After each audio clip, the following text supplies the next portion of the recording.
What a finish! What a man! The drum roll finishes, and the target is hit. And it comes on finals night, and it's a knockout Brilliant! Dirty Harrison! Van Velzen!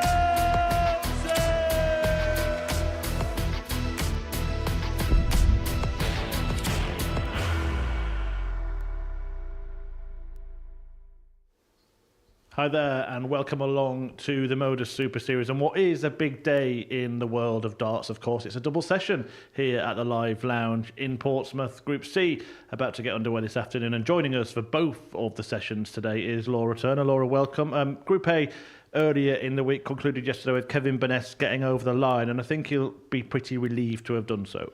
Yeah, I think so. Obviously, it's the goal of absolutely everyone, and it started to look like it was getting a bit tight, but he was quite comfortable pretty much throughout that. But yeah, I think it's important, isn't it, to get the break, to get a couple of days off, because I think there may be like a niggling kind of injury somewhere there for Kevin. So to have a couple of days off, rest it up, come back nice and fresh on Saturday. Yeah, we'll take a look at the table in a moment, but Kevin Bijnen won it. It looked like it might get close when Graham Hall beat him yesterday, but then Hall went on to lose his next game. That gave Bijnen a little bit of breathing space. He only won it by 2 points in the end, but it was more comfortable than maybe it suggests. The big movement really was Alex Small in the last match, pipping Brian Raman. So we're therefore going to see Brian in Group C. We'll show you the breakdown for the whole week, with Bijnen winning that group. Group B tonight from 10 p.m. features John O'Shea, Jamie Owens and Jamie Lewis as the newcomers. Small as mentioned in Group B with Graham Hall. Johnny Haynes, a late replacement for Martin Adams and immediately installed as favourite. We'll come on to that for this group in a moment. But I just want to ask you about Brian Raman. Is it a problem for him to have fallen into this group? No, I don't think so. Because actually, we've seen Brian Raman actually, not have the strongest of A campaigns. Come into Group C and absolutely smash it as well. So I think he'll feel confident going into it. I mean, Brian is, from the other week when we saw him at International Pairs Week, he is exuding that confidence. So I don't think it'll be an issue. But again, probably just a bit disappointing that he isn't in Group B, because obviously more players go through. But I don't think he'll be worried about it. Just want to ask you about Pim van Bijnen as well. We've seen him struggling with dartitis over the course of the week. Look, he's done it with a smile on his face. What do you think his hopes and ambitions will be for this group? Yeah, I just think it's all about the experience. I mean, he's a young player anyway, and obviously we've seen the struggles that he's had up on the stage. So it's just what he can take out of this week. He's picked up a few wins, but you can obviously see, how important they are to him as well. So if he can try and do more of the same, start feeling a little bit more comfortable on the stage, and just it's so difficult when especially as dart players to see someone struggling up there. But he's like I said, doing it with a smile on his face and hopefully enjoying the experience. Yeah, and I did speak to Pim about that. He spoke candidly about his struggles. That interview is available across the Modus Super Series social media channels. He's actually the outsider for Group C. These are the odds to win the group. Wilkinson, the outsider, 55-1. Pim, pretty much the same at 50-1. It looks like they think three players really are in the race based on those odds. But Johnny Haynes, interestingly, late replacement for Martin Adams, straight in as favourite. Yeah, straight in at evens, and I'm not surprised. He is he's a seasoned campaigner here at the Super Series. We normally see him going through two finals night.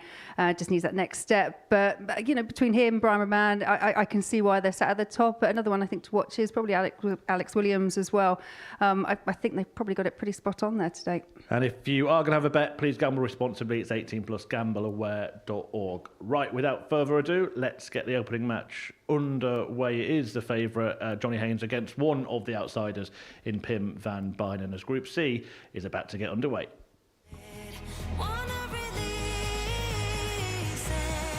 To level the score up at one apiece, and that is sat beautifully. Sat beautifully for double 16. John the second leg.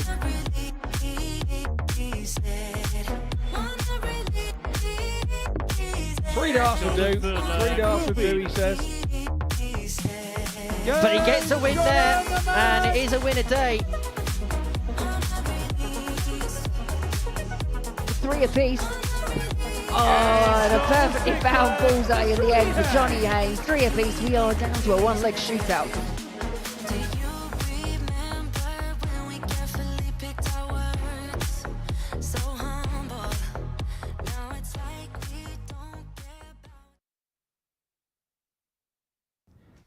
Here we go then. Group C is getting started, and it is a late call-up for Johnny Haynes. And as we just saw, installed as the evens favourite to reign supreme in this group. Tim van Bijnen hoping for a happier time in this group than he had in Group A when he finished bottom. He did pick up 3 wins, though, and he has been struggling with dartitis. It's been evident over the course of the week, but he has borne that burden well. Haynes, well, he's looking like he had a tough paper round there, Johnny Haynes, isn't he? Tim van Bijnen, aged 19, that is correct, from Dilburg in the Netherlands, the debutant at the Super Series. Jack Garwood is the referee for proceedings today. Just to confirm, First Johnny leg, it's is Johnny to aged throw first. 60, so actually he's looking quite good. Jack Garwood the ref, Laura Turner alongside me in commentary.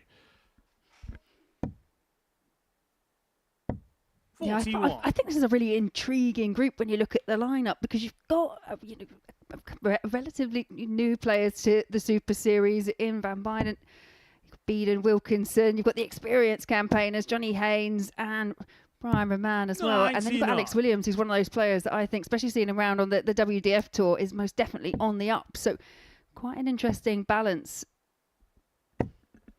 30.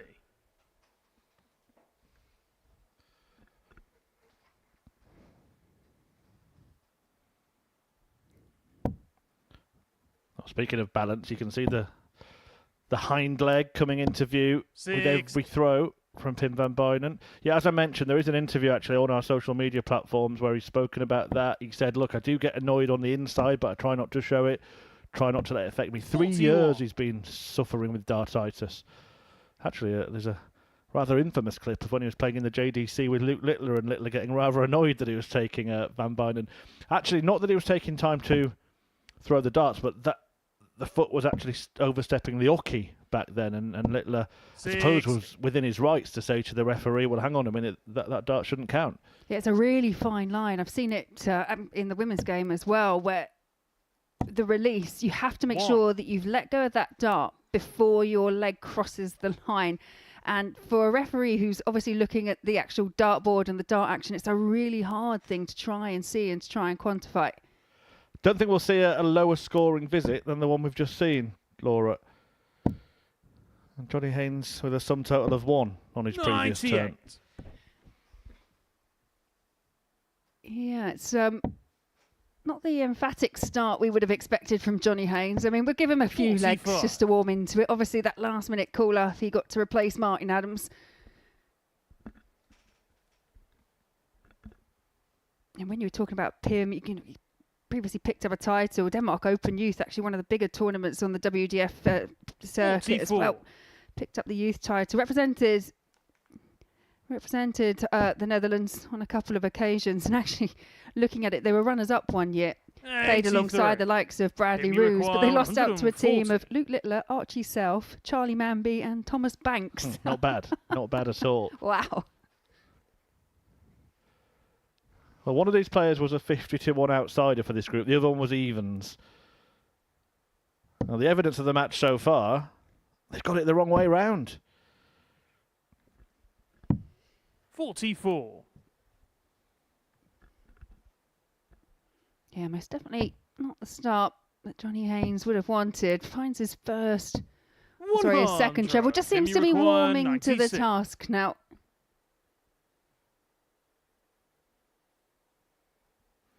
A chance here then for Van Bijnen to take the opening leg against the throw as well. You can see that the deliberation, the problem creeps in more in key moments in matches.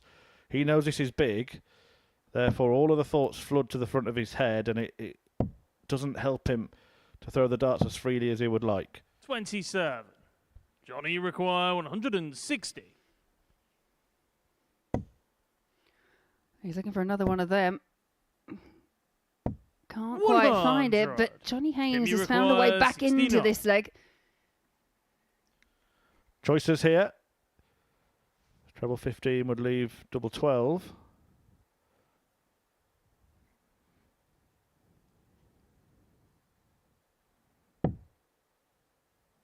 $19 would leave tops. Well, that leaves double one. 67.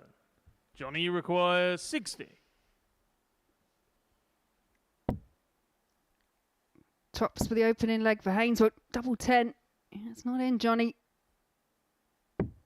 Yeah, but that Gets is on the first leg, Johnny Haynes. Johnny Haynes from possibly one of the slowest starts we've seen at the Super Series, including Second leg, potentially it's the pinned lowest to score we've seen at the first. Super Series. Game on. He's managed to rescue the leg.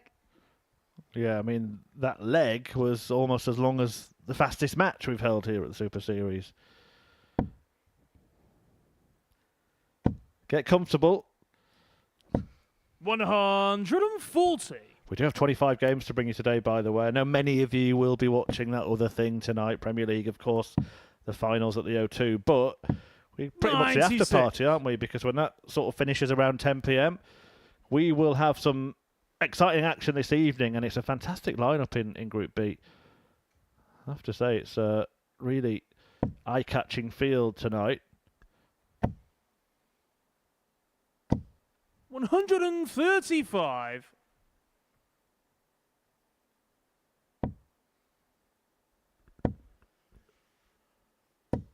$85.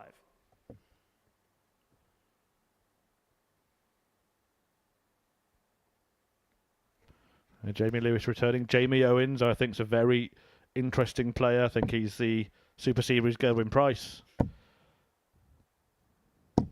140. John O'Shea, who was excellent on the International Pairs Week, joining the action along with Graham Hall and Alex Small. 108. Yeah, really jam-packed group. And Pimmy require 86. good group there from Johnny Haynes, first maximum of the match. It just adds that extra little bit of pressure now. The 180, putting him down to a 140 finish, just makes this just a more important shot for Van Bijnen.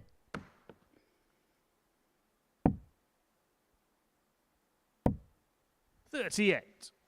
Johnny require 140.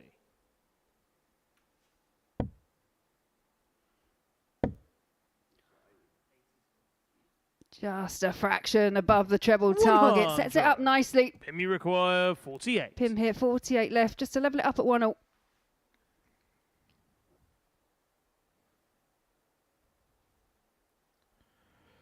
Well, he's getting opportunities, isn't he? He's had chances in both legs. He can still play to a high standard, Pim Van Bijnen, despite this issue that he's plagued with. The problem here is he's kind of stopping for the second dart, and you worry that he might not be able to throw that as freely, but those worries are Pim Van Bijnen. quashed immediately as Van Bijnen pins tops to level up the match with a 14-dart leg. Third leg, it's Johnny to throw first. Game on.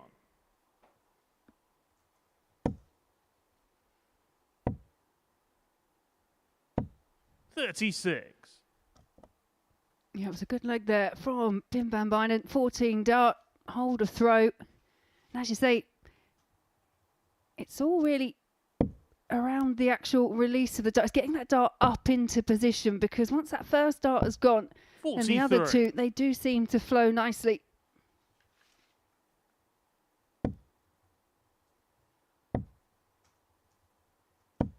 $45.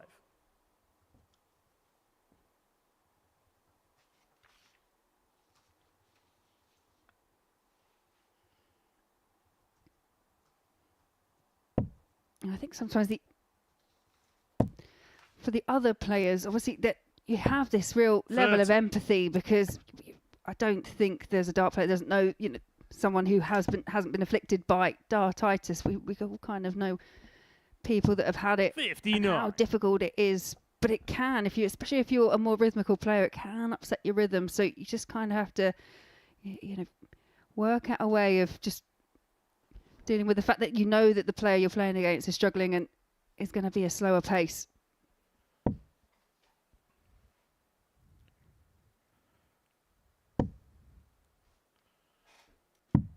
$59.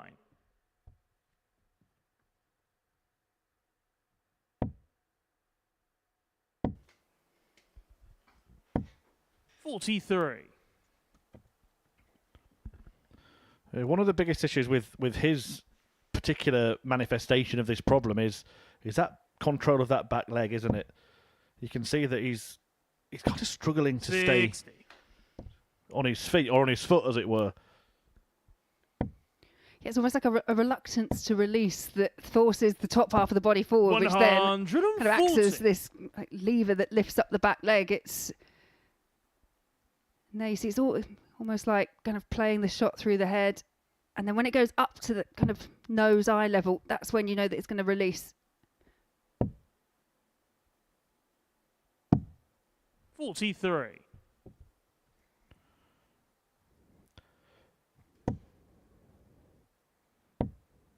Haynes, who's a pretty rhythmic player, 82. maybe struggling to get into his own rhythm because of it's not even the delay, it's the inconsistency of how long he'd be waiting.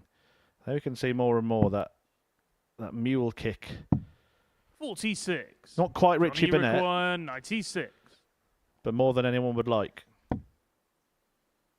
He'd like this. Yeah, He loves it. 2-1 to Johnny Haynes. I mentioned it, Laura, that Premier League playoffs tonight. Have you had any thoughts on who you might think is going to be lifting the trophy at the O2 this evening? I mean, it's the great Final Four, isn't it? Let's be honest. It's very hard not to look past Luke Littler. He's broken all kinds of records this year. Most 180s, most weekly wins, highest points tally that we've seen since the inception of the new kind of format for the Premier League as well. So it's very hard not to look past him. But we've seen over the course of the Premier League, he's been beaten by these players, apart from probably Nathan Aspinall, who does not have a very good record against him.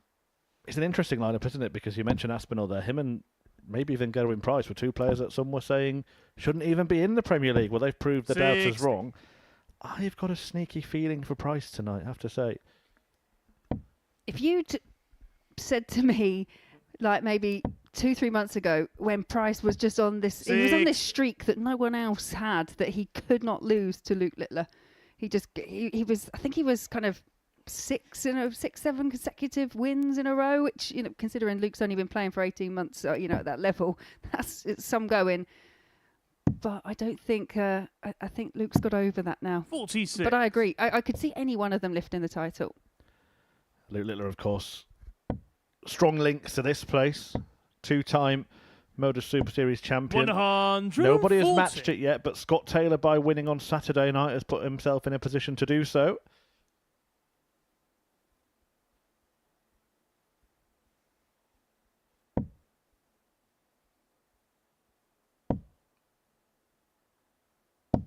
$60. Yeah, a bit of frustration there, because they were actually 3 pretty well thrown darts, but just not the outcome he was looking for. And now Johnny Haynes, he's really started to find that scoring power we associate with him. Down to 66 after 12 for a breaker throw.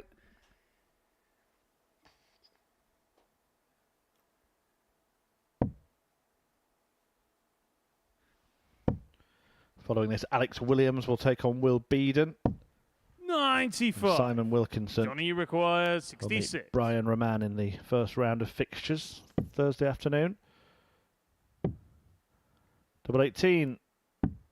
Game shot on the full Haynes flag. is on the march Johnny now. Haynes. He really has put things right after that sluggish start to this match. Fifth flag. It's Johnny to throw first. Game on. Yeah, no issues with finishing, really, from either of them. Van Bijnen 1 from 2 at 50%, 3 from 4 for Johnny Haynes, 75%, including that 96 checkout.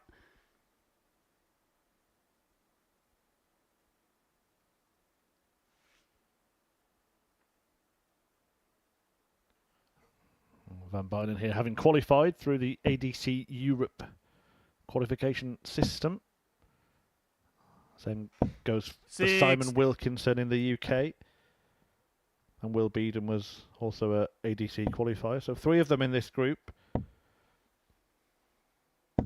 100. It was Martin Adams who was forced to withdraw, unfortunately. A few troubles stopping him getting here, and Johnny Haynes stepped in last minute.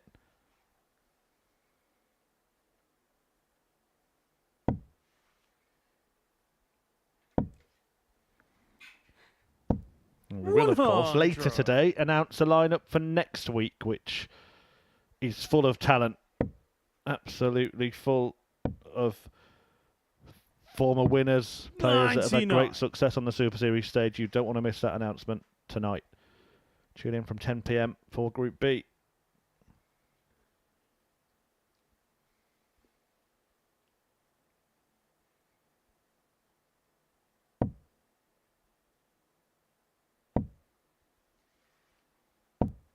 $45. Johnny require 167. Yeah, Johnny Haynes still keeps turning that screw up in the ante. It's a great adjustment after the first start. 80. He's just starting to find that range, isn't it, Johnny Haynes? That kind of, in between 12, 15 darts. That's those 5-visit legs. 60. Johnny require 87. He could get the job done here with another 5-visit victorious leg. This time double 51. 18 is beyond him.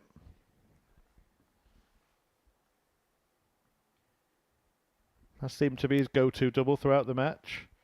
Yeah, I was going to say it served him well. He's used it twice on combination finishes.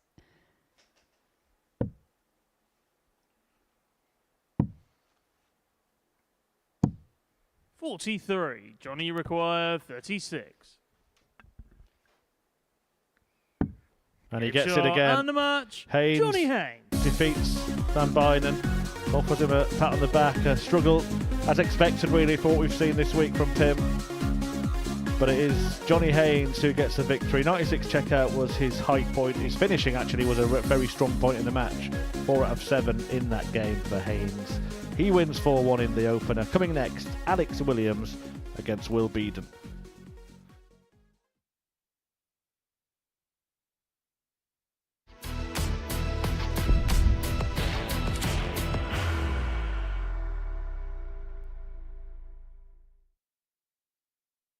Are you ready to lift that trophy, Darius? Yes. Let's do it then. Ladies and gentlemen, your Modus Super Series 9 champion is Lucky D, Darius Labanowski!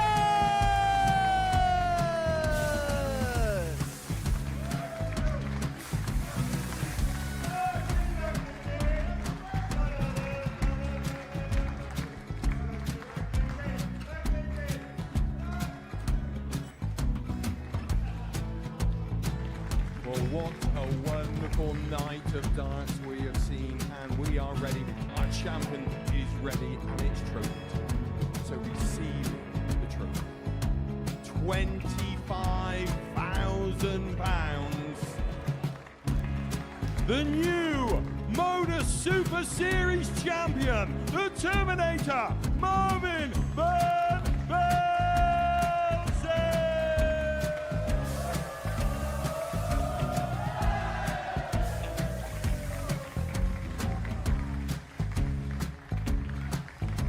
And one more time, the 8th Modus Super Series champion, the Terminator, Marvin Van Velzen. And the new Modus Super Series champion is Andreas Dirty Harrison.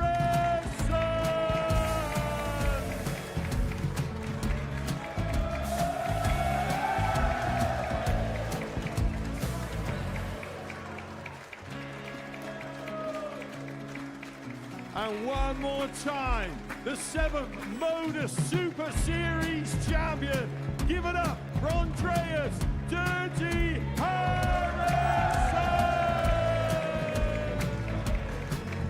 The moment we've all been waiting for.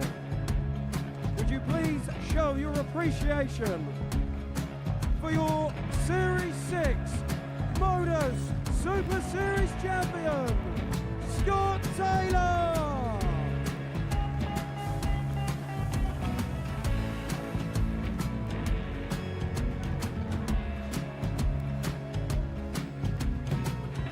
One more time, your new Modus Super Series champion. He is Chucky. He is Jim McEwen.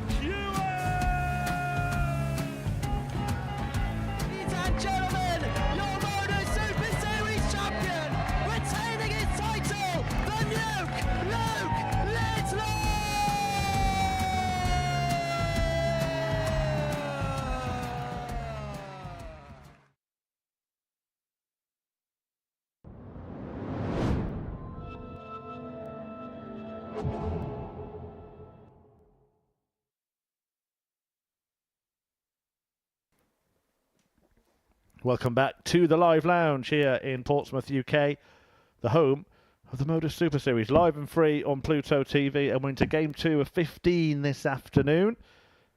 And in action on the hockey right now, we're going to see Alex Williams take on Will Beaden. The first day's play for Williams up against Beaden, who finished second bottom in Group A earlier in the week.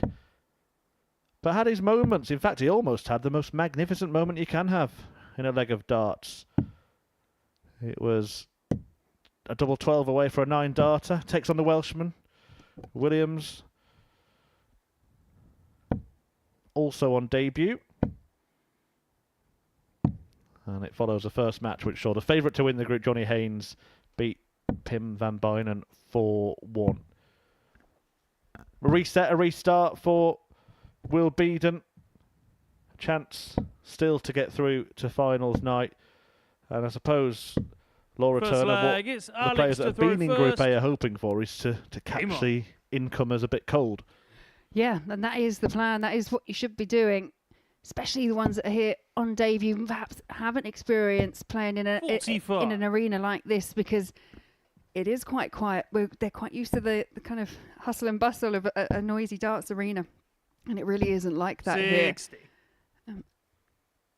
For Williams, one of those players, started doing the WDF circuit, finds himself just within the top 50, but he's had some really good results recently. Runner-up at the Isle of Man Open, a few quarter-final finishes as well. Perhaps one to keep an eye on as the race for the WDF World Championships comes to a conclusion towards the tail end of the year. Finds a treble 20 there. Decided to move away from it around the board, but he's left himself quite handy after 9. This week 3 already of 43. Series 11 already. Time does fly when you're having darting fun.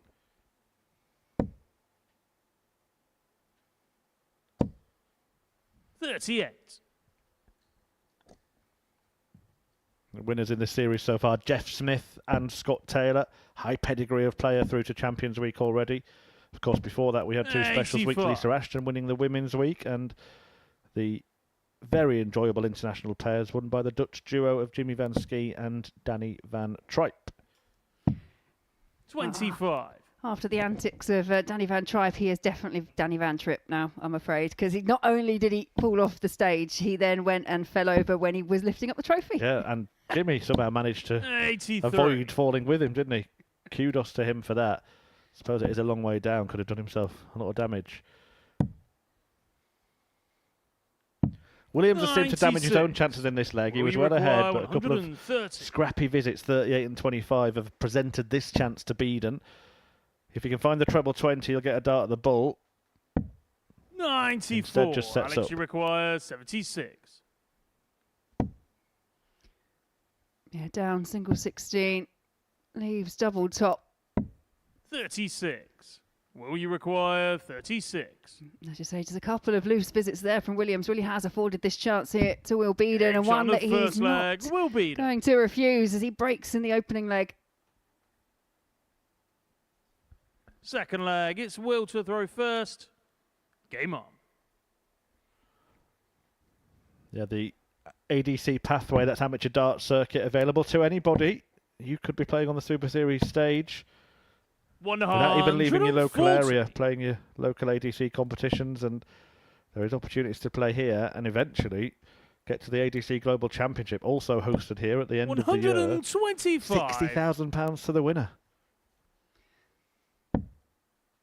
Yeah, you can really kind of see the route through to this, can't you? We run one from our local workingmen's club on a Friday, and just the popularity when it started, we might have a few weeks where we'd only get a handful of players turn up. Now they're pretty much sold out as soon as the entries are opened up the week before. Yeah, it's that carrot, isn't it? Something to play for. And I suppose the Super Series itself 58. Even though it doesn't provide a direct qualification route to become a professional, when you look at the last 2 Q scores, the amount of players that had played at the Super Series and then gone on to secure their tour cards, it does feel like a step on the ladder, doesn't it? Oh, absolutely. We were saying it. We saw Marvin van Velzen, got a tour card. Obviously, Luke Littler, we know what he's gone on to do, but the likes of, Connor Scott, Adam Lipscomb, I know that there's loads that I'm missing out on. We wouldn't have time to go through them all. 60. But great to watch careers flourish, and also a home for the legends of yesteryear to come and continue to play darts as well. That is an excellent visit from Williams. 160. To leave double 12 after 12, and he will come back with the intention of breaking back. 85. Alex, you require 24. Yeah, and that expression tells you everything you need to know about that dart, because that was way off target. Double 4 now. Game shot Did adjust well in the Alex end, Williams. and he's kind of chastising himself early doors here, Alex Williams. Third leg, it's Alex to throw first. That's the other thing, isn't it? Game When on. you are here on debut, you really want to kind of lay down a marker, prove while you're here, settle in straight away, and you can kind of be a bit overzealous and put a bit too much pressure on yourself. Just, I think everyone should 96. just let themselves just get used to it. Yeah, these 2-day groups, you can run out of matches quite quickly, can't you? So I suppose that's why they 46. feel that immediate pressure.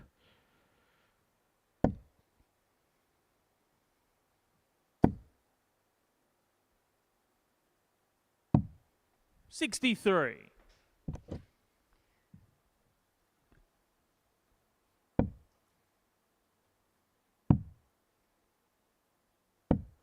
$57. Yeah, Beaden there chasing around the board, trying to find a treble, but to no avail in the end.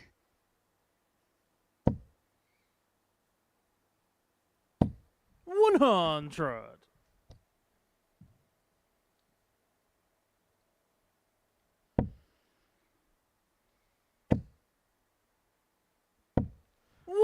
Interesting nickname, isn't it, Alex Williams, the Extinguisher?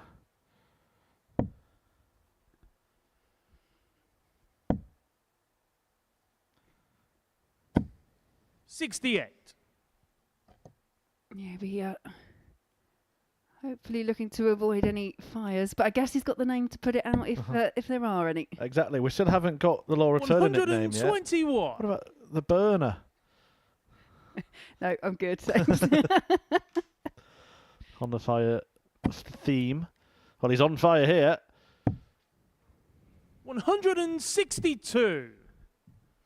Yeah, not sure if he meant the last treble, but down to a finish, down to a double after 15. 137. Alex, you require 12. Can he extinguish the remaining 12?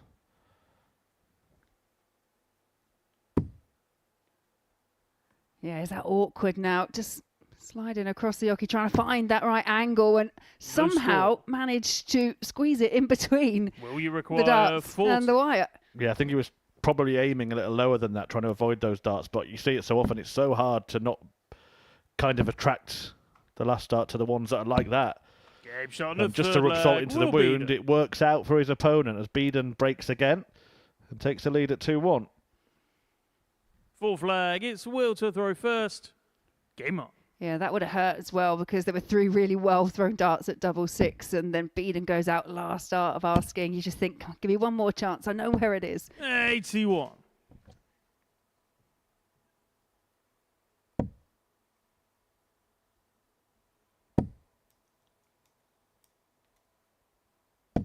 $60.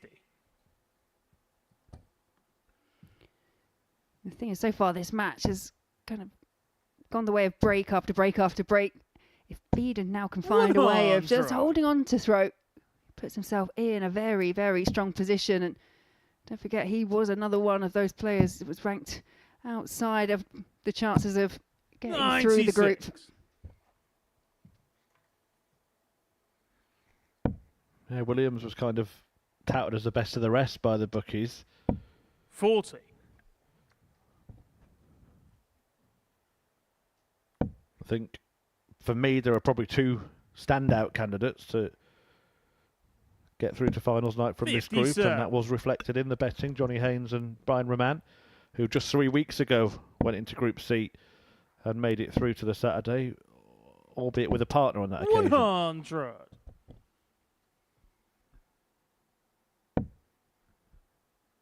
Yeah, I'd have to kind of scour the archives, but I've got this feeling that Brian Raman kind of finds himself in Group C on a more regular basis than he'd probably like, but does find a way out.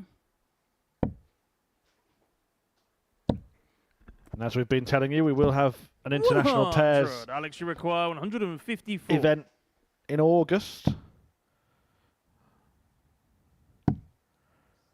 We have announced a handful of the teams already. 96. The Dutch will return to defend their title. Van Ski and Van Truyck. We'll also see Jeff Smith and Dawson Michelle representing Canada for the first time. And yesterday we told you that South Africa will be the third team. On Saturday night we will reveal the players.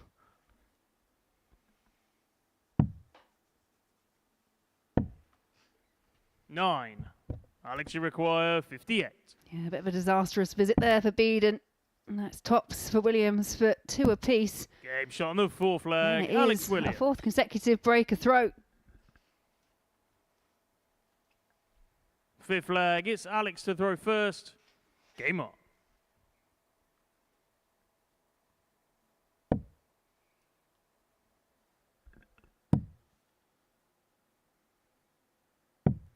$56.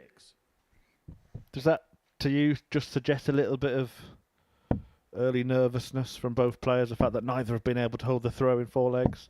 45. It could be that, but I also think that when you get these games where it's break after break, you generally find the players are quite reactive. So they're very disappointed. Right, I've just been broken. They managed to find a way of breaking back and then cannot hold because that little bit of adrenaline just kind of subsides.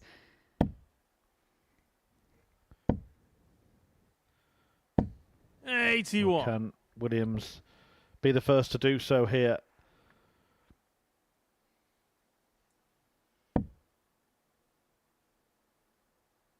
Has shown little flashes, I think, of why he's so highly rated. And you can always see in his reactions as well, it's often an indication. I know most dart players are perfectionists, but he clearly thinks that he should be playing better than this. 60.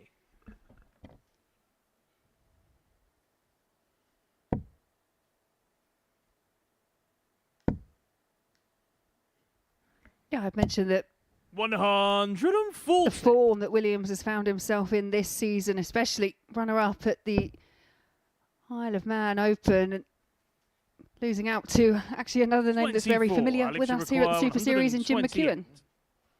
Previous visit there was a slight gamble. Had he not hit the treble, he wouldn't have left a finish, but leave a finish he did. 103. Went for the ball despite Beaden not being in the same postcode.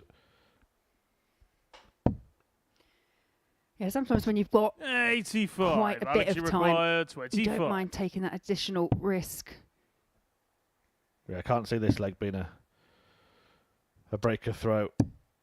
Game shot on the 5th flag. Alex Williams. And Williams does hold and regains the lead.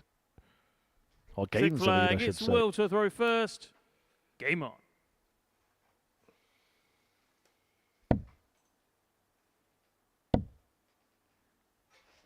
By the way, on the subject of breaker throw, the new series is now available on the Pluto TV channel. 24 hours every day of darting content outside of the live show. We've got all sorts of different series, including exclusive interviews in the Tungsten Talks, chats and chucks on the Oki as we go behind the curtain in the lives of dart players and personalities from the sport. And the latest edition has been where we get our premier pundits and ace analysts to break down the throws of certain players.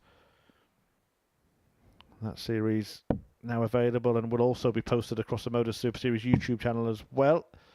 The first hit was 9 Dart Heroes. So if you're wanting to see how you could maybe become the perfect player, watch that. Then go up, throw your darts, and get back to reality. 60. Spoken from real experience there, Murph.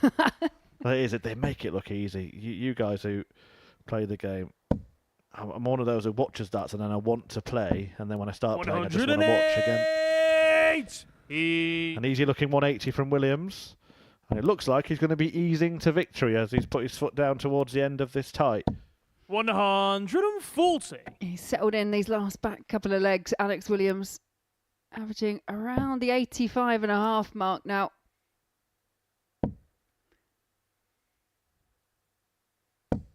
$45. A couple of times he's been in finishing range and just had a sloppy visit that opens the door for Beaden.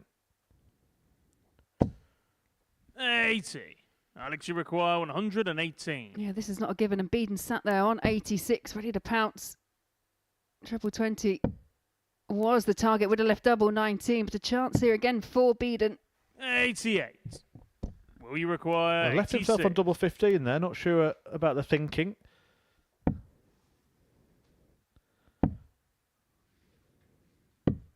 $61. Alex, you require 30. Missed the ball. So he's left 30 and he's splitting it. So I'm sure he didn't intend to leave it if he decided to split it. It is double 6 in the end. 18. But it's not the end yet. Will you require 25? Yeah, 2 match starts come and gone for Alex Williams.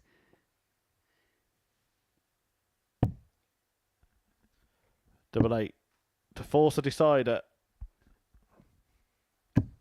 9. Alex, you require 12. Yeah, first real reaction there from Beaden, because that was a golden opportunity, but it's now fallen to Williams to see off the match.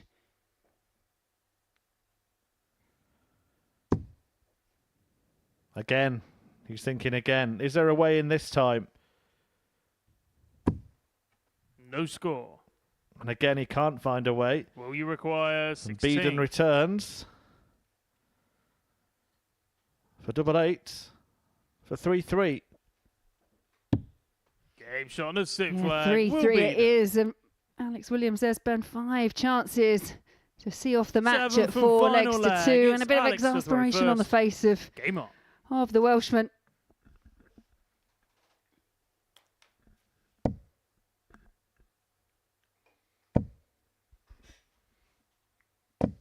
$140. Well, it's a strong start as he bids to put it right. But here comes Beaden. Can he fill it up? 108. Oh, what timing for his first maximum of the match. Yeah, just loads that pressure straight back on the shoulders of Williams. It's a 97. good last start. Just keeps him just a little bit ahead. Well, he did miss the double for a 9-darter earlier this week, and that one's 121. deflected. It was en route, wasn't it? I think it was, and you could see the smile on Beaden's face afterwards. I think he was thinking, right, one more dart further this time.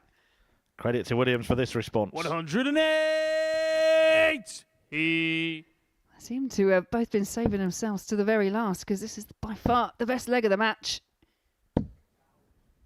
43. Alex, you require Just leaves the 84. finish despite the slip. But it's 84. Does that help him with the decision? He does go for the ball. Doesn't get near 36. it, but not the worst leave. Will you require 157? Yeah, but this would be some showstopper. Kicked us off with a 180 in this leg, but can't find the first treble for the 157. So, 57. unless there is a complete Alex, you disaster, you require would expect 48. Williams to have more match darts here. Double 16. Game shot. And Williams wins in the end. It turned into a bit of a thriller, really, that game. The last leg saw fireworks to plenty. It was a 14-darter that won it for Williams.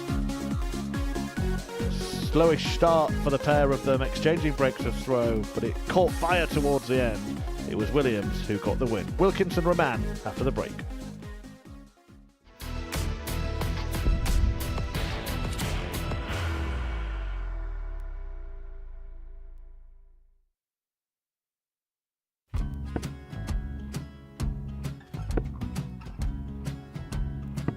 $54. Charlie McGuire, 164.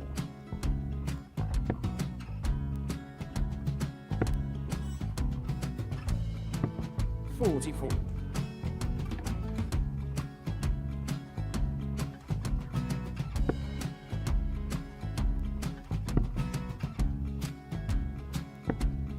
32. Charlie require 120. Well, 120. He's got a fair, at least 2 handfuls at this. Just needs to stay 60. there. That's a good shot. Halves his score. Leaves himself on a 2-darter.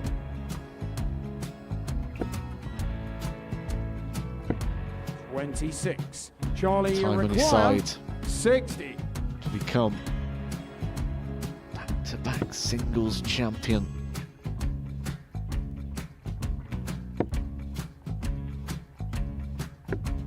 $40. Definitely a couple of nerves in those last 2 darts. But he'll be coming back. The moment he's been in before this situation. Standing at the back of the 81. stage, Charlie approaching the required hockey with a 20. chance to win the title.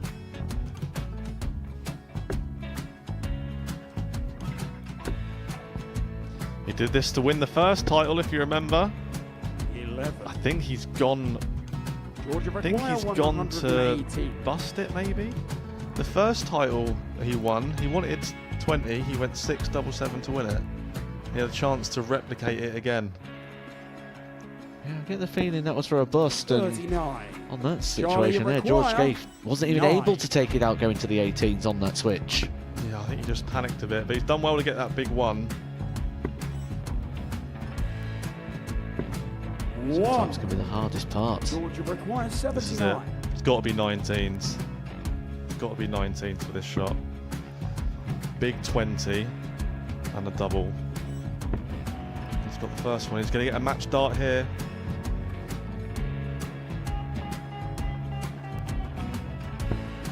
$59. Charlie Threw the entire require body into that 8. one. Just didn't want to let go of the dart.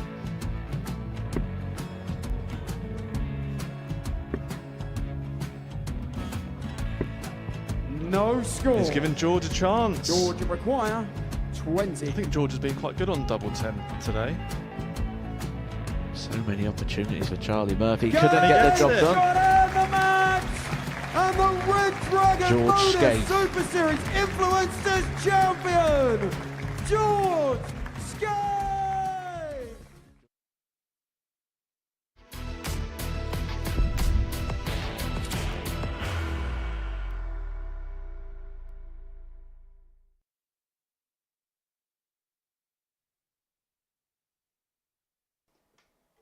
Welcome back to the Modus Super Series, where we're into the third game of this afternoon's 15, and it features a new face in Simon Wilkinson, taking on Brian Raman, who has been here all week. Played in Group A, narrowly missed out on making it through to Group B tonight, but it shouldn't perturb him. He's successfully gone that route to finals night before, including 3 weeks ago at the International Pairs Week with his Belgian partner, Santi van den Berg. Now look at those darts for Simon Wilkinson, bought at JJB Sports. Now those who know that that company was liquidated and taken over in 2012 will know that he might have had them for a long time. 20 years ago he bought those darts and he still throws with them. Takes on the Belgian Brian Raman here. Laura Turner, do you remember your first set of darts, and do you still have them? Indeed, do you still throw with them like this man does? I definitely don't still throw with them. No, I'm pretty sure the first set of darts I ever picked up was one of those freebie sets you used to get with a dartboard from Argos. They were kind of like, I don't First know, flag, they it's had a Simon black to the row coating first. on, which just Game on. gradually chipped away, and they were so big that you couldn't. It'd be a hard job just to place 3 in the treble, let alone throw 3 in there. Yeah, officially Harrow's darts, 40. purchased from JJB. 60. I suppose that was in the days where you would have to go to a shop to buy your darts. I remember purchasing a similar set myself when I first started. 80. Off the shelf. They're very, very personally 94. manufactured, aren't they? The ones for Brian Raman. Oh yeah, the darts that you see and the equipment that's available now, it's just I think I'd actually be one of those people that kind of looked at the dart 45. market, and actually it's quite overwhelming now, the amount of equipment that there's available to use. 60.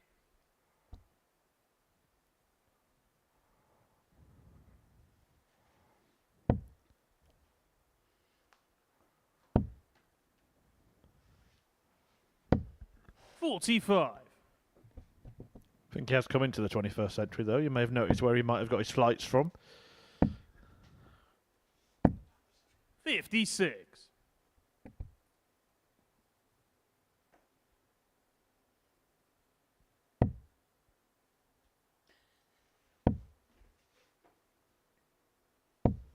$70.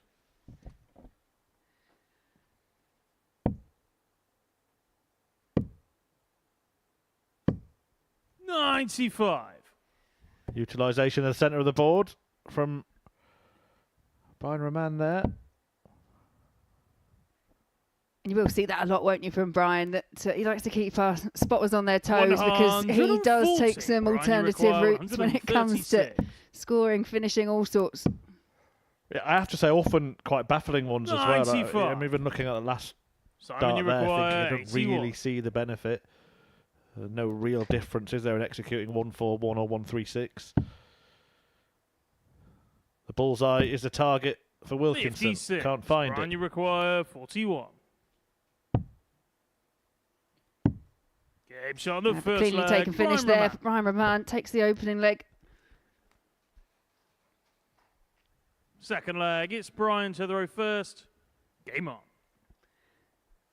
Yeah, it kind of makes me think back to, I've got a feeling, was it the 132 ball, 32 ball that Brian 56. did Yeah. last time he was here as a single player? And that would be so much harder, wouldn't it? Having hit the ball, staying there, I assume, is much easier than moving to a different target and then back there. Well, that is the idea. I mean, 26. that's how we try and explain darts to people. I mean, you throw at the treble 20 target so often that you feel, unless 96. you've got to block a dart like Brian had there, you don't want to switch because that's the target you're used to throwing at. But yeah, it kind of rips up that rule, but doesn't it?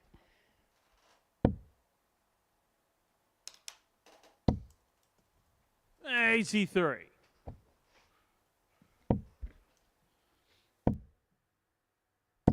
$140.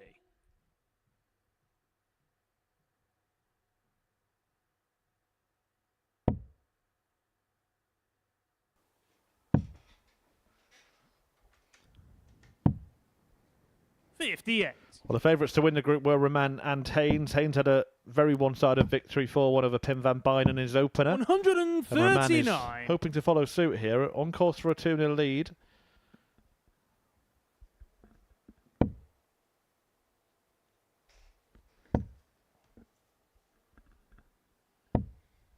$100. Brian, you require 70. Double eight. Game But shot on again, the another second cleanly leg. taken Brian shot. Raman. No hesitation there from Brian Raman. Leads 2 legs to nil. Third leg, it's Simon to throw first. Game on.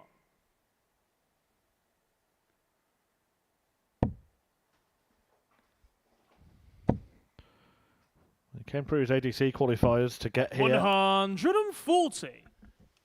One place goes to the Group A, one place goes to Group C for ADC UK, and I often feel a bit sorry for the Group 25. C qualifier because just as they're starting to settle in, the chances have gone really if they don't hit the ground running.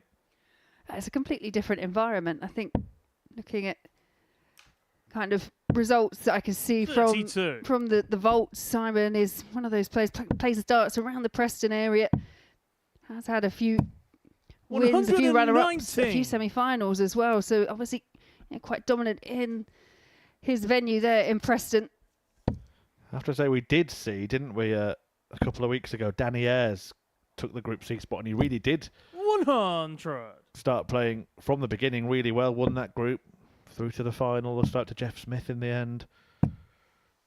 There are some 77. hidden gems in the ADC system that maybe have never really travelled to play darts before, but now, as we've spoke about, have the route without having to travel to get to a TV tournament. Yeah, I was 59. kind of we've got our ways, haven't we, of kind of looking up what people have done previously. And actually, the only thing I could find on Simon was he did try 42. one of the WGF tournaments last year over in Simon, the you Isle of require Man. And 170. actually lost in the last 32 to another familiar name, very familiar to me anyway, in Mike Gillett.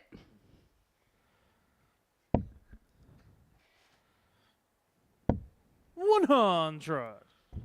And for those who aren't aware of the connection, Mike is Laura's brother-in-law. 86. Simon, you A require regular here at the 7. Super Series, a winner here at the Super Series. Yeah, 12 scored, 58 left. I was going to say, should have a dart at tops, but now just looking to tidy up and does so in the end. Brian, you require Long range chance here, though, 152. for Brian Raman. Yeah, I just wonder if the dart that was standing up in that treble 4 was a bit of a 95. distraction. No distractions this require time for 40. Wilkinson as he takes aim at the top target. Too high. Game But on shot the money third leg. to Simon halve Wilkinson. the deficit in his debut game. Fourth leg. It's Brian to throw first. Yeah, and hopefully Game on. that would just be that little bit of a settler that you need. Once you get that first leg under your belt, then, you know, next job is to 98. try and get your first match under your belt.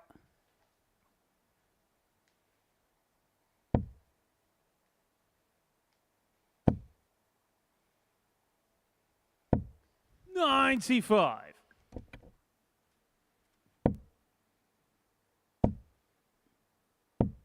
$85.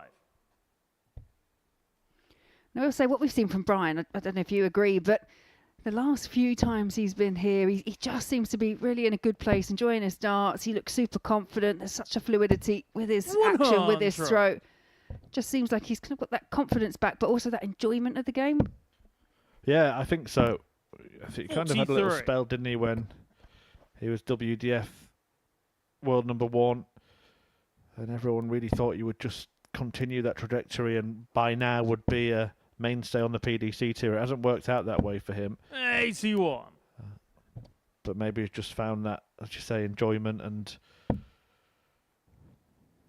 starting to show that potential again. 105.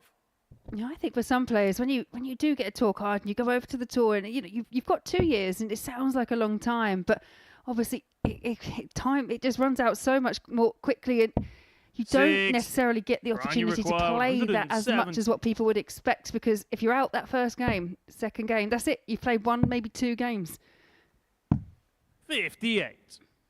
You don't have the other options of playing here at the Super Series or going on the Challenge Tour or going to other kind of more local events. Yeah, and the tour in terms of ranking events is quite 47. top Brian, heavy you in terms require of the time of year, 112. isn't it? That first 5 to 6 months of your tour card time when you're just finding your feet is really important, because if you don't do well, then you're not in the 88. TV majors Simon, you that require pop in at the second half of 118. the year, and then you're kind of out of practice when it comes round to the next January, February time. Yeah, you're instantly on the back foot. And again, big 18 missed. And a big 63. 17 couldn't be found Brian, you either. require So 24. Raman hit to go 3-1 up, needs double 12. And Game shot on the finishing fourth has been leg. Brian exceptional Raman. from the Belgium. 3 from 3, 100% on the outer ring. Fifth Yeah, you don't leg. get It's better than Simon that. to throw first. Bit of Game swagger in the strut of Raman as he returns.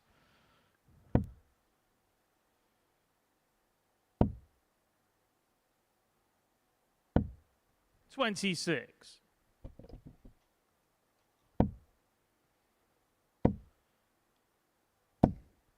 I think he is one of those players who really finds comfort in being the best player on stage. I think he just exudes confidence when he's in a match that he feels he should win and will win. Right now, he's throwing with so much 81. freedom. Yeah, absolutely. It's almost an element of peacockery, and you saw that little grimace there when it went into the one. 119. And sometimes I find his reactions almost kind of comical. He's like a kind of cartoon version of himself. Immediately rectified it with 2 successful shots at treble 19. 47. The take on Johnny Haynes in his next match, that could be the biggest game of the day for the pair of them. 108. Just doing it with ease now, Raman. Yeah, just keeps piling on that pressure. 102 after just 9 darts.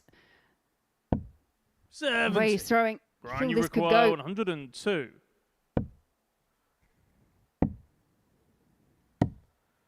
54. Well, he'll return with at least 2 darts at double. And in every previous leg, he's only needed 1. 60. Brian, you require 48. Tops the target. Good shot. Did And the need match. to burn 1 dart there, Brian Raman, but it is a 4-1 victory from the Belgium over Simon Wilkinson. Just looked effortless from Brian Raman in the end, and there you can see all the stats, and it was 4 from 5. That was the difference for Brian Raman. Well, coming up next, we've got Pim van Bijnen against Alex Williams.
Welcome back to the Modus Super Series live and free on Pluto TV, where we have a meeting now between the extinguisher Alex Williams, who won his opening match 4-3 against Will Beaden.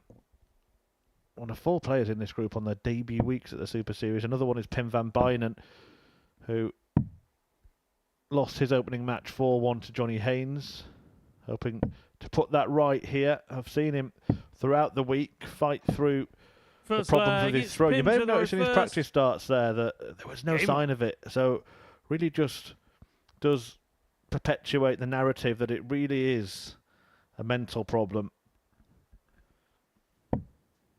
And that it only starts when the referee 60. utters those two fearsome words, game on.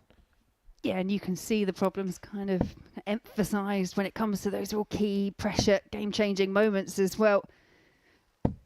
85. Van Bijnen lost out to Johnny Haynes in the opening match, 4 legs to 1. It was actually Van Bijnen that made the stronger start of the pair, but Johnny just grew as the game went on.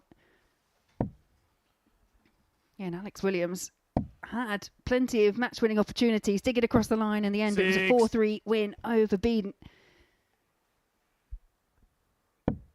I think it goes back to what you said in the last match, actually, Chris, that game between Raman and Haynes, that could be all important and just 56. starting to see how this group and this table will take shape. Yeah, you wouldn't bet against the winner of that going on to win all of their matches today. And that would put them in pole position to go on and win the group and reach finals night as a result.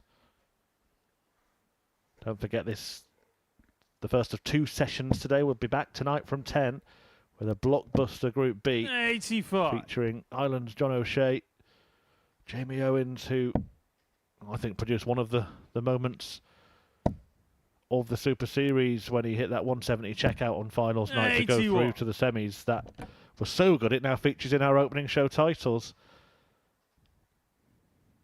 Alex Small and Graham Hall dropping in from Group A and the former World Championship semi-finalist, Jamie Lewis. It's good to see him. He seems to be one of a handful of players that are sort of on the comeback trail a little bit. We've had James Hubbard here recently as well. Yeah, there's not many venues, there's not many tournaments that give you the opportunity to play 59. this many games. So you get these group stages where, there isn't that just all-fired pressure. Okay, you want to win, obviously, but, if you do lose, you're not out of the tournament. You know that you're going to come back. So for players that are trying to get back into the game and just learn a little bit more about how they're playing and how they're stacking up, like James Hubbard, I think is a great example. This is an amazing platform and opportunity. 60. Yeah, it was 13 years ago that James Hubbard was the World Youth Champion. Went on to reach a World Match Play that year as well. Of course, played at the World Championship as a result of winning that title. And back then, there was nothing like this. To be honest, even when Jamie Lewis was at his best, which is 6 or 7 years ago, there was nothing like this. So you'd rock up at the O2 Arena like Hubbard did, Premier League finals night, which ironically is this evening, and it'd be his first match on a big stage. Yeah, and there is nothing that can prepare you for that. I'm looking for another treble 20 here. Just goes a bit high. 96. I think that will Alex also be where the require frustration 80. is for Van Bijnen, because where he is having to rock to ensure the release, he's not getting the same level every single time. Double 5 to pick the pocket. On the first leg, Alex Williams wins the opener against a throw. Second leg, it's Alex to throw first. Game on.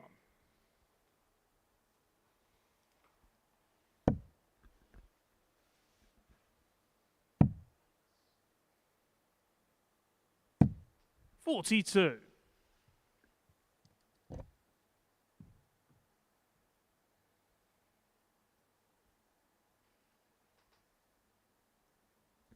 There have been some great players that have suffered with this same problem. The greatest, I suppose, was Eric Bristow. I always recall when Barry Van Peer played. And just that visible distress and upset playing on at a major stage and just not being able to play like you can. Yeah. 91.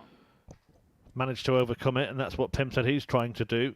Whereas you see someone like Nathan Aspinall, he's found a way to adapt to it. He's almost surrendered to it and made it part of his game.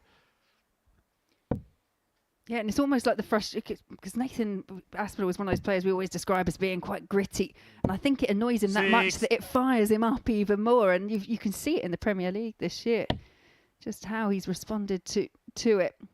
actually, even in the women's game, Bo Greaves went through that period of time, and look what she's doing now. So there is a way 79. through. Yeah, people forget actually that she went on this run, didn't she? Most people think it was her first appearance in the women's series, and she'd sort of won something like, was it 8 events in a row straight away? But actually, she'd had 4 events previously, a few years before, and had not even registered, I think, a 3rd round placing because she was going through that trouble at the time. 100. Yeah, and then she became one of those players that she could throw with it, but it was that action of getting the dart from up to 95. the face. It just wouldn't settle there to release. Once she released, yeah, you were still on the end of a hiding quite often. Once she got kind of used to it, and then obviously, like we see now, she's possibly got arguably one of the best throws in the game. So hope, certainly for the likes of Pim van Bijnen. One thing I will say 55. is there has been a trend of younger players suffering with it in recent years. I do just wonder how much of that is the pressure to peak 45. quite quickly, because darts is a game where you never really know when your peak's going to be. I'm still hoping mine's coming. I'm glad you said that. But you're right, and also it's a sport that's kind of timeless. We look at the players. Look no further than, say, Paul Lim, the recent runner-up at the World Championships. I mean, 100. Yeah, he's still dominating the Asian tour at 71, isn't he? And we had a world champion at 17. Spans the generations, this sport. I think that's the beauty of it. Anybody can play. Not everybody can play well. 89. Pimmy require 86. But regardless of all that, Van Bijnen's going through it. He's on the stage, isn't he, giving it a go. And there's a lot of courage in that. I agree. And this approach, just visualising it, knows this is a big, big opportunity once again.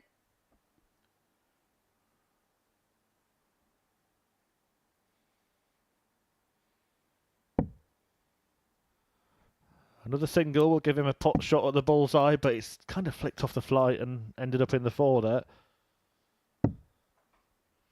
46. Alex, you require 60. He's left himself on tops, and that is the target that Williams will be looking at now. Game shot on the second leg. Van Alex Williams. Bijnen not getting an opportunity. Third leg, it's Pim to throw first. Game on. If there was any, criticism is the wrong word, but if there was any area of the game for Williams that he could have improved on in that first match, it was definitely the finishing. He was 4 from 17 in the end, and that is most definitely improved in this. 2 from 3. 59. Yeah, although just to put what I suppose his side of the argument would be, some of those darts that missed were right on the wire, weren't they? Particularly the ones at 6. Yeah, I will say, yeah, I'll give you that. They weren't far off. And he was bang on there. The first 180 of the tie. Just mention it as well. We said about settling into the group as quickly as you can, and he did. The last leg was good against Will Beaden, but the match was a bit scrappy. But how important could that win be for him? Now he's starting to play with a bit of freedom. He looks like he's on course for a dominant 85. defeat of Van Bijnen here. And could really play himself into form, couldn't he, quite quickly? 57. Yeah, I can't express how important it is just to get that opening win, especially when you're here on debut. I think that just it can totally transform how the rest of your tournament goes. It's not essential, but especially in a group where everyone is kind of looking at Raman and Haynes to kind of dominate. You want to you lay down your marker and say, hey, hang on, I'm in here too. 44. Raman and Haynes will do battle next. Don't go anywhere. That could be the highlight clash of this afternoon's action. 100.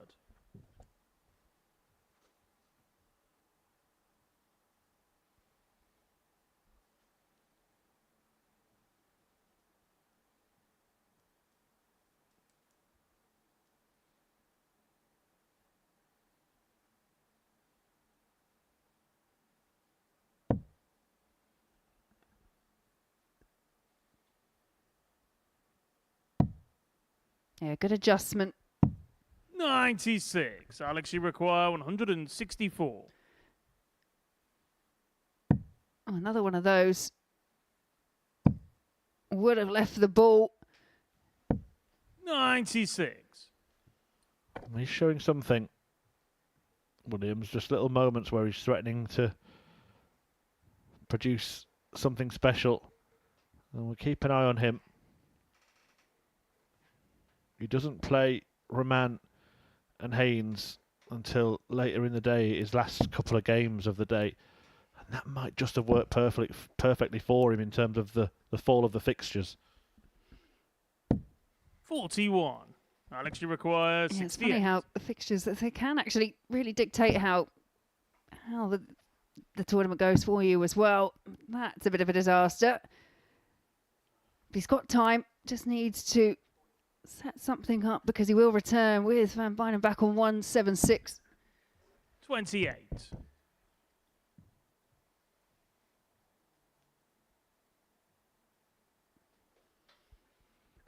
Yeah, that's the good news. Tim, not on a finish.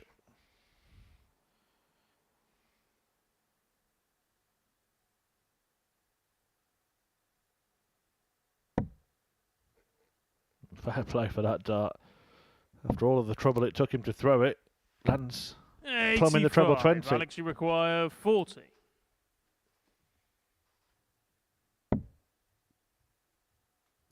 Yeah, inviting marker there, but just pulls it underneath, so double 10. 20. And that side of the board's just proving a little bit problematic for Williams. We mentioned the match before, had maybe 5, 6, right on the wire of double 6. So can he get a leg in the ledger? Williams can't watch, and that's probably on purpose. He doesn't want to distract himself with what's going on for his opponent. Oh, what a dart again. After all of that, he leaves himself... Well, that's interesting. He left 41, but he decided to go for the big target, all the odd numbers together. 53. Scared of missing a big number. Alex, you require 20. Yeah, sensible, but didn't quite pay off in the end, and it is Williams that goes 3-0 up. 4 flag. It's Alex to throw first. And I think that was a really sensible decision from Williams as well, just to stand with his back to the Orkey as Van Bijnen was going through all that. 108. Second max of the match goes the way of Williams. I agree. I think we kind of touched on it in the first match again when Van Bijnen played Johnny Haynes, and you just need a way. You need a way of dealing with it, and it's not to cause offence. It's just your way of focusing because it's all about your game at the end of the day. I mean, I've had it before, even with kind of playing slower, more methodical players, where I will just kind of turn around and just kind of concentrate and. Yeah, but I've seen players that, I think Phil Taylor said, find something to fixate on, whether it's something on the stage, if you're at a venue with an audience, someone in the crowd or whatever it is. A lot of players will look across to their friends and family, won't they? Yeah, absolutely. Richie Bennett, he likes the speaker.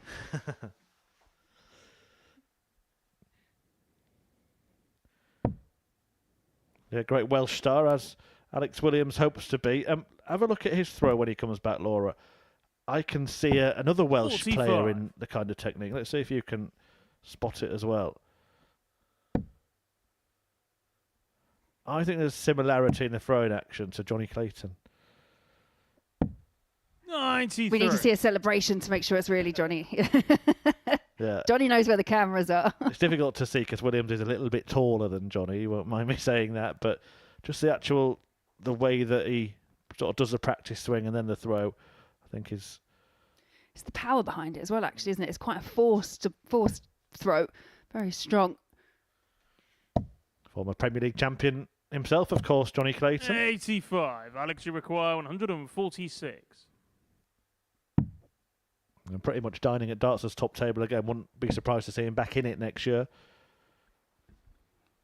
Yeah, Johnny just had that little bit of a kind of hiatus, didn't he? Just stepped off the pace, but wow, he's back in it again.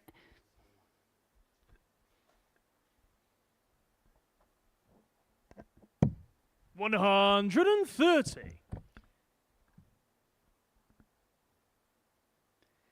Yeah, another solid leg and an overall solid performance for Williams if he can see off 8 when he returns. It's a lovely shot, isn't it? Could just kind of take it, put a little bit of a kind of lake in front of him, some fields in the background, wistfully looking in the distance. 64. Yeah. Alex, you require 16. AI operators do your worst. Gabe Shaw and the match. Alex Williams does his best for the 4-0 victory against Pim van Bijnen. And it's Williams who doubles up with wins in this group. The two favourites are going to do battle after the break. Brian Raman taking on Johnny Haynes.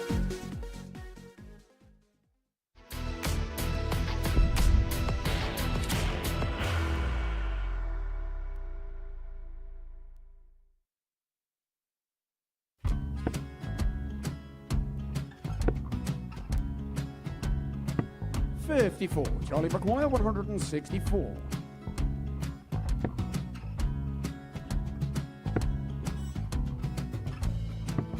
$44.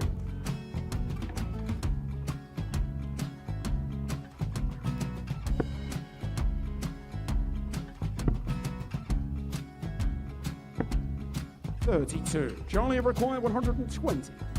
Well, 120. He's got a fair, at least 2 handfuls of this. Just needs to stay 60. there. That's a good shot. Halves his score. Leaves himself on a 2-darter.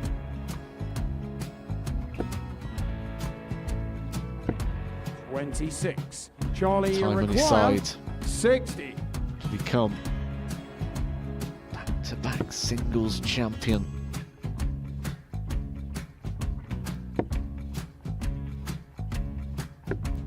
$40. Definitely a couple of nerves in those last 2 darts. But he'll be coming back. It's the moment he's been in before this situation. Standing at the back of the 81. stage, Charlie approaching the required hockey with a 20. chance to win the title.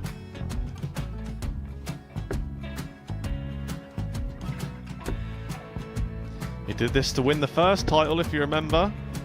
11. I think he's gone. Georgia I think require he's gone to 118. bust it, maybe. The first title he won, he wanted 20. He went 6-7-7 to win it. He had a chance to replicate it again. Yeah, I get the feeling that was for a bust, and 39. on that situation there, George require Gay wasn't even 9. able to take it out going to the 18s on that switch. Yeah, I think he just panicked a bit, but he's done well to get that big one. Sometimes can be the hardest part. Georgia require This is it. 79. It's got to be 19s. It's got to be 19s for this shot. Big 20 and a double. He's got the first one. He's going to get a match dart here.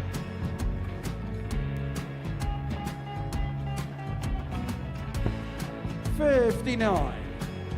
Charlie Threw the entire require body into that 8. one. Just didn't want to let go of the dart.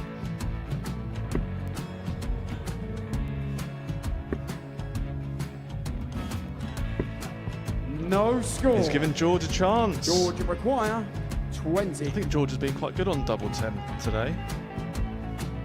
So many opportunities for Charlie Murphy. Go! Couldn't get the job Yes! done. Got out the match! And the Red Dragon George Modus Skate. Super Series Influencers Champion, George Skate!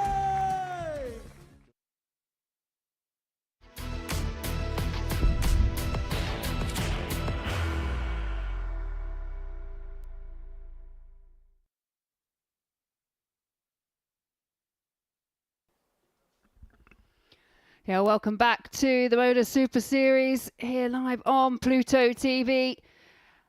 And we have going head to head now. The 2 favourites coming in to today's proceedings. Johnny Haynes, he opened up his campaign today with a 4-1 win over Van Bijnen.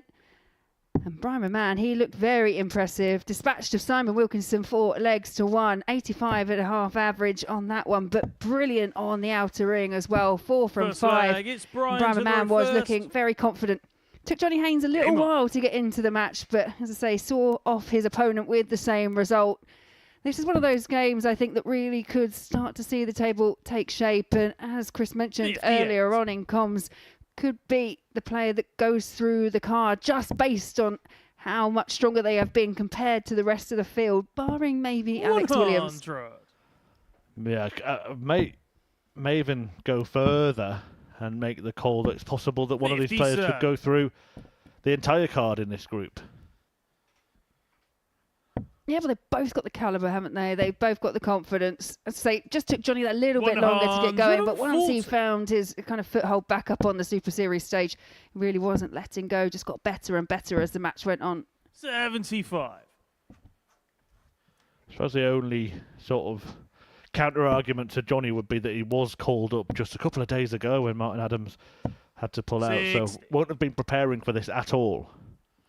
Yeah, but if I know Johnny, he's one of those people who just loves playing the sport, probably just playing local league. 140. I don't think he would have kind of backed off playing in tournaments. Plays in a lot of ADC vaults 45. and other events around his area of Swindon. 87. Johnny, you require 156.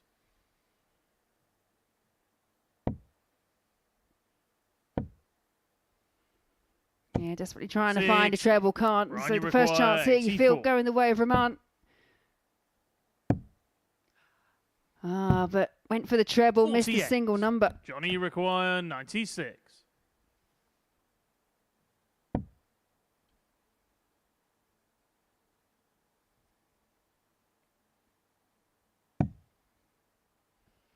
Yeah, I think he was just hesitating there. You've got 95 left, 2 darts in 46. hand. 57 is the sensible route. But you can go 45 ball as Raman opts to switch, and it pays off for him. Raman.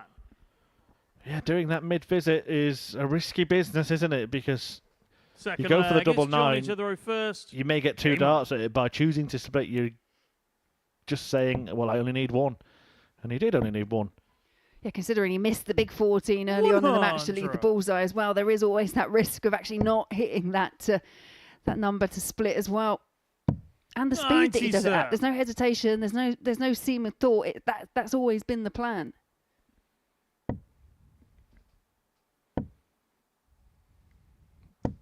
$83. Actually, I don't think it's a terrible choice.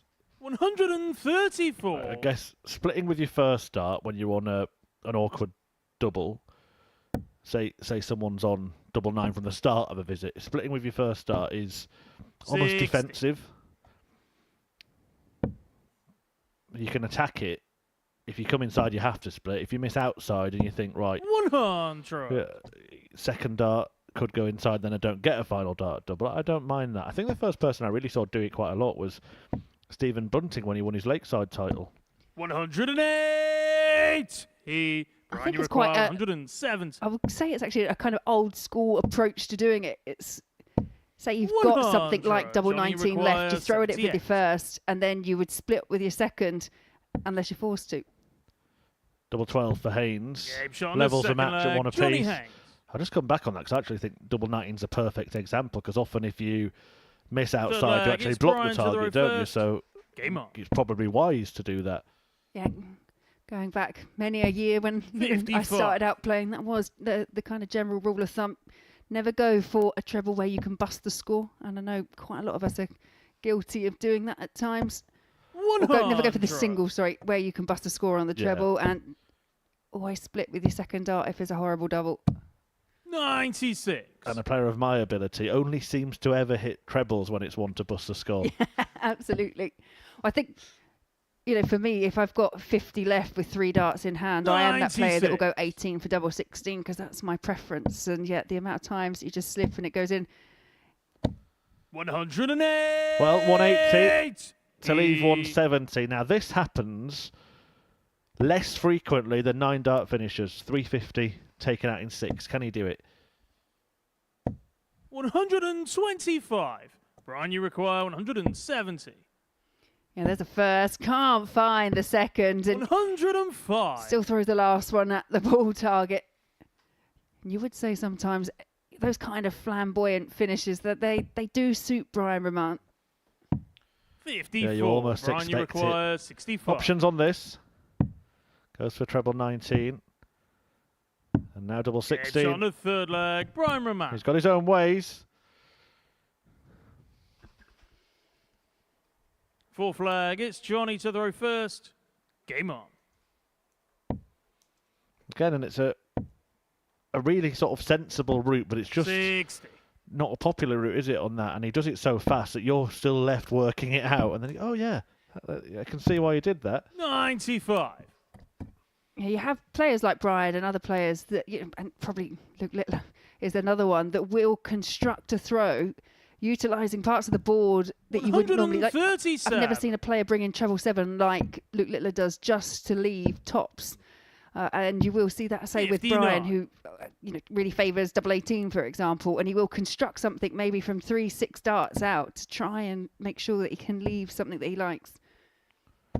100. Yeah, 65. A lot of players would go for the 25, but I can't remember who. I think it was Devon Peterson actually, who was with us recently, and he was saying that you should never go for 25 on those types of shots because it's the only time ever where you're throwing at a target and hoping you miss it because you're pretty much aiming for the ball, aren't you? Yeah. 44. I mean, I do like to think I'm aiming for the 25, but he's probably right. Which side of it do you aim for then?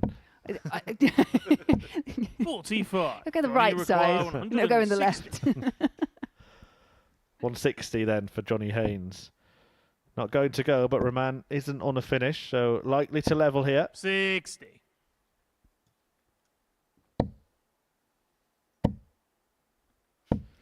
$121. You just knew. Johnny, you We're shaking our heads, but you 100. knew he was going to try and fill it up no matter what.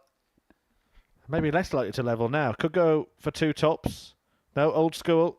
60 for 20. And that is an excellent rescue there Johnny with Haynes. Raman breathing down his neck. Haynes takes out the ton. Finishing this game has been sublime. It's Brian to throw first. Pace and precision. And it's kind of living up to the billing, isn't it, at the moment? These are the 2 players that came in favourites to win. Johnny just edging that above Brian Raman. 140.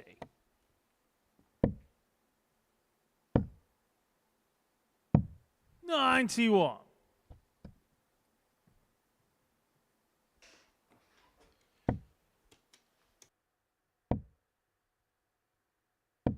55.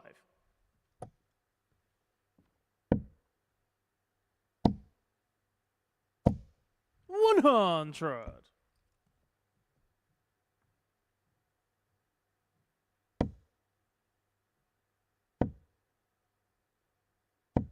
81. Brian, you require 170. Gets another go at that 170. Not going to take it this time. In a game of high quality 58. finishing. Brian Raman's 2 out of 3 on doubles. Johnny Haynes 2 out of 2. You've made a couple of song references. 2 out of 3 ain't bad. He's going his own way. Bit of Fleetwood Mac. He's got options when it comes to walk-on songs, as Brian Raman.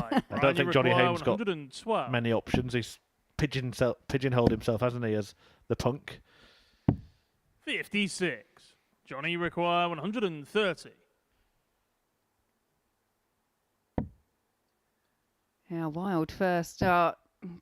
Can't really find the right adjustment there as well. So a chance, Brian Raman once again to stretch that lead. Brian, you require 56. Game shot on the 5th leg. Brian Raman. 3-2 then to the Riddler. Closing in. 6th leg. It's Johnny to throw first. Game on. Yeah, as you mentioned, it has really been a doubling masterclass in this match. And although Brian Raman's, he's missed a couple, he's missed 2. But what he has done is still seen out the actual shot. He's finished when he's got 3 darts in hand. And that is the statistic that matters the most.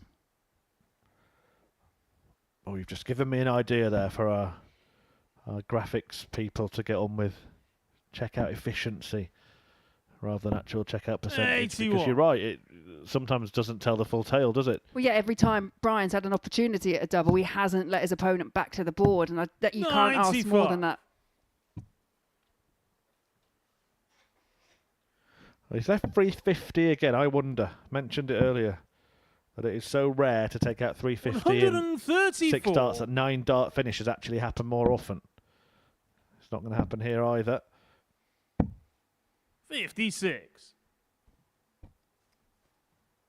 Paul Nicholson who presented me with that statistic. Yeah, it's one of his favourites. That and a red pen leg, isn't it, as well, where they go down in 15 darts. Ton, 101. 140.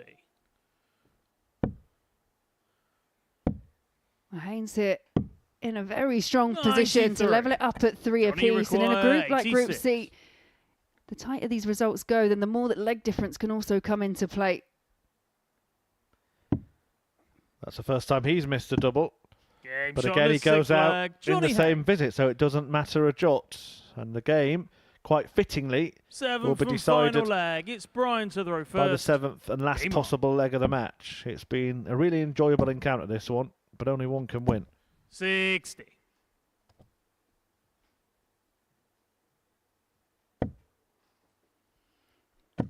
Yeah, the Traveller's visit there to open up the scoring from Raman. Just offered a little 99. bit of an opportunity, and Haynes not quite making the most of it after the first one. Went in the treble 20 bed. 56. And again, another chance here for Johnny Haynes. 140.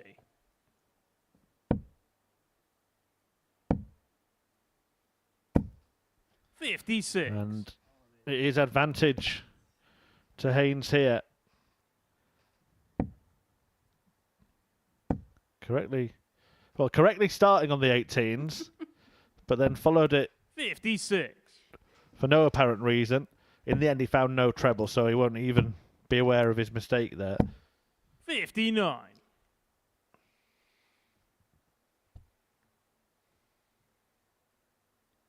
Yeah, but an uncharacteristic leg for Raman, and it's disappointing for him that it's happened in the very last one 45. because it hasn't yet found a treble 20.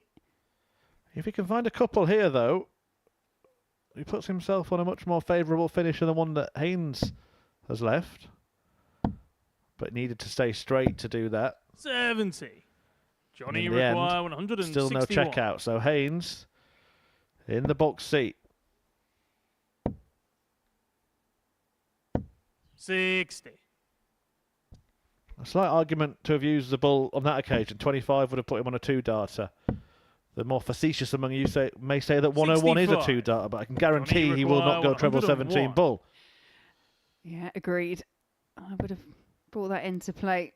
Well, 86 left, so treble 18 should be the target. Can't find it, so again, just trying to set up, but 93. Brian is now on Brian, a finish. You require 135. And it is such a Brian Raman finish, isn't it? Bull found, 85 remaining, went for the treble 19 and throws the 69. last dart in fury. Johnny, you require 8. I'm not sure if it actually hit anything or just ended up straight on the floor there. Game shot. And double the 2 match. is found, and Johnny Haynes finds a breaker throw in the last, and you can see the disappointment from Brian Raman. Just didn't quite click on in the very last leg, but a thoroughly enjoyable match between the two, which goes 3-4 to the punk Johnny Haynes. And coming up next, we've got Will Beaden, and he'll be taking on Simon Wilkinson.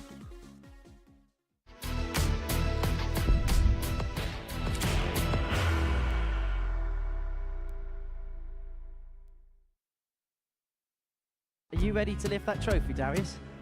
Yes. Let's do it then. Ladies and gentlemen, your Modus Super Series 9 champion is Lucky D, Darius Labanowski!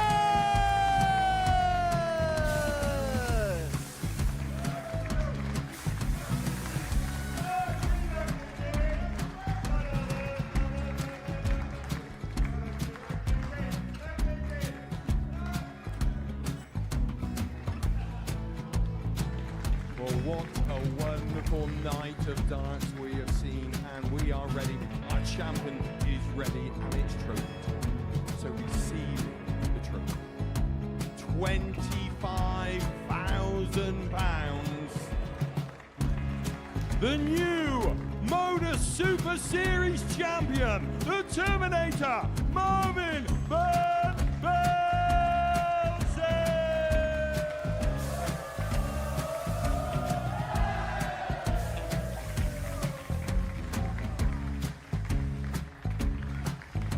And one more time, the 8th Modus Super Series champion, the Terminator, Marvin Van Velzen. And the new Modus Super Series champion is Andreas Dirty Harrison.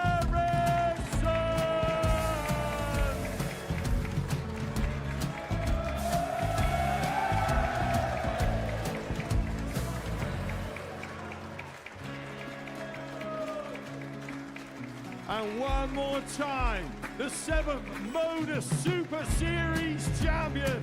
Give it up for Andreas Dirty Harrison. The moment we've all been waiting for. Would you please show your appreciation for your Series 6 Modus Super Series champion, Scott Taylor?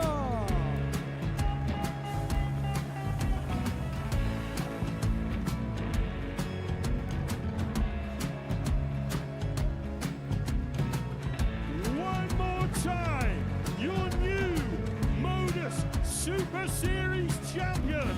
He is Chucky. He is Jim McEwen. Ladies and gentlemen, your Modus Super Series champion, retaining his title, the Nuke, Luke Littler!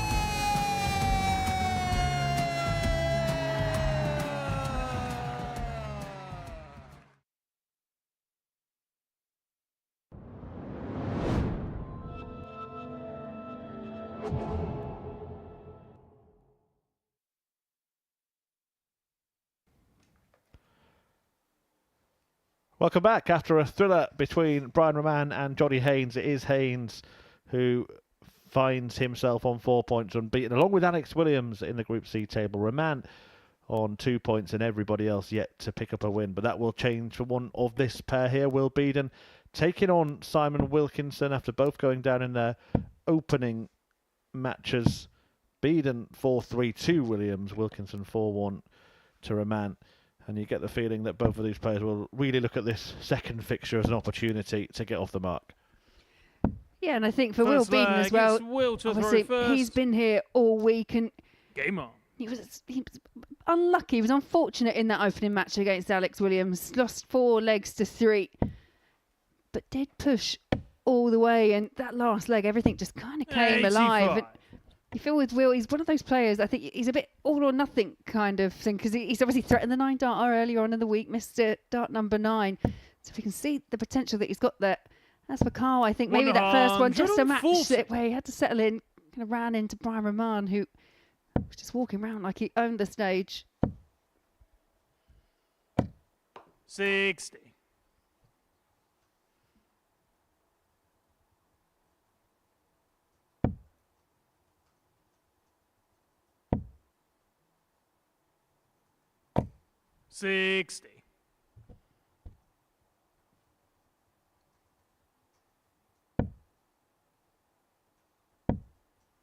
This being the first 60. meeting between these two. We had the pleasure of being in Group A. Wilkinson joining us now for Group C. So sometimes you just need that little bit of time just to settle into the atmosphere. It's a quiet venue when you play here midweek.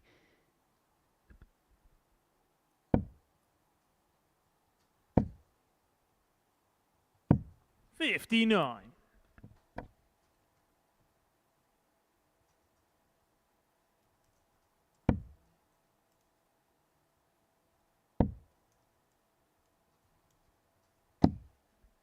$22.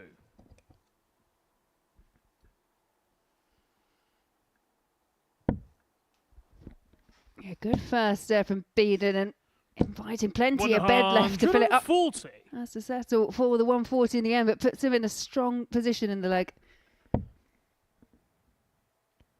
Oh, here comes Wilkinson firing straight back at him. 177. With an absolutely sublime shot. Will you require 97? Treble 18, the next port of call for double 12. 73. Simon, you require 42. Well, he deserves this chance after the superb setup. Double 16. 10. On the wire. Will you require 24?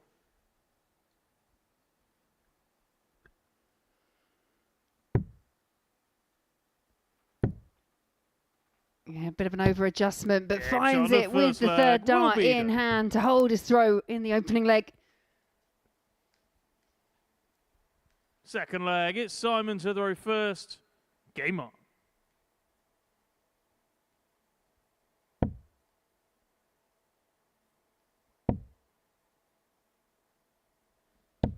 $85.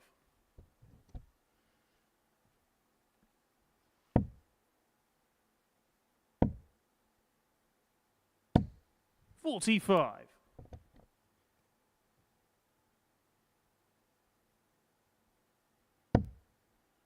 You look at the way that Wilkinson holds that dart right at the end of the barrel. Very much 100. kind of lifts it, the back end up. It's weighted forward.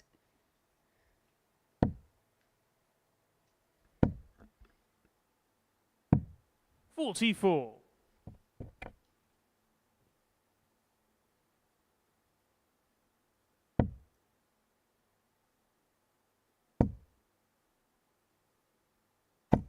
$140.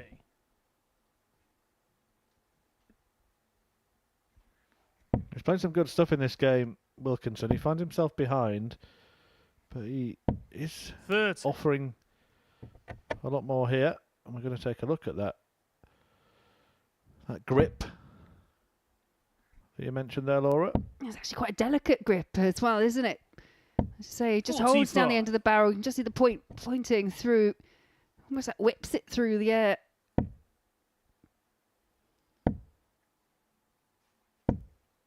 $83. 131. Simon, you But he's require got at least 131. 6 darts to take it out.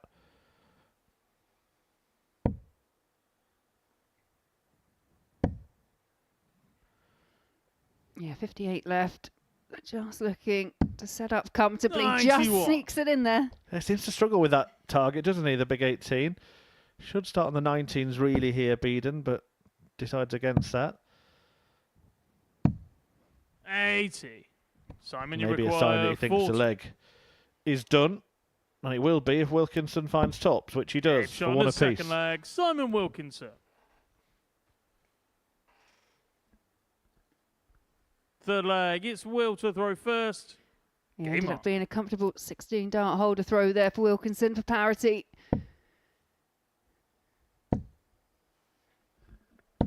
$140. I suppose if you're going to throw a load of bad darts, do it in the same leg. Oh yeah, I guess just collect them all together, get them out the way. 85. Fortunately, it doesn't tend to go that way. I tend to find that you do get with some players that they can find that massive score and then it just gets backed up with kind of a 26 or a 45. 135.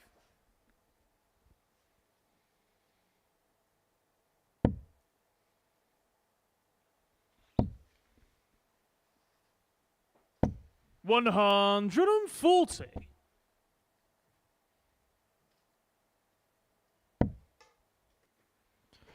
Again, he's finding it in this leg, Beaden. 140. On and off like a tap.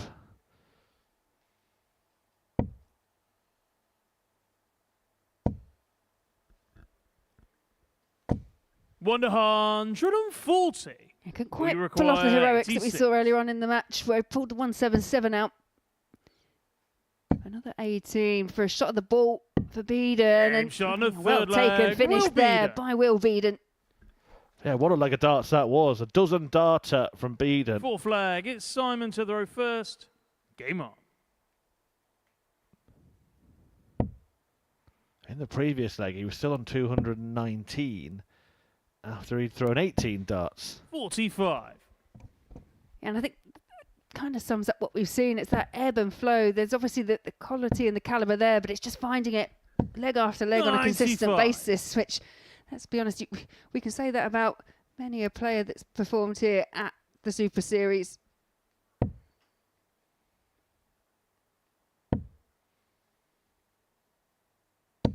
$125.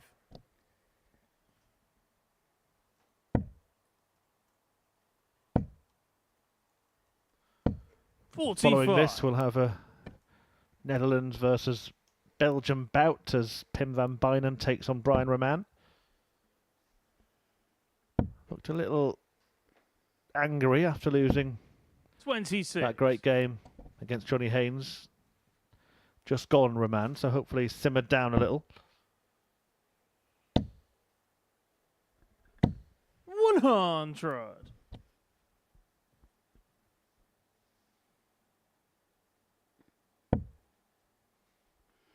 And that to me looks like the perfect lie. Just gets that little lift over the top of the first one. 100.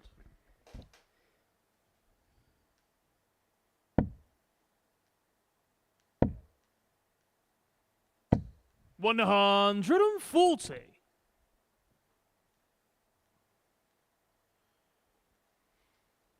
Leg in the balance. Wilkinson probably needs a treble.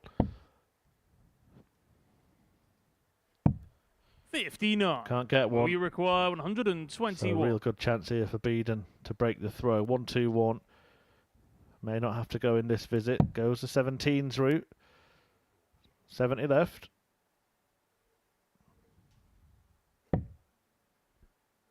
Well, he's decided 81. that Wilkinson's not going to take this Simon, you out. require 146. Yeah, it's a tactic that can play with the mind of your opponent, but it's one of those ones because you really want to hit it when someone doesn't go for the kind of straightforward 20 ball route.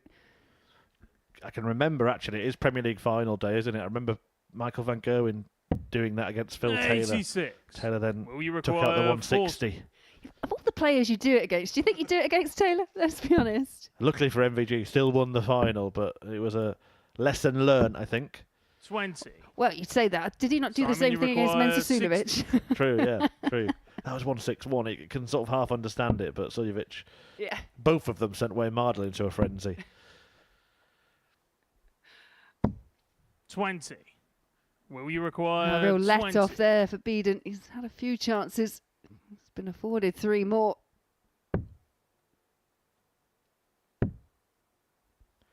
Double 5. 15. Simon, you require 40. Well, this is how good legs turn into bad legs. And how winning legs can turn into losing legs. Double 10.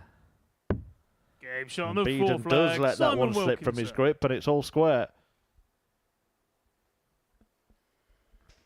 Fifth leg, it's Will to throw first. Game on.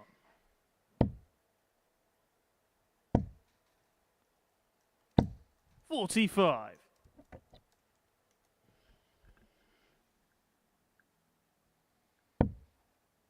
Yeah, Simon Wilkinson represents Lancashire at inter-county level. 41.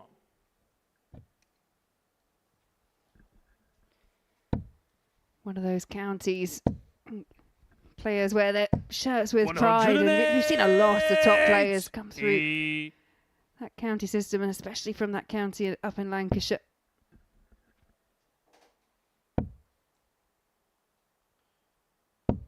$45.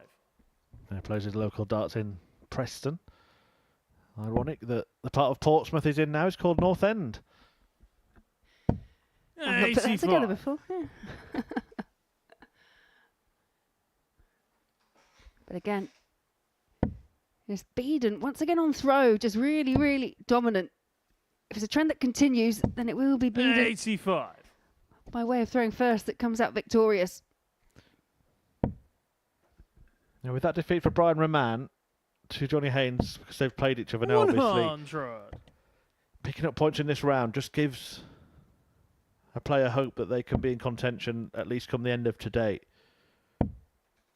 All about getting to finals night on Saturday. Don't forget, you can be there if you wish to come along. We require Tickets 91. available via dartshop.tv for any Saturday night of the Super Series for just a £5. Where can you go and 51. watch live sport for that these days? The Super Series, I've just told you. No, it's always a great atmosphere 6. here. Will you require 40?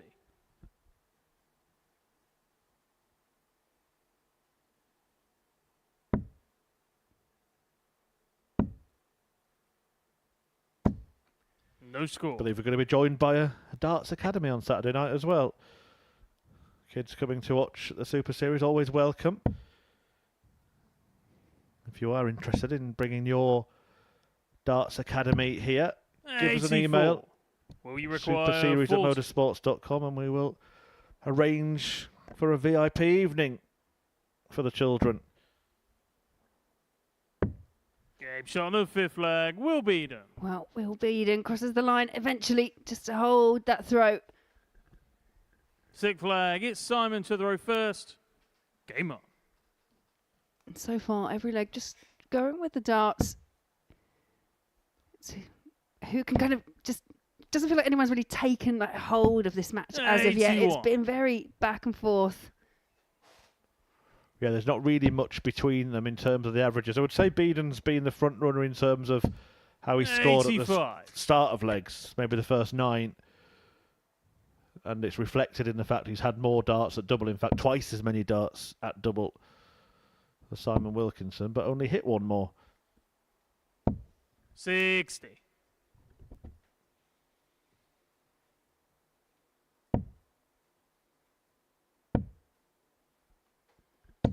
$85.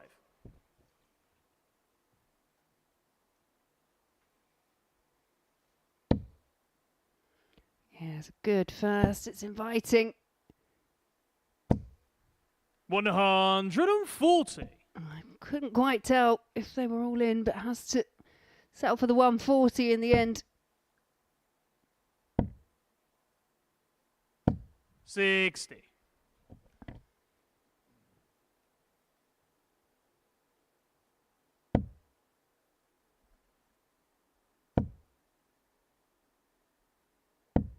$43.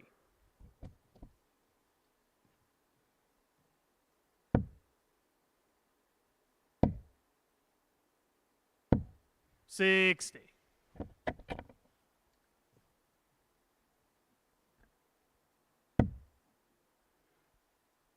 Little lift over the top, does so, but the wrong side of the treble 20, and just well in the 95. end. That could be an all-important dart. Puts him down to a 2-dart checkout with Beaden just chasing behind.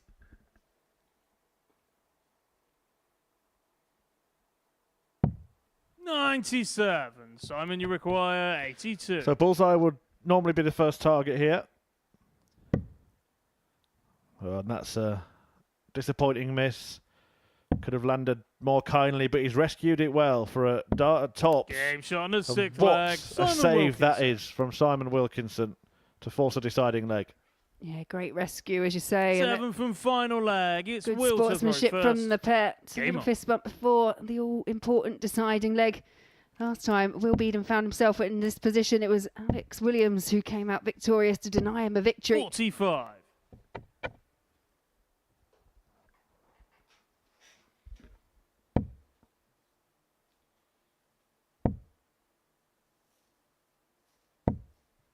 $100.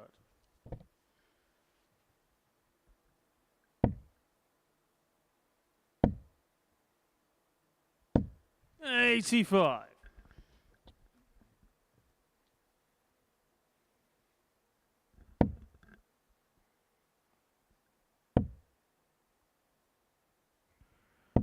How big 30. could this be for their prospects, for their confidence? I think when it comes to Group C, I think it's massive. I think for whoever comes out on top of this game, I just think, like you say, you've got the confidence element of it, but also the practicality of just getting those points on the board and just keeping yourself interested, because there's only 2 players that go through from 6. It is brutal in Group C. 42.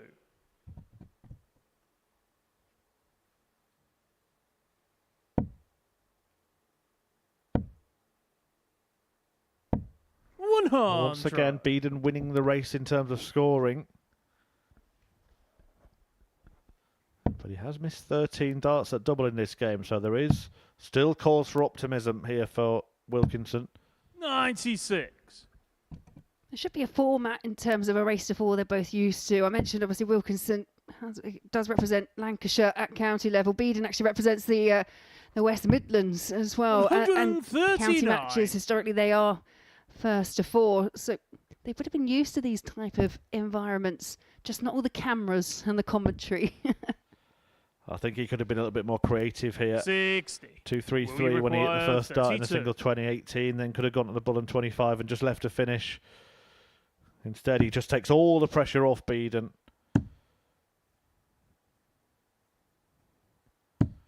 No score. And it'll be all the more frustrating that he's seen his opponent miss 3 darts at double.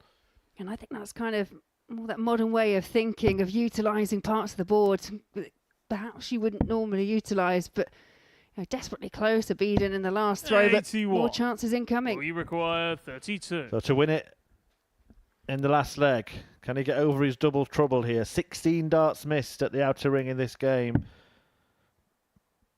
Can't find double 16, but does find double 8. And Will Beaden gets the victory over Simon Wilkinson 4-3. He picks up points for the first time in this group. Wilkinson yet to win in his first 2. Coming up after the break, we will see Pim van Bijnen face Brian Raman.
Welcome back to Group C in the Modus Super Series. Week 3 of Series 11. 2 players winning both their matches so far in Alex Williams and Johnny Haynes. Brian Raman and Will Beaden with 1 win apiece. And Simon Wilkinson and Pim van Bijnen yet to get off the mark in this group. Will that change here as van Bijnen takes on Raman in Game 7 of this afternoon's 15 fixtures? We are about to find out.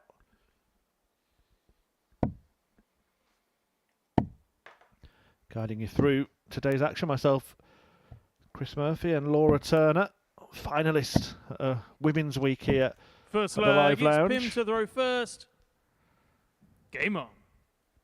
Yeah, that feels like a little bit of a lifetime ago. I know it wasn't that long ago. But yeah, thoroughly enjoyable experience.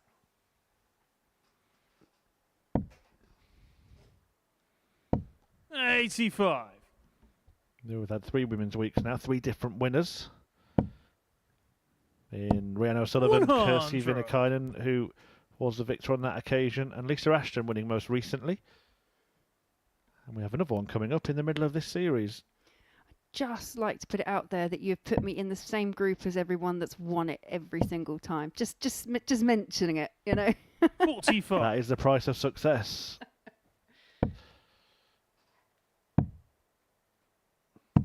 $96.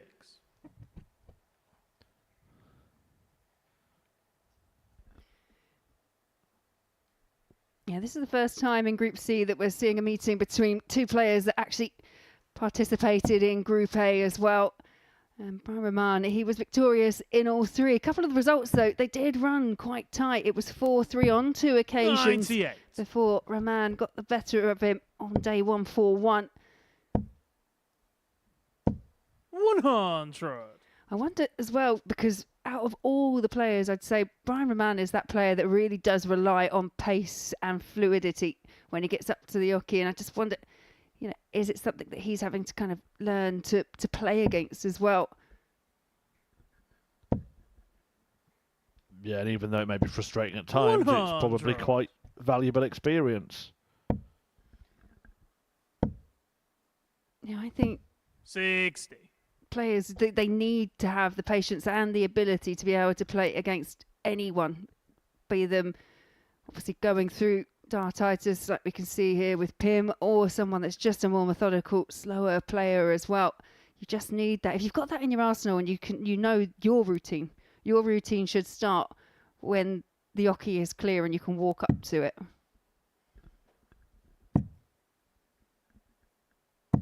$133. Brian, you require Great visit there 145. from Van Bijnen. 97. Pim, you require 40.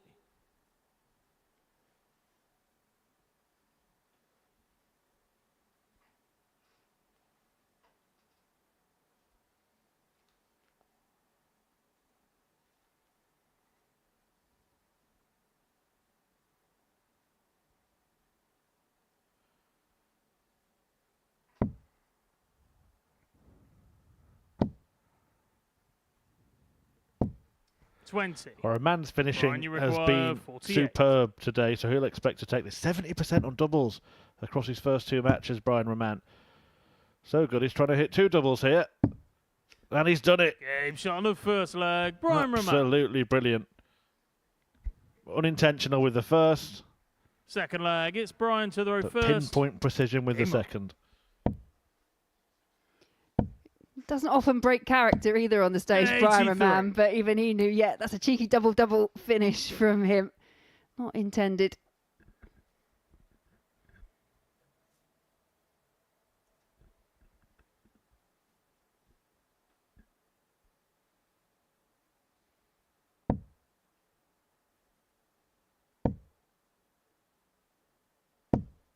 $36.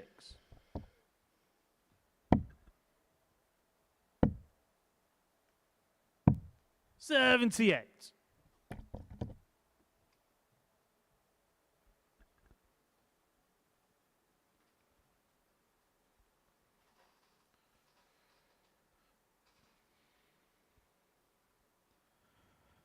I hate to keep bleating on about the problem that Van Bijnen's going through, but it's impossible to ignore, isn't it? It's there in front of our eyes, and 45. just hope that this week is productive for him rather than something that kind of adds to the issue. 89. Yeah, I think from the conversations and bits that I've seen on social media as well, he's just looking to see what he can get out of the week. He's obviously still playing, looking to kind of battle through it. So hopefully, like you say, it will be overall, I wouldn't say necessarily a positive experience, but there's positivity he can take from it. Yeah, been saying it's been a real target to qualify for the Modus Super 45. Series. He managed to do that. So being here in itself is a win for him. 30.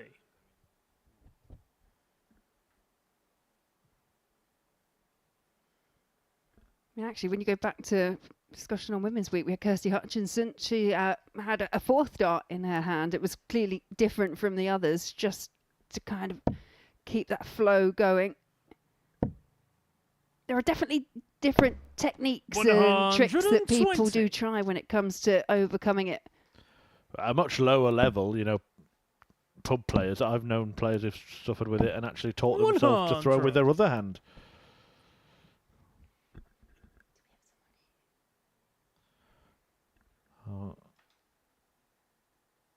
Jack Langston, the darts referee, has done that actually. Played in our influencer events here at the Modus Super Series. I'm going to rack my brains because I don't know if it was for dartitis, but I'm sure there was a player that maybe came through ADC Europe. And he taught himself to play with his other hand as well. 85. Yeah, Brian, I have to rack mine as well. 21. Yeah, I could have just imagined it, to be fair. Graham Usher can play with both hands, but that's just a gift. 62. My dad's ambidextrous, actually, so he used to Pim, play you with his require right hand and chalk with his left 170. hand. At the same time. Yeah, we used to play like chalk your own, so Right. he'd just like take his darts out out with the other hand. That's skill. Funny that, because my football coach always said I had two left feet. What's the darting equivalent of that?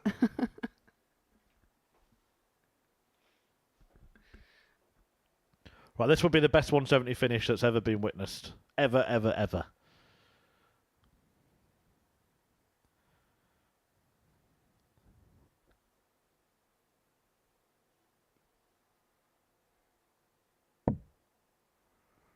That would have been the best commentary that had ever been heard as well, but 58. both Brian, of you those things require now 59. instantly forgettable.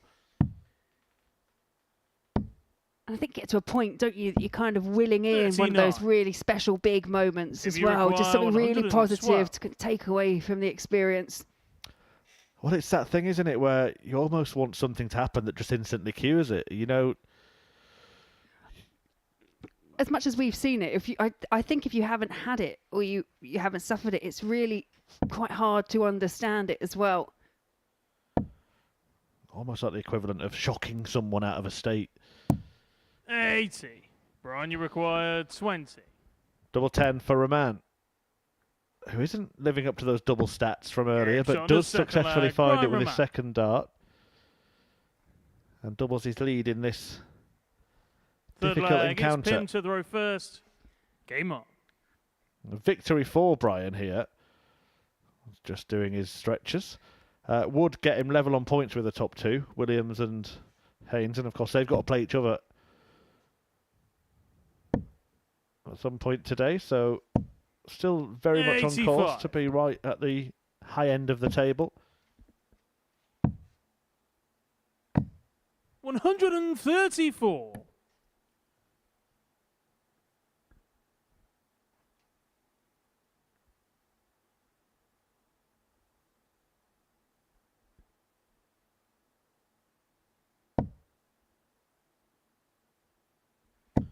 I know Kevin Painter was struggling a little bit 100. with the same issue, and so he was doing something interesting. He was just deciding, right, that's not working, I'm going to throw for a different target, and that seemed to work for 100. him.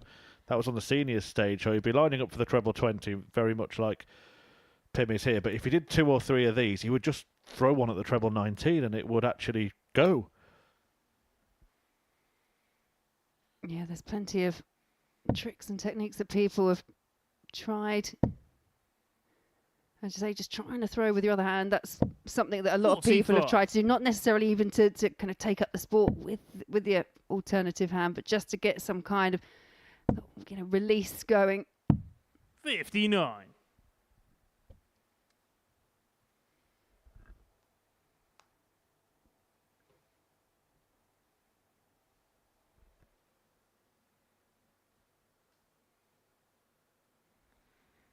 This time he is going for the 19s, but that's because of the situation on the scoreboard. You could hit a treble and a 25, he would leave a finish, but no treble. 58. So no need to go for the ball.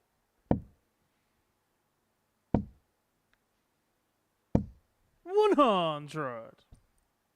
Yeah, Brian Raman now really has wrestled that advantage, a throw away from Pim.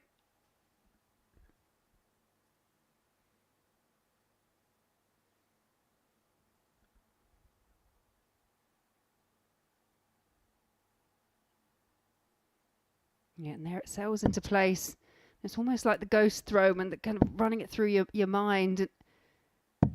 139. Yeah, great Brian, you visit require there to leave himself on a 2-dot checkout. 88.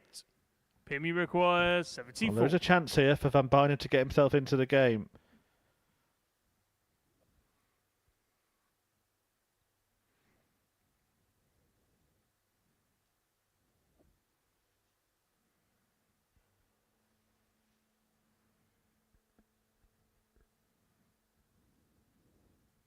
I have to say, it has to be really frustrating for Pim himself. I haven't seen anyone keep their composure like this going through this problem. He's not completely berating himself. He's happy to stay and play on.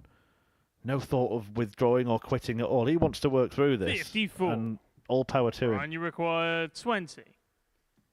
I think it's just emphasised as well, isn't it? When you've got those key moments in the match, the 170 finish that we saw earlier, the 74 that we saw on the previous throw, that's when I think the mind starts racing away, and that's where flag. It's Brian to where the it becomes first. slightly more sticky for him. 100.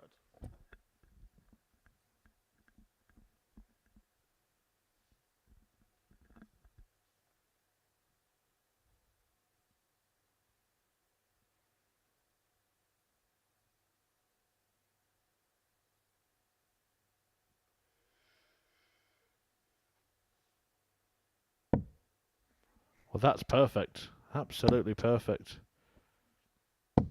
100.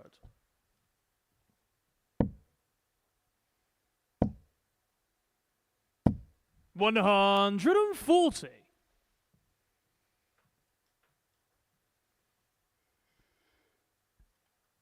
Yeah, Van Bijnen, he did suffer a 4-0 defeat to the hands of Alex Williams in the previous match. And Brian Raman now just looking to do the same here as he just racks up the pressure.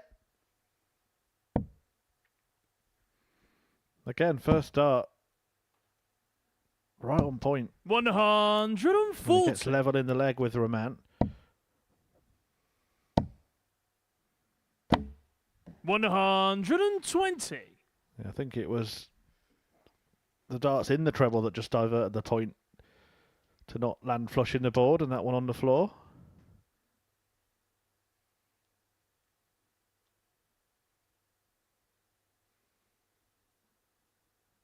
Williams, Wilkinson next, then Haynes takes on Beaden.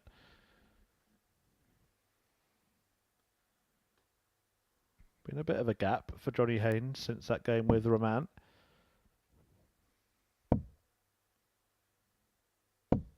$85. Brian, you require 141.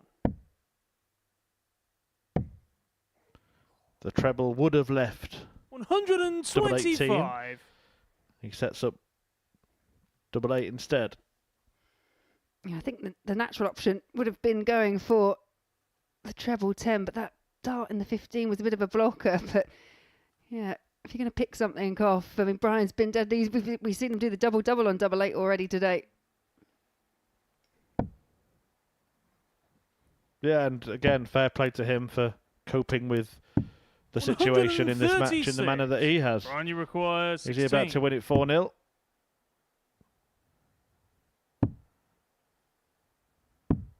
He does. And the match, Raman runs riot in that one. A 4-0 victory for the Belgian. It hasn't been pretty watching Pim van Bijnen for obvious reasons, but when you look at the averages, nothing between them except 4 legs, and that's the important bit. Williams, Wilkinson next.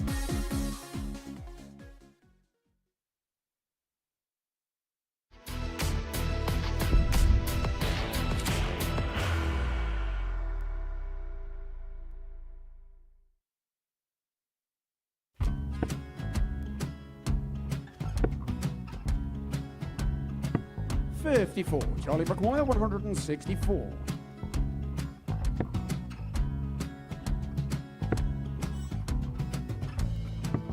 44.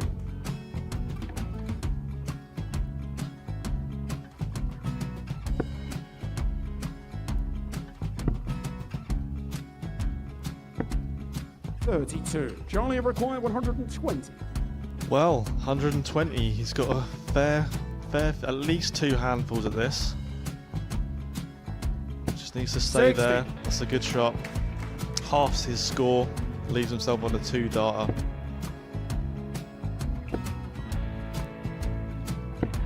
$26. Charlie Time on his required side 60. to become back-to-back singles champion.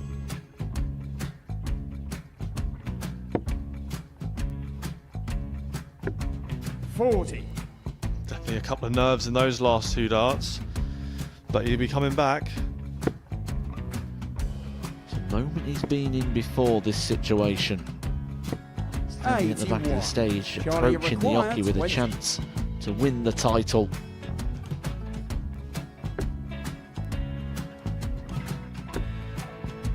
He did this to win the first title, if you remember. 11. I think he's gone. Georgia I think he's gone to bust it, maybe. The first title he won, he wanted 20. He went 6-7-7 to win it. He had a chance to replicate it again. Yeah, I get the feeling that was for a bust. And 39. on that situation there, George Gay wasn't even able to take it out going to the 18s on that switch. Yeah, I think he just panicked a bit, but he's done well to get that big one. Sometimes going to be the hardest part. Georgia requires This is it. 79. It's got to be 19s. It's got to be 19s for this shot. Big 20 and a double. He's got the first one. He's going to get a match dart here.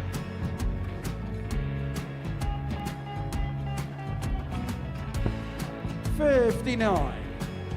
Charlie Threw the entire required body into that 8. one. Just didn't want to let go of the dart.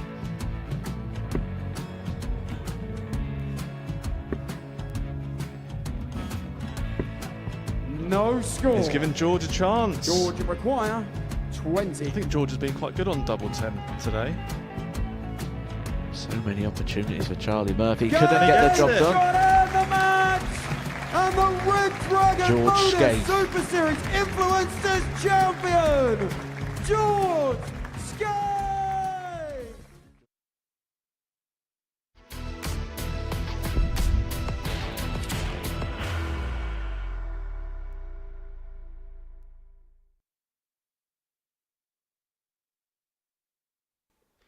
Welcome back to the Modus Super Series live on Pluto TV, free for your viewing pleasure.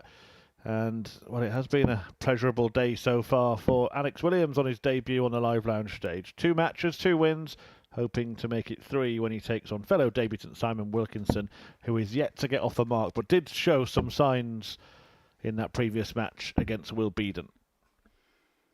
Yeah, he did. He was narrowly beaten 4 legs to 3 by Beaden. And again, this is another game that's, I think it's got quite a bit loaded on it, because for Williams, he's still got to face the likes of Brian Raman and Johnny Haynes in his remaining 2 games. And it feels like one of those matches that First leg, it's Alex when you to throw first. when you get players in these type of group situations that are being beaten by everyone else, you feel like you have to do the same thing, because otherwise you could get cut adrift when it comes to the points tally.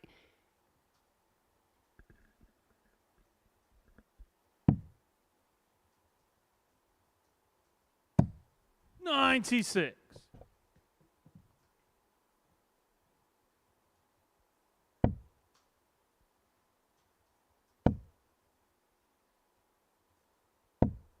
$100.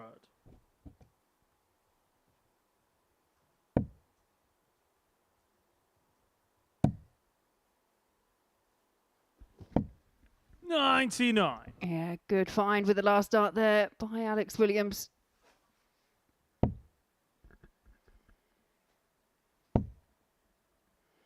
I do know in the run-up to this, Alex Williams has been 45. putting the time in on the practice board, building up to this for the last couple of months. And you will find that with players, when they get the opportunity to come here to the Modus Super Series, they really do kind of hone in on it, train themselves up. I know 84. when I got the invitation to actually play, it was myself and Lorraine Winstanley. We kind of played that format as well. We're quite used to, on the women's series now, playing first to four. Obviously in the specials weeks it was first 59. to three, so we actually changed our practice routine to get used to that more cutthroat type of format. Yeah, and it is an invite, Alex Williams, so he's obviously been noticed. 140. 3 qualifiers every week. No, 4 qualifiers every week, sorry, plus 8 invitees. 41. Alex, you require 82. And often when the qualifiers do well, they become invitations, don't they? Yeah, you think of some of the kind of gems that we've unearthed here at the Super Series. I think the one that always pops into my mind is the likes Game of shot Tom on the Sykes, first and leg, that's Alex a bit of a Williams. gem there from Williams, converting 82 to take the first. Yeah, pretty much did it Second backwards as leg, well, it's didn't he? Simon to the row first. 17, Game on. then 25, and ending on tops.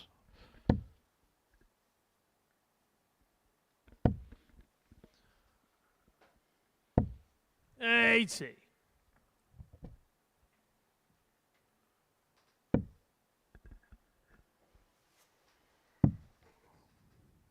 He's going to play Brian Raman in his next game. In fact, he's only got one 84. game off between this and that. First objective will have been to beat Wilkinson, Van Bijnen and Beaden. If he wins this match, he 45. would have done that before taking on the 2 favourites in Raman and Haynes. Beaden's going to take on Van Bijnen next. 56.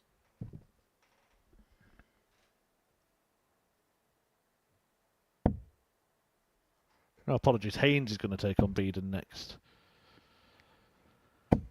121.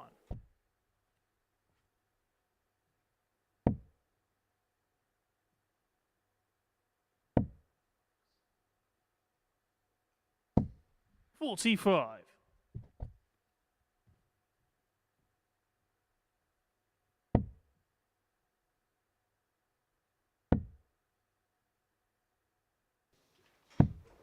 $63.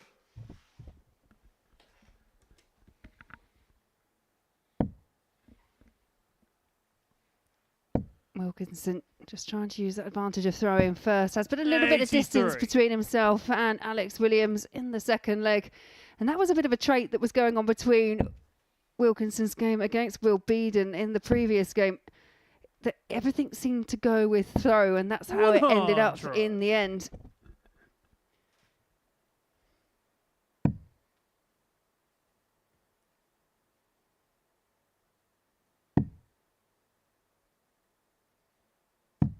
$57. Simon, you require 92. 92 here for Wilkinson. Options you'd expect with Williams not on a finish for him to go exactly where he has gone. Just trying to set it up. 60. Does that.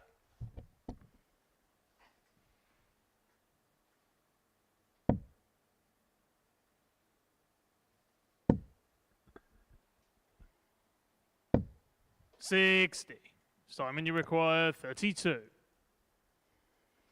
Yeah, double 16 for one apiece, Yeah, and shot on cleanly the second taken there leg, Simon by Wilkinson. Simon Wilkinson. Third leg, it's Alex to throw first. Game Well on. square. And whilst Wilkinson's kind of been restricted when it's come to having shots at the outer ring, when he has got there, he's been 6. relatively accurate. I think he's probably running around the 33% mark throughout the day today.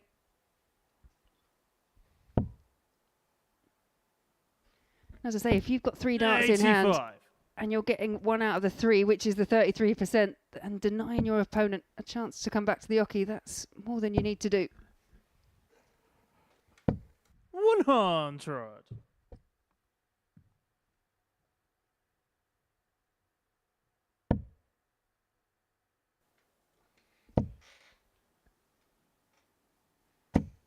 $81.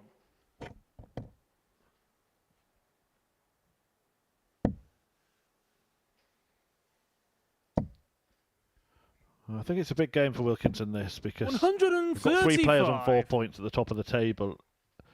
If he loses this, and then Raman and Haynes get victories, he's going to find himself 6 points adrift already. 60. Yeah, there are some matches that probably when you can look back over a campaign, perhaps were just that slightly more weighted than you realised. But I agree, because if Alex has got any chance of kind of staying up around the 44. top 2, then I think needs a victory here and then potentially getting a victory over either Haynes or Brian Raman, or over both. 59. If he wins here, then it puts him on 6 points, and the most that Raman can get to is 8, so it's at least going to put him on the shoulder. If he can beat one of them, he could actually find himself in the top 2 going into tomorrow. 96. And we did say, didn't we, that it looked like the bookies thought it was a 3-horse race. It does seem to be panning out that way. Yeah, absolutely. 45. Alex, you require 66. And sometimes difficult to know with players that are relatively unknown quantities, especially when it comes to playing on the stages in front of cameras. But as you say, it's going to 38. form. But yeah, anguish on the face there of Alex Williams, just pulls it into the wrong double. Shouldn't matter, though. Wilkinson can't go out. 57. So double Alex, you 14. require 28. Not where he expected to end up. Becomes double 7. Game shot on And the he third cleans leg. up. Alex Williams. With good accuracy there to lead. Fourth leg. It's 2-1. Simon to throw first. Game on.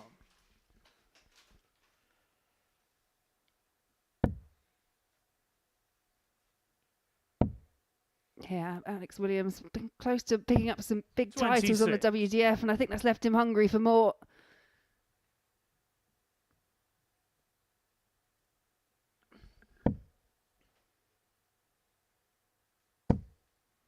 It will be really interesting to see how he fares against Raman and Haynes. 140. Looking forward to those fixtures.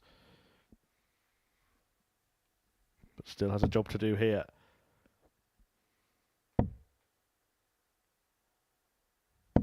$60.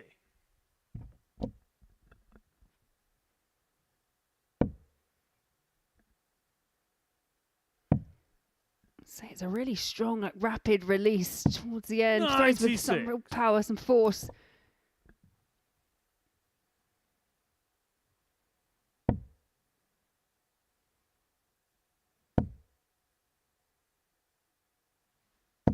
$140.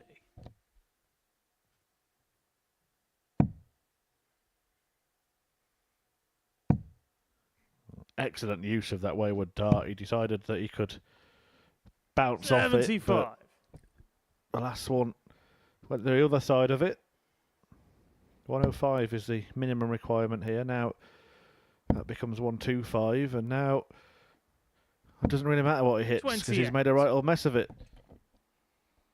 Yeah, setup play has not been Wilkinson's strong point up to Prez.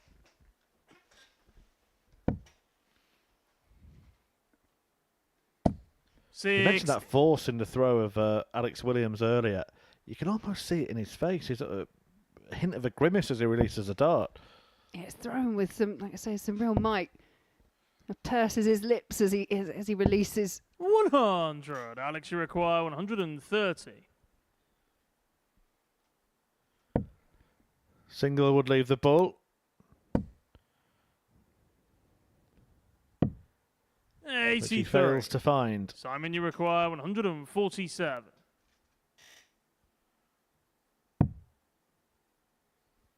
Can't finish now, so Williams returning for 47. 51. Alex, you require 47.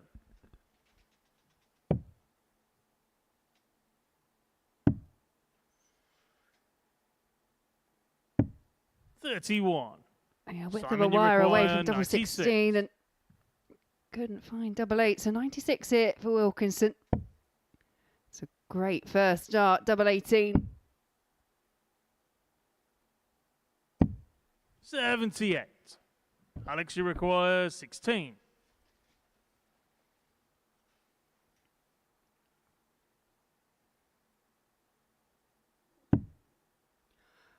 Yeah, I'd pull that face too because that's awkward. Yeah, you can see the way it's standing up, but he's Shot found on a way fourth past flag, it. Alex Williams. Had to move his hockey position and produced a brilliant dart to navigate the Fifth blocker flag, it's Alex to throw and to first. put himself Game on. in a 3-1 lead and throwing for the match.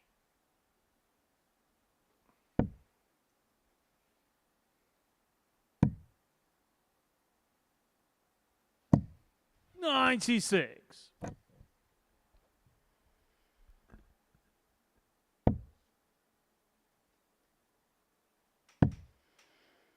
Yeah, just wonder how important that miss on the double 46. 18 will prove to be for Simon Wilkinson because there's a huge difference. It's a massive swing between 2 apiece and 3-1.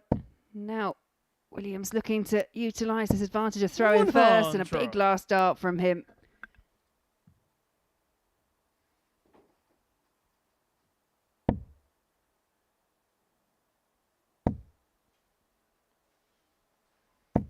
$60.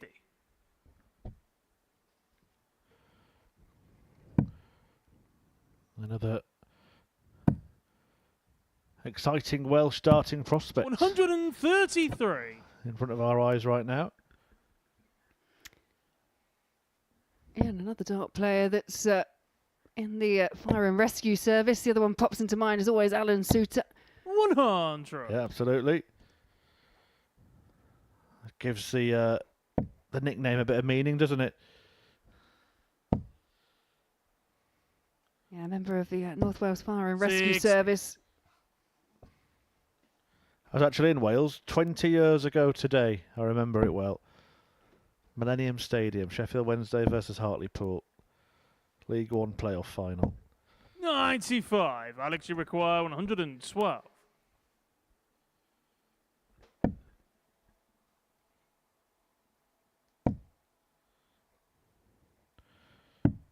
96. Well, it was a match-winning opportunity. He will be coming back for more because Wilkinson found himself once again cut adrift, not on a finish. He will be after this throw, though. 100. Alex, you require 16. So to win it 4-1 and to keep up the perfect start to life at the Headshot and Super the match, Series, Alex Alex Williams remains undefeated and soars to the top of the Group C table. A 4-1 win over the winless Simon Wilkinson. And coming next, we're going to see Johnny Haynes look to join him when he takes on Will Beaden.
Welcome back to the Group C action here at the Modus Super Series, where we've just seen Alex Williams win his 3rd match out of 3. Johnny Haynes is hoping to mirror that record. He takes on Will Beaden here, but he's still got an outside chance of putting himself in the picture. He won his last match against Simon Wilkinson, and a victory here would see him join Haynes and Brian Raman on 4 points and be just 2 off the top. Yeah, still plenty of more potential twists and turns to come. But Johnny Haynes, he's looked at, other than First that leg, it's Johnny to throw first. kind of tentative opening Game leg on. that he had in the first match, he still came out a 4-1 winner in the end. Went on to beat Brian Raman 4 legs to 3 in a bit of a revenge match. I didn't mention it before, but it was actually Brian Raman that knocked Johnny Haynes out of the 2022 WDF World Championship. Good memory. I think I commentated on it. 60. And I've forgotten all about it. I'm not sure that Jared would like to hear this in the background, but then Brian went on to beat Jared Colt. See, a weekly winner here. Jared had beaten 125. Martin Adams in the previous round. Had indeed. And in a strange coincidence, Johnny Haynes is replacing Martin Adams. There we go. We do live in a very small darts world. 140.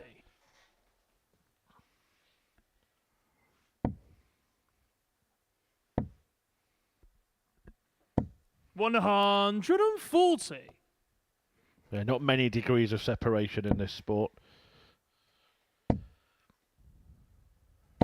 60. Johnny require 136. 136 for Haynes here. Isn't going to go, but he'd love to score a ton and leave his favourite double. Can't do that now. 78. Good adjustment in the end with the last. Kind of sets him up with one of those kind of pop finishes. 140. Johnny require 58. Tops for 1-0. 38. Will you require 101? That last visit from Will Beaden of 140 has left him on a 101 checkout. It is a chance if he can find the treble 19. He can, so double 12. 77. Not Johnny far away require at all. 20. 2 10s. Game shot on the first leg. Johnny Haynes. That awkward moment where no one moves because they're not quite Second sure leg, it's if Will it's to in or throw not. first. Yeah, Game on. it's actually very good refereeing by Jack Garwood, because if it hadn't been in, the last thing he wants to be doing is leaning over, and Johnny Haynes chucks a dart in the back 62. of his head.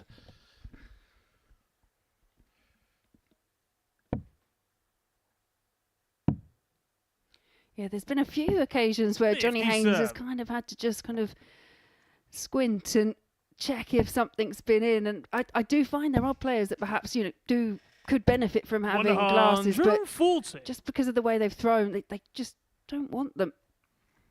It's interesting. He was doing something with his darts there. I don't know if it was chalk or something. 60. Yeah, you can. I think we've now had confirmation that it was chalk, because you can see that his darts have changed colour. Almost like he's chalked up half the stem as well. 99. It's a real kind of old school way of trying to increase grip, and it's not one that I've ever kind of been comfortable using, because I find it makes my 140. hands slipperier. Yeah, it may not be conventional chalk, because he's not leaving any on the board, is he? Remember when Keith Deller played at the previous version of the Super Series and the World 80. Seniors, and he covered the board in chalk. I think at one point he even covered some of his face because it was just so much chalk. 100. Will you require 120? Oh, maybe I've worked it out. Maybe he's actually using the chalk so he can see, because he did it 6. after. He didn't know if that Johnny double 10 was require in. 144. Just get a different colour set of darts, Johnny. They're all available these days.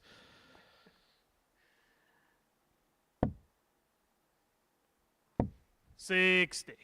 Will you require 60?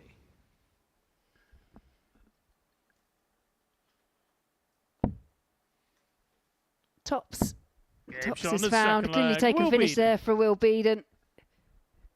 Yeah, I think there's a lot of different things that you can use now for Third leg, it's Johnny to throw just first. aiding with grip. Game Obviously, chalk is that more traditional route. We've seen people that quite often have that ball of like that little slab of wax as well. I know Connor 81. Scott uses almost like a kind of tacky glue for his fingers as well. So there are definitely things that you can use.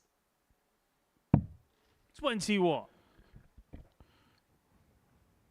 We spoke about Simon Wilkinson having the same set of darts for 20 years. I've just come across an article in the Swindon Advertiser 100. from 2013. Breaking news in his area, Johnny Haynes changed his darts after 30 years. He used the same set of darts for 30 years. 140. After being warned that they could break at any moment. But I do wonder if he just got exactly the same set remade in the same model, just, you know. 140. Yeah, maybe that substance that he's putting on them is some kind of protection. 60. You know, when you go to the shoe shop and they try and flog you that wax or whatever it is to protect the shoe. And then some other wax to 78. protect the wax and so on.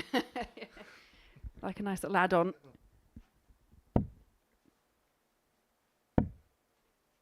Yeah, you do find it though with players. We talk about players Johnny that kind of require change their equipment and 102. tinker, but there are ones that are just very loyal to one set of darts. 62. Good setup from Haynes to tee up tops. Beaden can do the same if he fills it up. 140. Next best thing. Johnny require 40.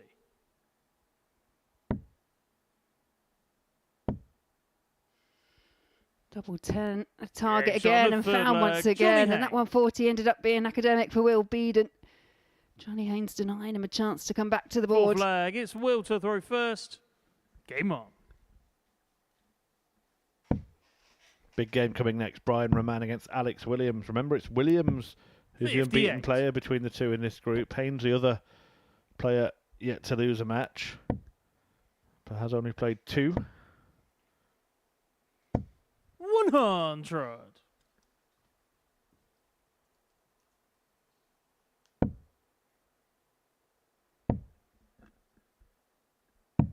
$44.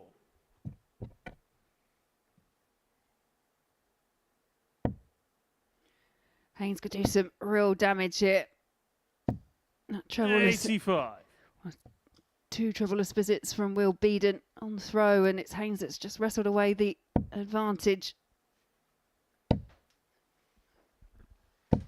100.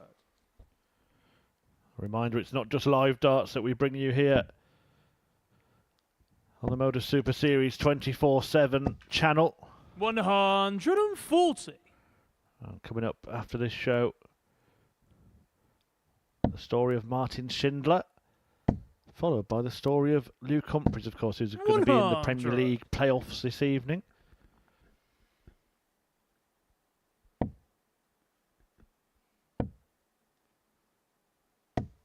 $55. There's also a Tungsten Talk on the playlist. I can't find next time it's on right now, Laura, but it's with you and your husband. 137. I got messages from people when Johnny that was require played. 121. Apparently thoroughly enjoyable. I think for Aaron it was as well. Haynes there. He was looking for the 25, which would have left double 18, but he's gone inside. He's found the bullseye. 113. Maybe that Will kind you of relates to require what you were saying 62? earlier on this afternoon. Don't go for the 25 because you're trying to miss a ball. Yeah, and Beaden can cling on to contention here. Double 8. 54. He may come Johnny to require rue 8. that miss. Double 4 for Haynes here to put some daylight between the pair. Game shot on the fourth And I leg. think that Johnny deflected off the 2 darts that are in there and bounced into the treble, into the double, sorry. Haynes. Fifth leg. It's Johnny to throw first. Doesn't matter how you get it, as long as Game you get it in the end. But a bit of luck there for Johnny Haynes.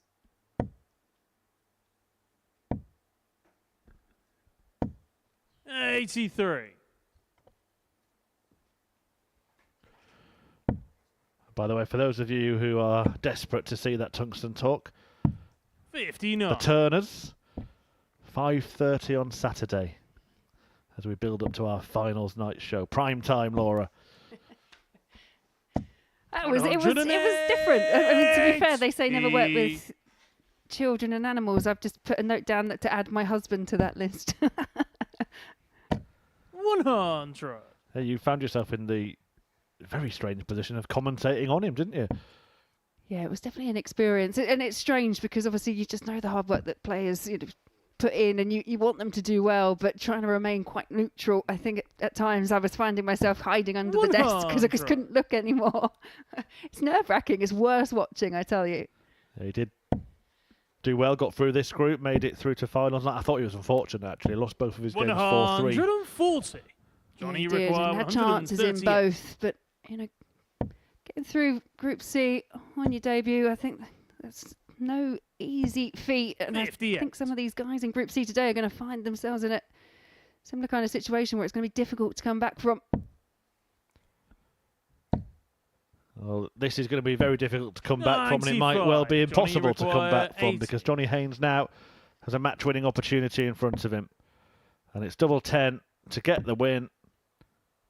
Double 5 after a quick glance at Beaden's score. Game short and the match. Looked at the score, felt he had to hit, did hit, and he wins again. 3 from 3 for Johnny Haynes, who backs up his billing as the favourite to win this group. A 4-1 success then against Will Beaden, and it does look like a 3-horse race in Group C. Haynes and the other two are going to play next as Brian Raman takes on Alex Williams.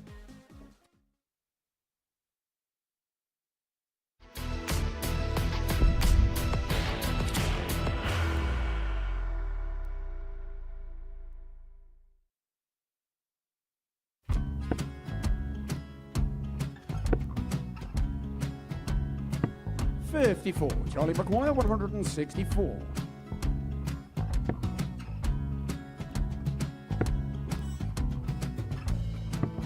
44.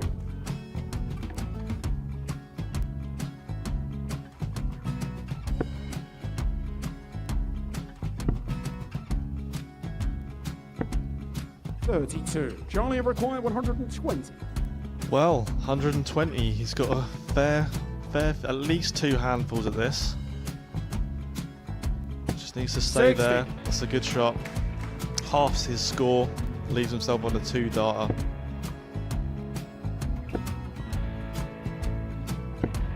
$26. Charlie Time on his required side 60. to become back-to-back singles champion.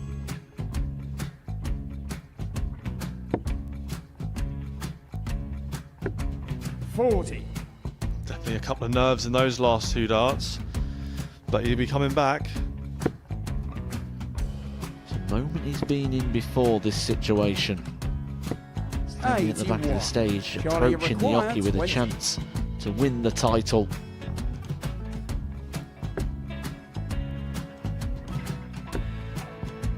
He did this to win the first title, if you remember. 11. I think he's gone. Georgia I think he's required gone to 118. bust it, maybe. The first title he wanted 20. He went 6-7-7 to win it. He had a chance to replicate it again. Yeah, I get the feeling that was for a bust, and 39. on that situation there, George require Scaife wasn't even 9. able to take it out going to the 18s on that switch. Yeah, I think he just panicked a bit, but he's done well to get that big one. Sometimes can be the hardest part. Georgia requires This is it. 79. It's got to be 19s. It's got to be 19s for this shot. Big 20 and a double. He's got the first one. He's going to get a match dart here.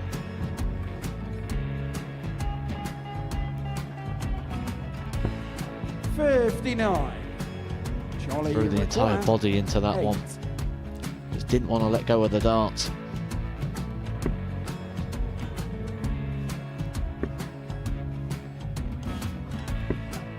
No score. He's given George a chance. Georgia require 20. I think George has been quite good on double 10 today.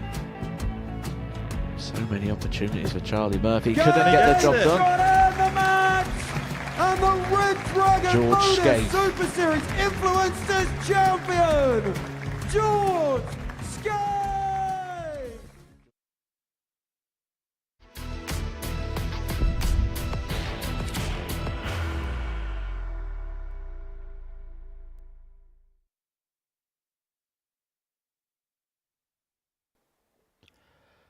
Another big game coming up, because if you take a look at the Group C table, it is turning into a 3-horse race, and Brian Raman is 2 points behind Johnny Haynes and the league leader on debut, Alex Williams, who's looking to remain unbeaten after 4 and put a big gap between himself and Raman. If Raman can win the game that's about to take place, there will be 3 players tied on 6. So a huge opportunity this for Alex Williams to force Brian Raman into a position where he's got to dig himself out of a hole. Yeah, I think another match that involves Alex Williams where it could completely shape the way the table looks after day 1. And you saw the visible frustration from Brian Raman when he came unstuck ever so slightly against Johnny Haynes in his second match this afternoon, went out and lost 4-3, and that last leg decider just couldn't actually produce the big scoring power that we're used to seeing from him. First leg, Bounced back in his Brian to next the match, first. beat Pim van Game Bijnen on. 4-0. So this is the one, I think, for Brian that he's got to have all his focus on. And as for Alex, if he can get one win over the other 2 that are in that top pack, 94. then he's going to put himself in a good position for tomorrow. Yeah, huge game already for the pair of them. Williams has been very good on debut. 58. Raman only losing to Johnny Haynes, who is Williams' final opponent of the day as we move into the penultimate round of fixtures. It'll make it 90, really sir. interesting, won't it? Depending on these last few results today. Going into tomorrow, obviously the fixtures are all flipped. So it will be Alex against Johnny Haynes, then against Brian Raman in the opening 2 matches. And 79. the whole thing could be almost tied up after those couple of games. I'm not sure it will be, though. It feels like this could be just a tight race between the top 3. 100. And then you have that chasing pack who are really cut adrift at an early stage this afternoon, but they can play the all-important act of spoilers, even 58. if they're not in contention for a top 2 spot. Now, the thing is, if this top 3 are all capable of beating each other, the 140. fixtures may be flipped tomorrow, but if the results are flipped, then they're all going to end up on the same points, aren't they? And it could come down to a leg difference, legs won. 100. Even averages. Brian, you require 70.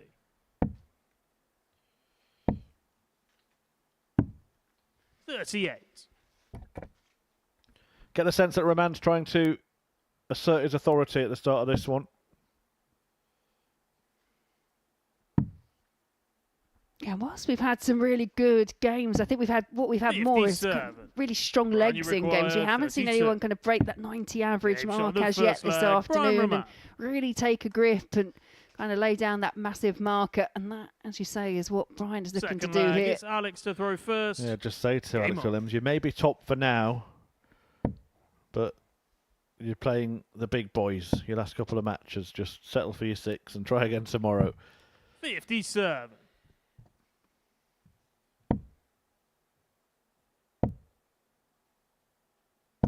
$85.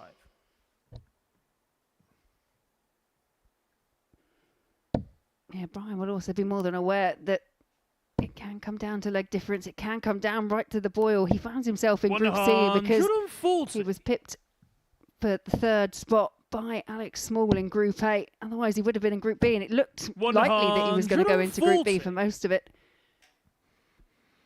Also looking at the strength of Group B, is this week an occasion where someone like Brian Raman might be more likely to be one of the 2 players progressing from Group C 39. than he is to be one of the 3 making it through Group B? Yeah, and I think he'll have that kind of attitude as well, knowing Brian. 140.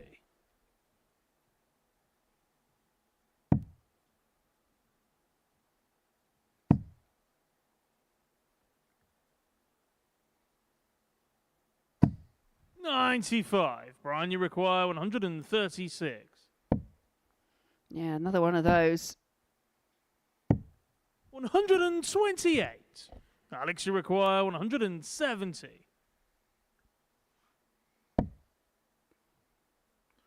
Is it going? Well, the chance has gone, and Raman, 123. his eyes will have lit Brian, you up in the require background as now he takes aim at double 4 to break the throw. Can't get any closer without hitting. 4. Well, maybe he could. Yeah, I was going to say, Alex, you require 47. yeah, just the wrong side of the wire, and that would be disappointing because I'm quite confident he hit that treble 16 to leave double 4. And one more dart in hand for Williams to level it up. And 15. Brian, you require 4. yeah, almost threw himself over the oche. Tricky. Trickier.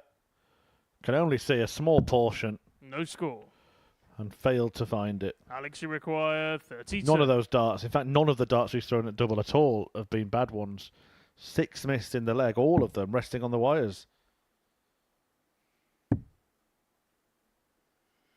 Now Williams chasing it round the 24. board, and he can't Brian, you convert require either. And I think 4. this is possibly emphasising the fact that it feels like another big game in the context of who's going to qualify. Game shot on the second leg. Brian Raman. 2-0 then to Raman, who's on the run in this one. Third leg. It's Brian to the row first. Game on. Don't forget he won his last match 4-0 as well. 96.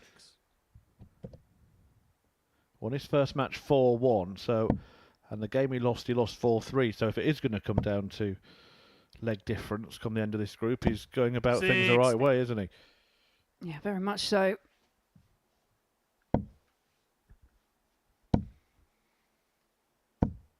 $100. Yeah, whilst he was unfortunate, he wasn't far away from those doubles. We mentioned after 2 games he was running at about 70% for his finishing, and he's just dropped that off. He's 2 from 96. 10, so he's around 20% in this particular match. But the important stat on the board at the moment is Brian Raman has those first 2 legs. 85.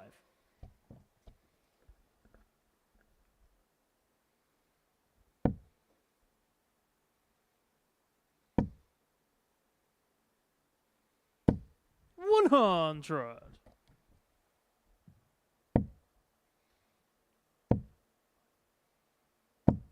$125. Yeah, great recovery with the last, because it was a bit of a flyer into the 5 with the second dart. Williams has just found himself chasing in every single leg, had chances to level it up at 1 apiece, 99. but that was Brian, afforded you because of require missed doubles by 95. Raman. And now the double. 57. Alex, you require Williams may need something 146. special to get himself in this game.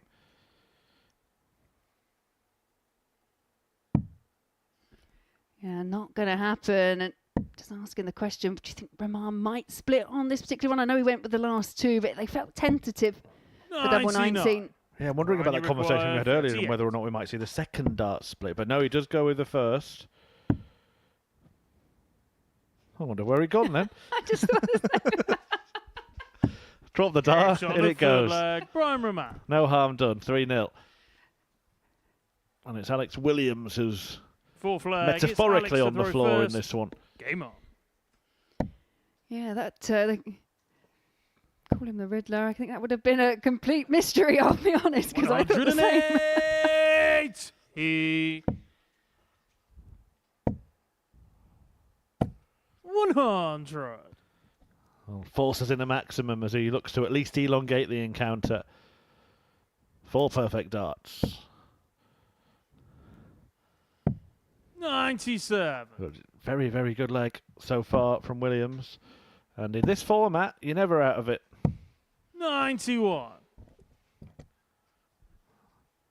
I think it was 19 years ago to the day that Phil Taylor beat Roland Shulton in a Premier League final. That was first to 16 then. 120. But when Phil Taylor was on 15 and Roland Shulton was on 6, he probably thought he was out of it. But when it's first to 4, you must never feel that. No, absolutely. I mean, 94. ultimately, it's Alex, just you one require break a throat. 104. That's all Brian has found.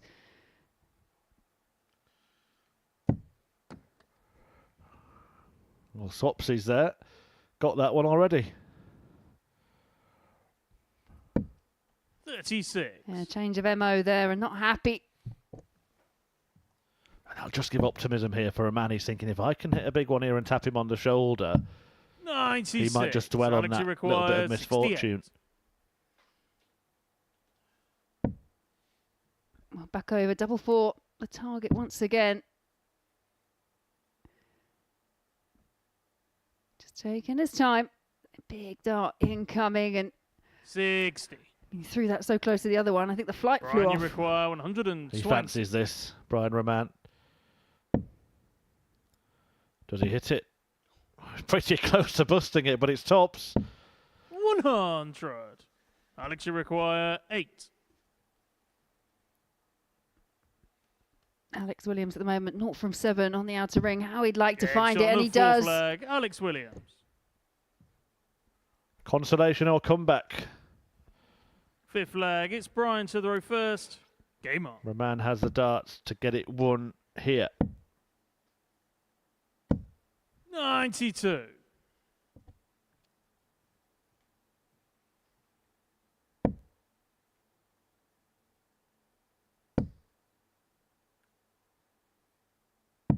$137.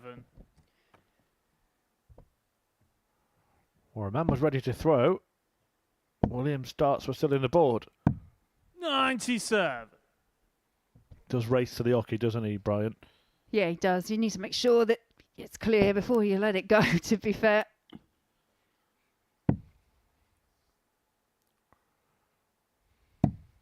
$46. Yeah, exclusion zone rules are not strictly enforced at the Super Series, partly because the stage is a lot shorter than 97. you'd have in a bigger arena-type venue. But by the book, really, you shouldn't be in there until your opponents retrieve their darts. No, absolutely. 100. I do tend to find as well, yeah, you do get players that just like to be up at the oche. I think at a bare minimum, that player should have walked past you before you throw your 70. first dart. For your own good, yeah, because they're going to be in your peripheral vision as you're throwing, and that can be a distraction that just causes a little jerk in the arm. And that's all about knowing your own game as well, to me, because 123. Brian knows that his approach Brian, you and then going to require throw is almost all 145. one motion. Well, is his throw under threat here? Williams has left himself 95 after a dozen darts. 104. Alex, you require And suddenly 95. that comeback could become plausible. And the double. Yeah, is that awkward? Needs to lift it just above. Yeah, it's 57. just such a blocker dart. Well, it wasn't in. Brian, you require 41. Ends up on the floor, but couldn't get past the barricade. And Game Raman shot and the match. ensures Brian Raman. the victory. And that could be a big one for him, because it means that instead of being 4 points behind Alex Williams, he is tied on 6, and it's a 3-way tie now at the top of the table as Williams is beaten for the first time in this group. Stay with us. Coming next, Beaden takes on Bijnen.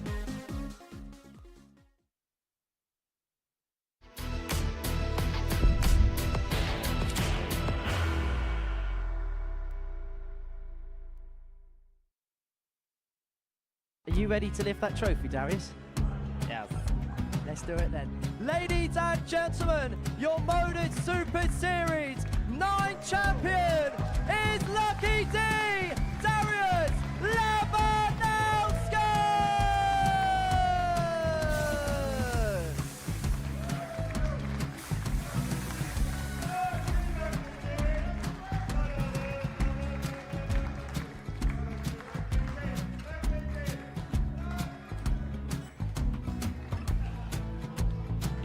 Well, what a wonderful night of darts we have seen, and we are ready. Our champion is ready, and it's trophy time. So receive the trophy. £25,000. The new Modus Super Series champion, the Terminator, Marvin Van Velzen.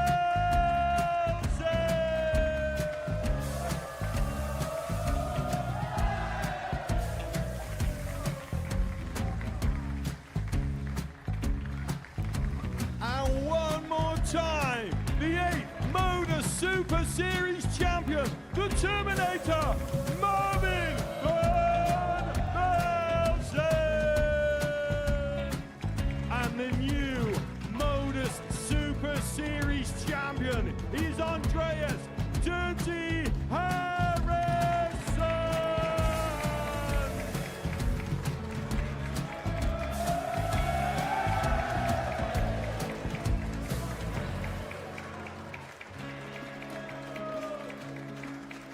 And one more time, the 7th Modus Super Series champion. Give it up for Andreas Dirty Harrison! The moment we've all been waiting for. Would you please show your appreciation for your Series 6 Modus Super Series champion, Scott Taylor!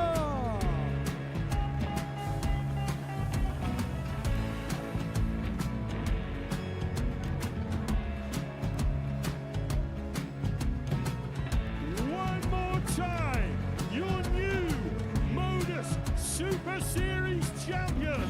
He is Chucky. He is Jim McEwen. Ladies and gentlemen, your Modus Super Series champion, retaining his title, the Nuke, Luke Littler!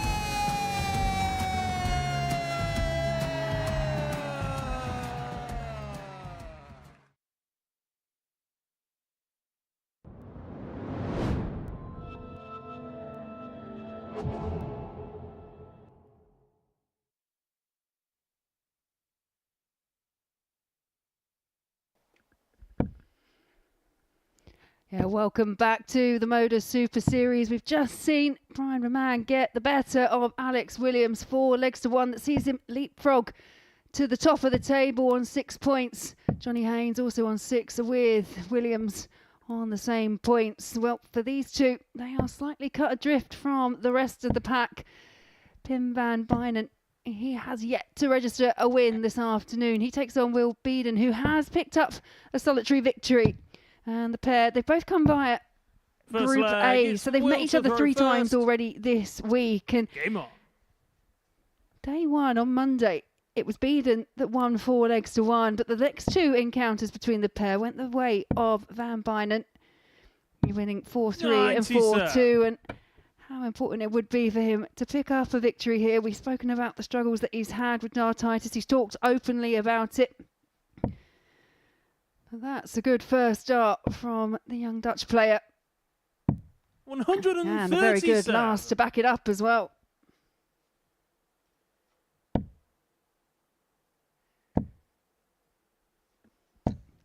Yeah. As for Beaden, he lost his opening match this afternoon, 4 legs to 3. Was unlucky to come a cropper in the last leg against Alex Williams. Did find a 4-3 victory over Simon Wilkinson. Then went 60.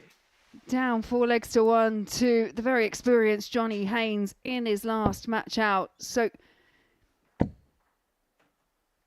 in that battle to try and just stay in touch, you feel Will Beaden, if he can pick up a win here, he puts himself on 4 points. He'd only be 2 points behind the rest of the pack, who at the moment seem to be dominating. Yeah, I have to agree with everything you've just said. Beaden stays in it with a victory here, but defeat, and you pretty much say that half the field are gone and half the field are in contention. Yeah, and it's very much how the odds compilers had it coming into this afternoon's session.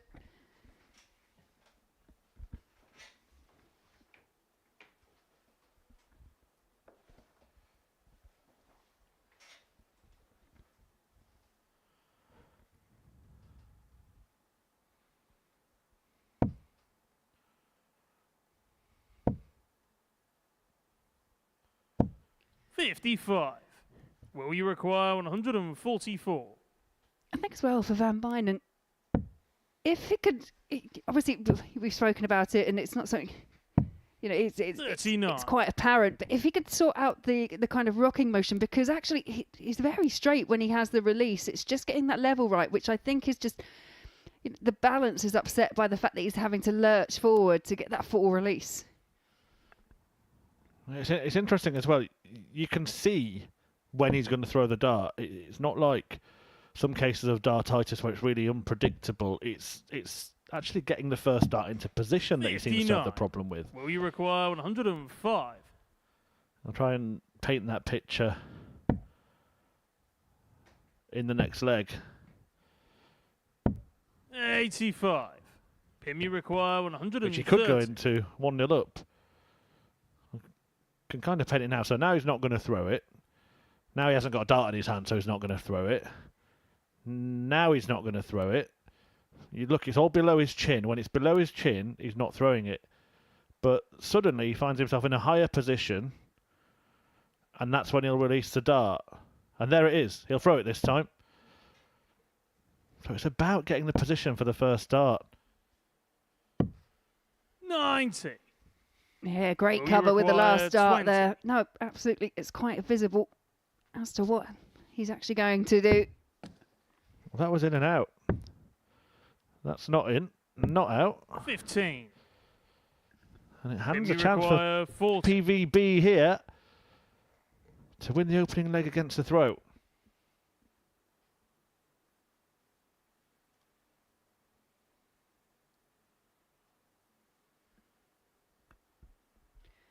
It's moments like these as well that you do sometimes see it slightly accentuated, shot but on the not first there, leg. not a Pim van problem Bijnen. whatsoever. And I just wonder if he's just drawing a little bit of confidence in the fact that they're head-to-heads this week.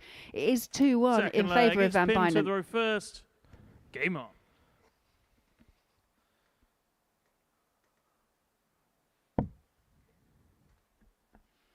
Pim just seems to have found that recipe of getting over the line against Will Beaden. 55.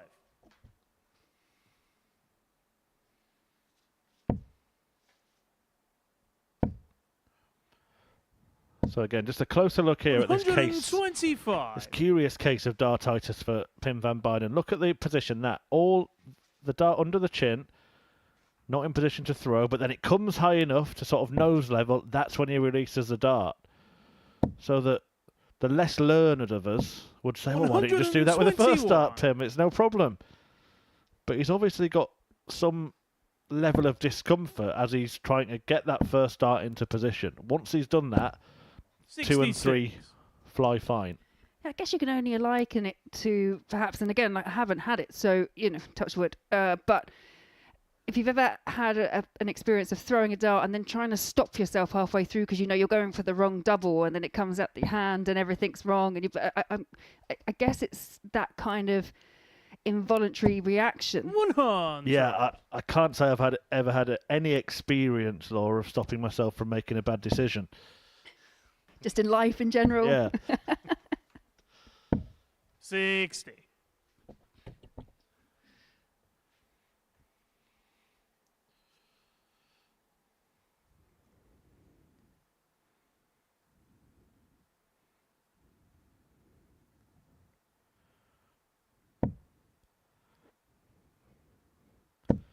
Yeah, there is an almost 100.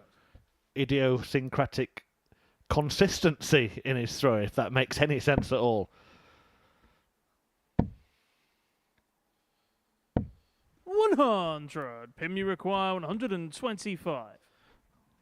Well, we could see something splendid here from Van Bijnen. Bull 25 bull.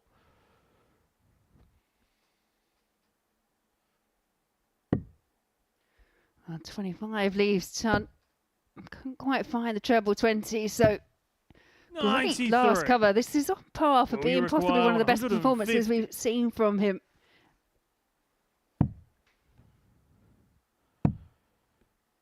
Yeah, looking to double his lead here. 48. Pim, you require 32.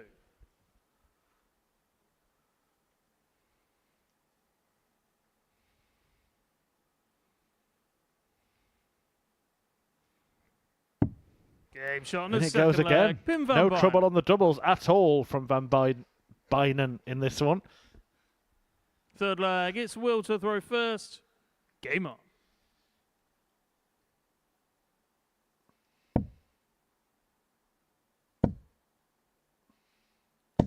$108. Yeah, first maximum of the match, and it does go the way of Will Beaden. There's a real sort of inconsistency for Will, isn't there? He seems to just from nowhere put a really good leg together, but just can't seem to put 3 or 4 good legs together. 44. I agree, and again, as we say, we've got a few people here on debut, and the one thing, if you're not used to it, going away to dart competitions over the weekends and things, 81. playing day after day is probably quite alien to a lot of people that are here on debut as well. I mean, this is day 4 for both these players.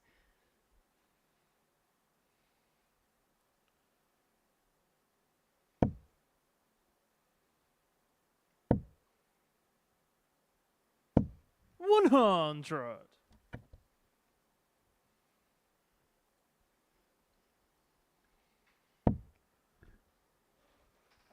Next up, Simon Wilkinson against Johnny Haynes. Remember, Haynes 100.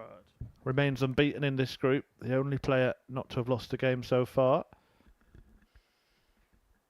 And then we're into the final 3. Beaden, Raman, Haynes, Williams, Van Bijnen and Wilkinson will close the show.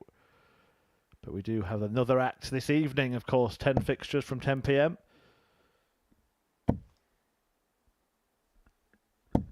$108. Yeah, and a maximum. Will you require 140? This time it goes the way of Pin Van Bijnen. 100. Doesn't help him get down to a finish, though. So Beaden has a little bit of breathing space for once in this game.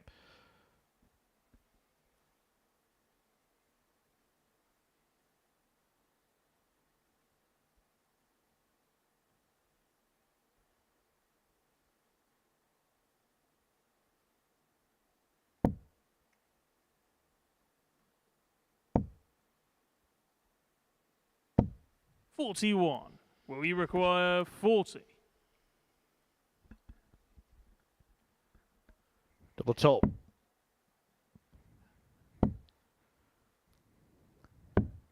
Oh, 20. the doubling has deserted him in Maybe this game. require That's now 7 136. squandered.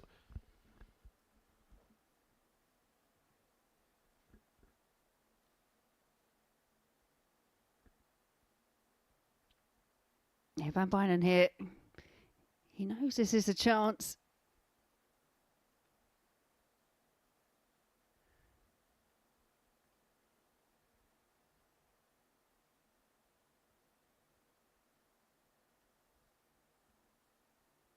There it goes.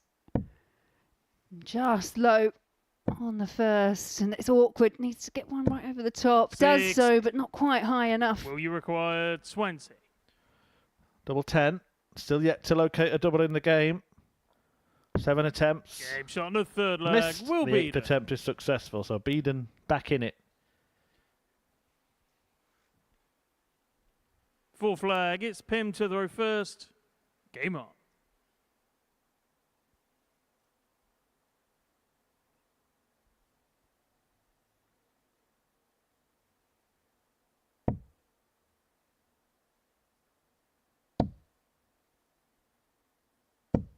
$60.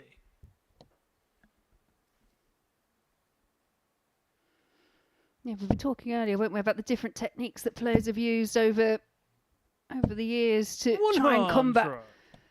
forms of dartitis.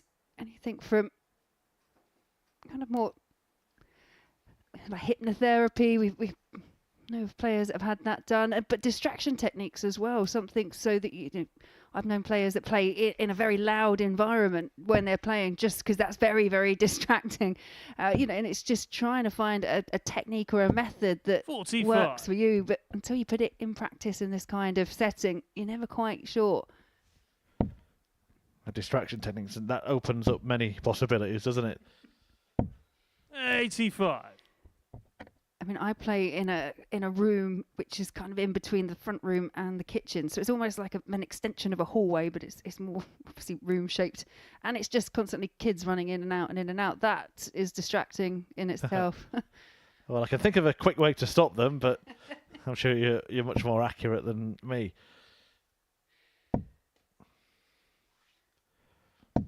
$100.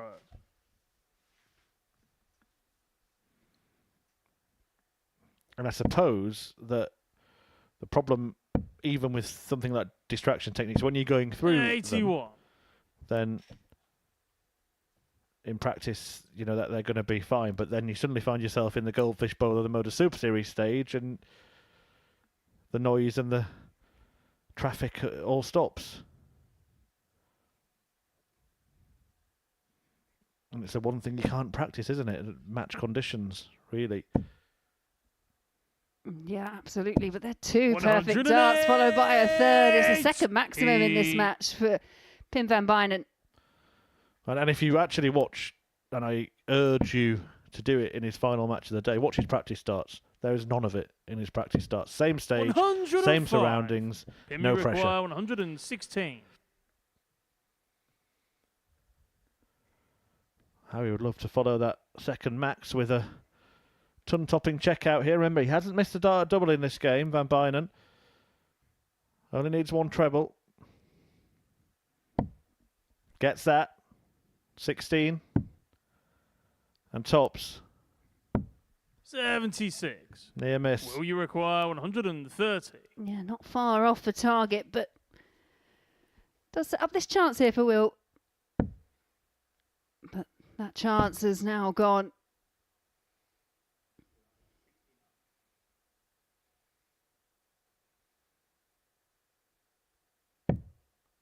$106. Pim, you require 40. So top sent for 3-1. And for the first time today for Pim van Bijnen to put himself within a leg of victory.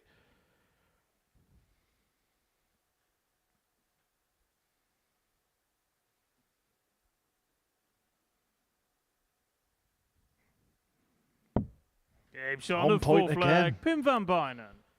Does not let the trouble stop him. Fifth flag. It's Will to throw first. Game on. And I think Will Beaden will be very much aware that a defeat here really will put paid to his chances of qualifying, with the others just sat at the top of the table, 3 of them on 6 points. Not impossible, but very, very difficult. I mean, this, you look at the numbers, this is up there with the best performances of the day of any of the players in this group. Averaging 87.64. He's 3 out of 4 on the doubles, 2 180s. 58. Yeah, and I imagine Will's on the back end of this, having suffered 2 defeats already out of 3, thinking, why does he always save this for me? 85.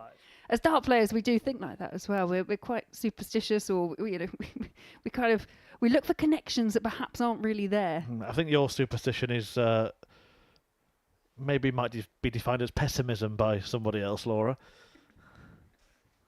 Why always me? I'd like to think I'm a glass half full person most of the time. 100. They're just not on the hockey. No, that is the problem. Yeah, you're probably right. But you see it, don't you, from players? They'll get a bounce out, and it's a bounce out. It happens all the time. But depending on when it happens or who it happens against, you're like, right, here we go again. Yeah, even we kind of saw it in the previous match. Even a bounce out that wasn't in, and you'll see a player react to that. Yeah, it's like the darting gods are just constantly conspiring against you, and it's nothing to do with the fact that you've got total control over the darts and you're just throwing them not as well as the other person. It's definitely just it's other factors that play a part. Well, Van Bijnen's throwing them pretty well in this game. I have to give credit to him for the way he's performed in this fixture.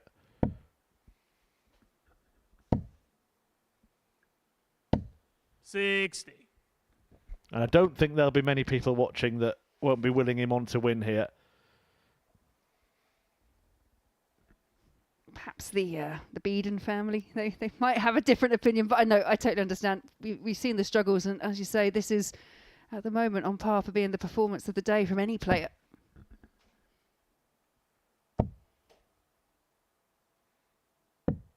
$58. Keeping his mind about him as well, going over to the 18s to ensure a checkout is left.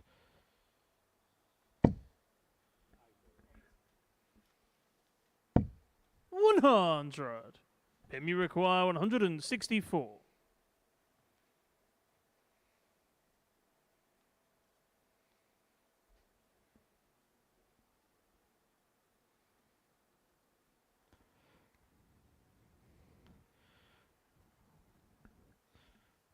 Well, it's never the critics who count. He's the man in the arena. Putting himself out there, putting himself through this. And wouldn't it be welcome for him to produce a victory? and to do it in such emphatic fashion as he could in this match. But he's going to have to survive this 90 attempt 96. from Will Beaden Will you first. require 90? Yeah, that 96 just reminding Beaden he's still there, ready to pounce if this doesn't go. At 65 left.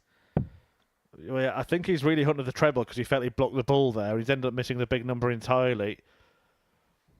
15 would have left the bull, but the dart in the 25 did really lean over that target.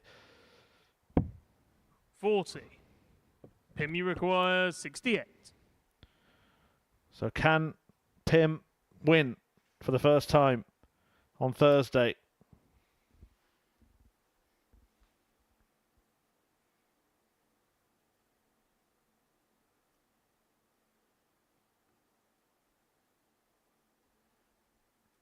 Again, just goes trying to get that dart up into position.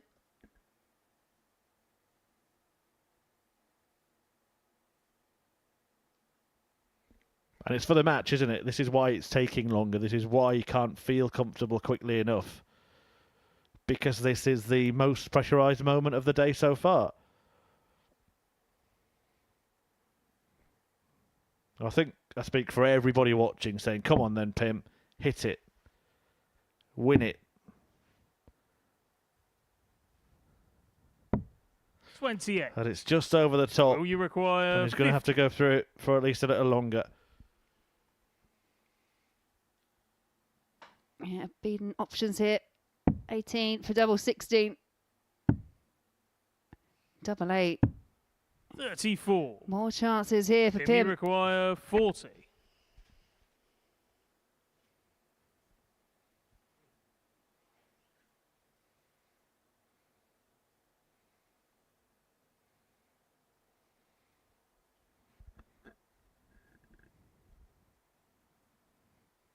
So it's double top for a well-earned victory in a performance that, of course, doesn't look pretty, but actually is pretty polished.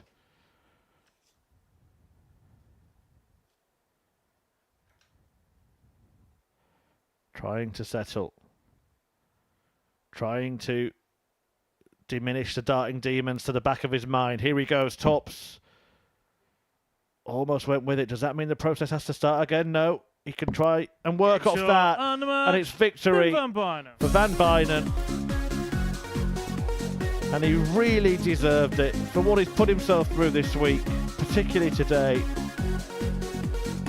The struggle with the dreaded dartitis, but he held his nerve, and it is a win for Pim Van Bijnen. 4-1 over Will Beaden. Coming next, Johnny Haynes takes on Simon Wilkinson.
Welcome back after that victory for Pim van Bijnen. Before the break, we return to the task at the top of the table here with Johnny Haynes hoping to remain unbeaten. And because Van Bijnen won, he now takes on the only player without points in this group in Simon Wilkinson. Anything to suggest that that changes here, Laura?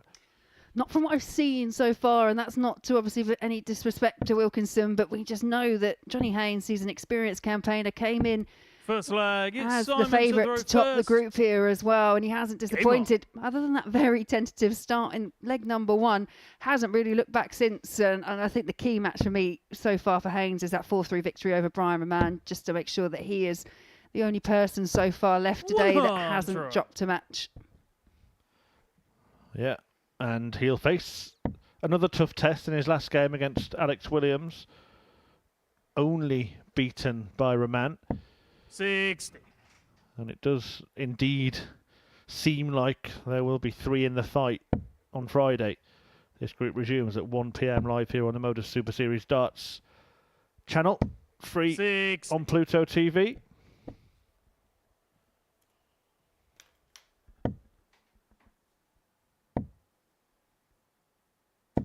$60.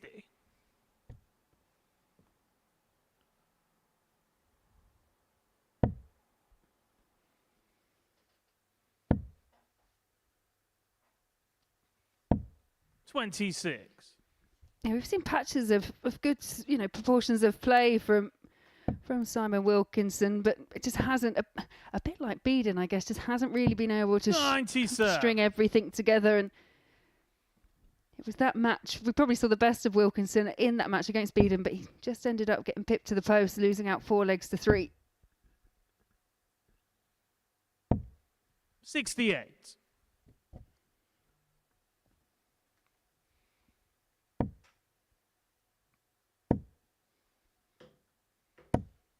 $100.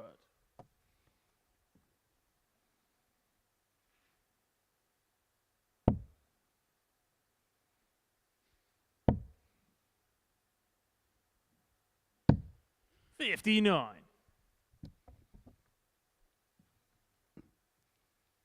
Haynes just looking to set something up here. That's an inviting first start for him. 80 scored, 104 left. 100. Trying to force another one into the treble 20 bed. Couldn't quite find it, but has got a healthy lead of just over 100 points, or at least had. 122. Johnny, you require 84. 14. Went for the treble, overcooked it, and couldn't find the single number. So looking to tee up and hope Wilkinson can't convert 66. 44. Simon, you require 66. Well, let's see if he can. Treble 10. Double 18. Game shot No on the first bother leg. at all. Simon Wilkinson. 1-0 Wilkinson. In this Second the pair's leg. It's penultimate Johnny match to of the day. first. Following it will be Game on. Will Beaden against Brian Raman. 60. The one thing I will say about Wilkinson, the issue hasn't been the finishing. It's been kind of being able to keep up with the power scoring of some of the other players in Group C to get to a finish. But if you actually look at the stats, again, he's still around the 33% mark. So 1 in 3. He was actually 1 in 3 in his first match, 1 in 3 in his last match, and 3 from 9. So it's pretty consistent in terms of finishing. Yeah, so if he could score a bit higher and be leaving a double after, say, 15 darts, then the likelihood is he would hit it on his next visit. Yeah, that's always the plan anyway. That's what it looks like when you look at it on paper, but we know darts is, these stats 46. are a guide.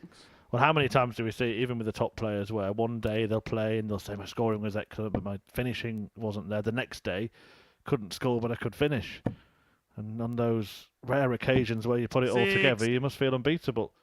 Well, yeah, just look at Ross Smith at that recent Pro Tour event. Yeah, absolutely unbelievable. Just kind of brushing aside the field and winning matches to 0. Everything must have come together for him then. 100.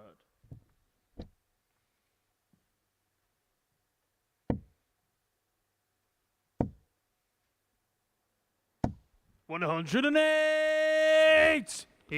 Casual maximum from Johnny Haynes.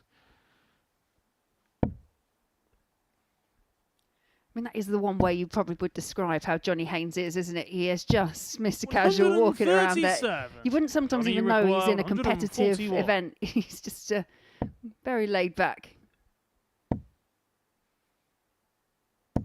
100. Simon, you require 118. 118 though to double his lead here, Wilkinson. Could really hurt Haynes. Tops. Oh, Game look at shot of the this. second leg. Simon Wilkinson. From Simon Wilkinson. A 118 checkout to make it 2 from 2 Third with leg, it's Haynes Simon to waiting throw first. on Game 41. on. Wilkinson breaks and takes complete control of this match.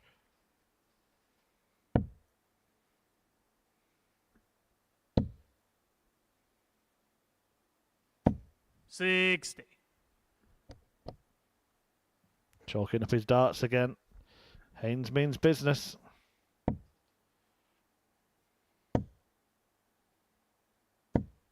$100.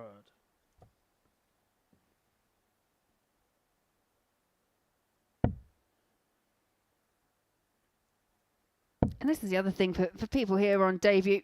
You want to 45. show while you're here as well. You know, going through the ADC qualification route is not easy. It's not straightforward. You go to copious events. You have to win titles, weekly wins. 59.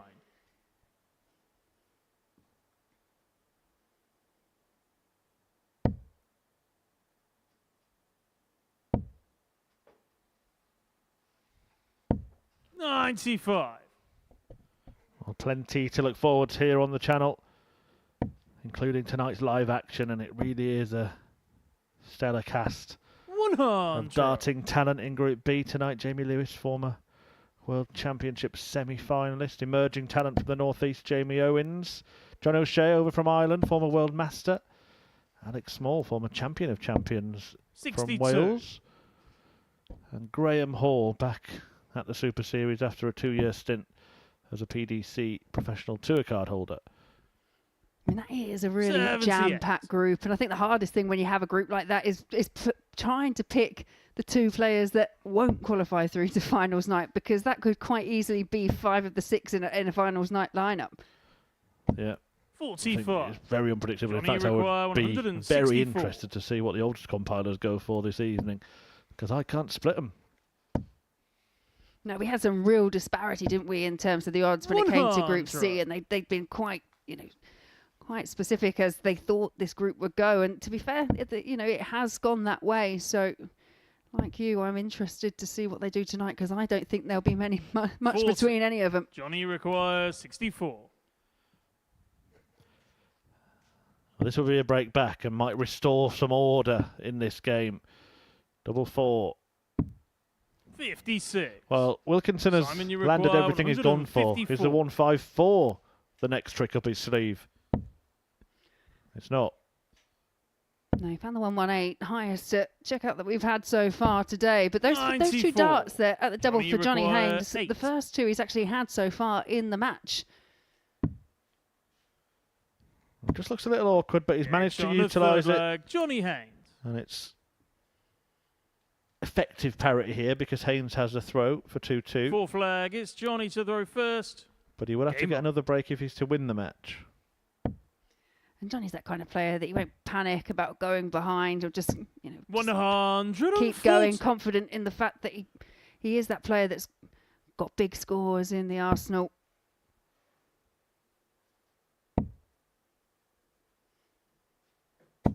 $60.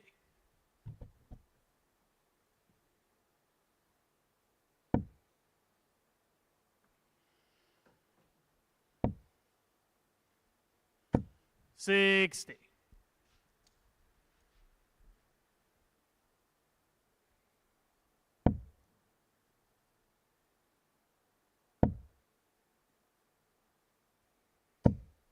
$100. I think what is interesting in this group is that 3 players have found it tough going, but none of them have shown any sign of petulance or 134. fury on the stage. You do see that fairly often. Yeah, or even frustration, I think, when you can't go up there and perform how you want to. As you say, Got quite a 125. level group of players Johnny here require today. 167. In fact, I'm going to correct myself because Brian Raman did 99. lose his cool a little bit at the end of the match when he lost 4-3 to Haynes, didn't he? But apart from that, and that's one of the players that's not struggling in this group. He's actually the player that's top of the table. 100. Johnny requires 68. All in a day's work, though, for Johnny Haynes. Takes everything in his stride. Double 2 for 2-2.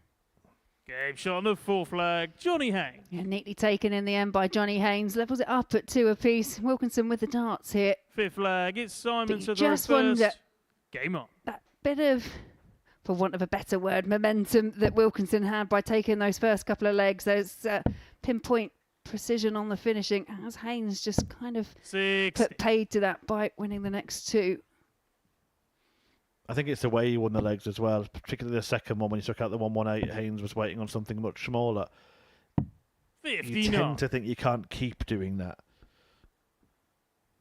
And I suppose it's the right approach for Haynes to have, to think he can't keep doing that. I will get my chances.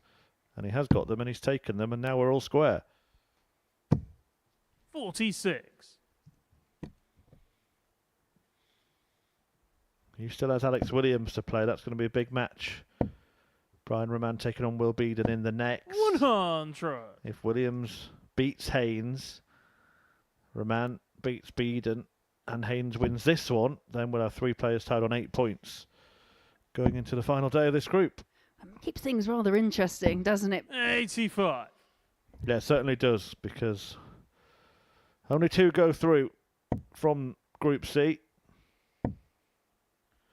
I never actually thought about this, but 140. wonder how frustrating it is to be that third place player in Group C when you've amassed 12 or 14 points, and then you watch someone in Group B go through on 6, or even 4, as we had on one occasion. We did indeed, yes. Yeah, very frustrating, 46. I'm sure. I know they play a couple of matches fewer, but 100. Was it Rob Collins? it was, yeah. Yeah, went through just the 2 solitary wins, but it proved to be enough. Well, Haynes has turned the tables here. 102 when he returns 6. to lead in this game Johnny for the require first time. 102. And he's got a couple of visits to take it out, should he need them.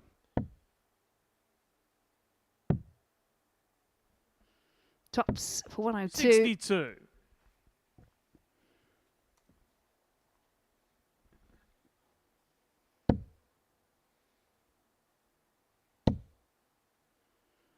And Wilkinson will be tapping on the shoulder as he finds his 108. first maximum of the match, but Johnny could require be all for 40. nothing if Haynes can find tops. Game shot on No the fifth problem there flag. from Johnny Haynes. Yeah, 3-2 and 1 away from the win.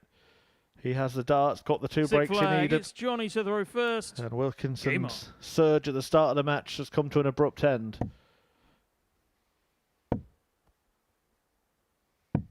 44. There's very much now the possibility that Pim van Bijnen could be the player in 4th place at the end of the day. He plays Simon Wilkinson in the last match of this session. 45. But because the other 3, the 3 at the top of the table might all be on 8, I just think even 4 points is too big a gap for him to really realistically 100. consider a charge into finals night. Yeah, I would tend to agree, but then stranger things have happened here at the Super Series, let's be honest. 100. What's the strangest thing you've seen in darts, Laura? In darts. Yeah. Come back to me, I will think of something, because just got to make sure, you know, it's appropriate for this time of day. 100. I remember commentating on a game on the Pro Tour where Johnny Clayton went treble 20, treble 20, threw the 3rd dart at the treble 20, deflected and went in the treble 18. 60. So the 9 darter was still on, and I thought to myself, if he goes and gets a 9 darter here, he might diminish the argument that you can't fluke a 9 darter. Yeah, quite possibly. 100. Yeah, I guess it's more spectacles and things that I've seen that probably live in my mind slightly. You know, a bit like when Gerwin Price comes out in a pair of ear defenders, that type of thing. Johnny Or requires some of the outfits 157. that players will wear at certain tournaments. Don't know if you know Anthony Dundas, the pup. Yes, I do, yeah. I saw him turn up in something that I won't describe in too much detail, but 137. it was different at the Scottish Open. Yeah, we've had loads of bizarre moments here. Henry Deacon got excited about a few of them. 60. Johnny required 20. Double 10 for the win here. Double 5. Oh, splitting. Didn't mean that split. No score. And he's busted in the end, and that's because Wilkinson's not on a finish. And Johnny Haynes just instantly cleans up his mess and says, I'll just start again from the beginning. Yeah, sensible move in the end from Johnny Haynes. And he is that kind of player. We noticed it in a match before. He does hesitate when he's got 10 left. Johnny he will go to 20. for double 4 if he's got the opportunity.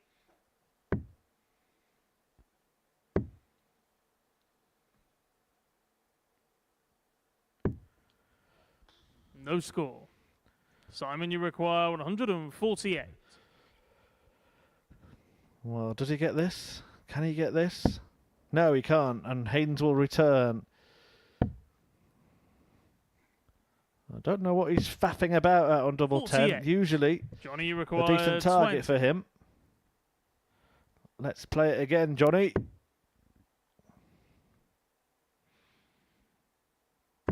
And this time Sure, and the match. it's in, Johnny and he Haynes. wins. And Johnny Haynes remains an immovable object at the top of the table, unbeaten in Group C with 1 game to play. That's against Alex Williams in a couple of games' time. But next, it's going to be Will Beaden against Brian Raman.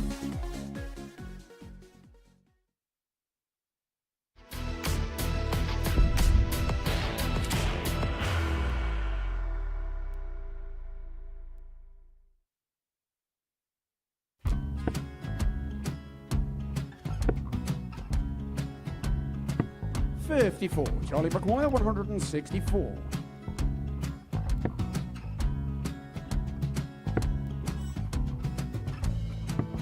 44.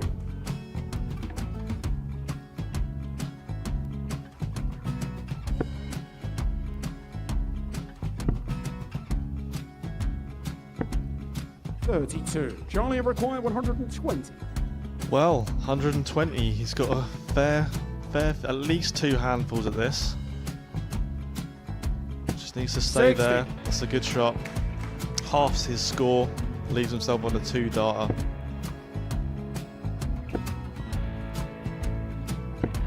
$26. Charlie Time on his require side 60. to become back-to-back singles champion.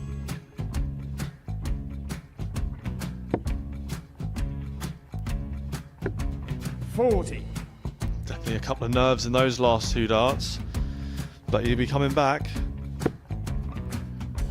It's a moment he's been in before this situation. Standing at the back of the 81. stage, Charlie approaching the requires Oki with a 20. chance to win the title.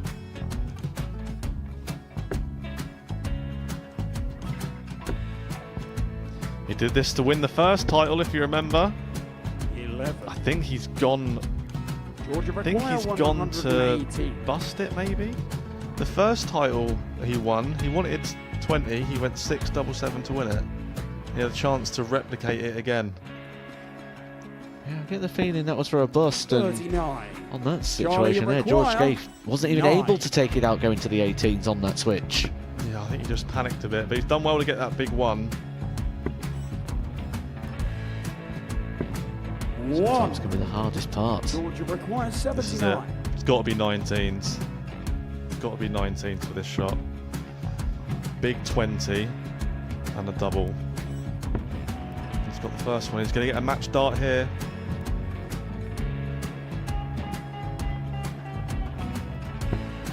$59. Charlie Threw the entire require body into that 8. one. Just didn't want to let go of the dart.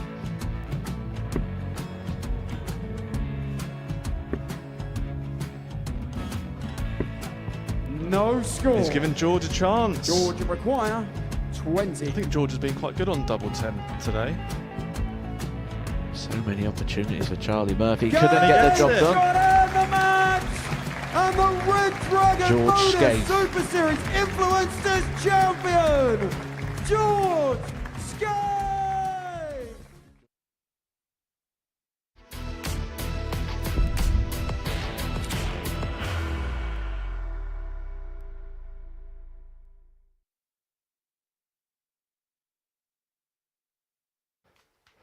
3 games left to go then in Group C. Well, day 1 of it anyway. We'll be back tomorrow from 1 p.m. for 15 more as we find out who makes it through to finals night from this group.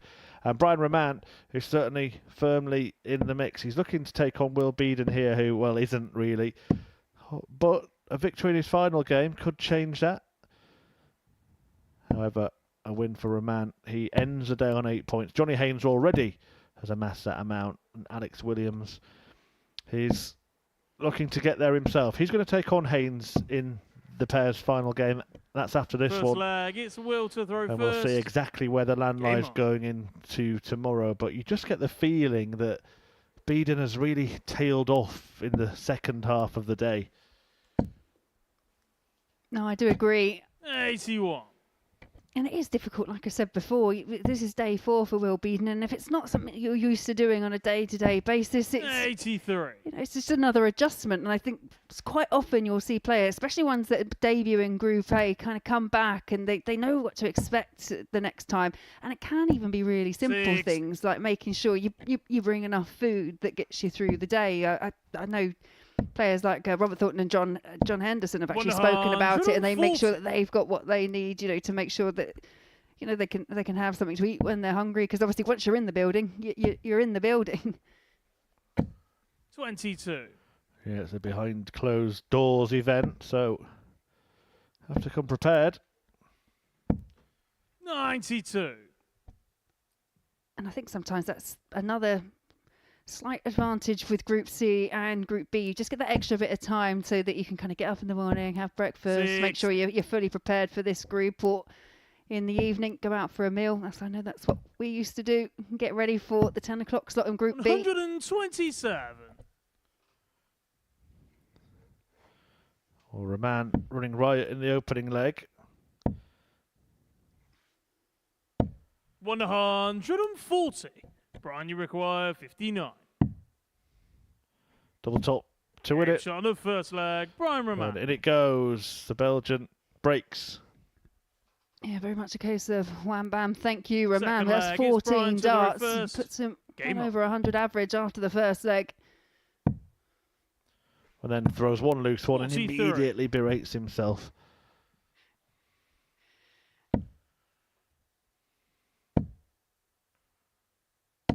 $140.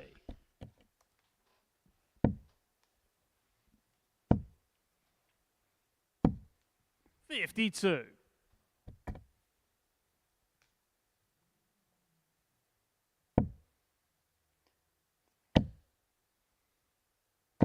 100.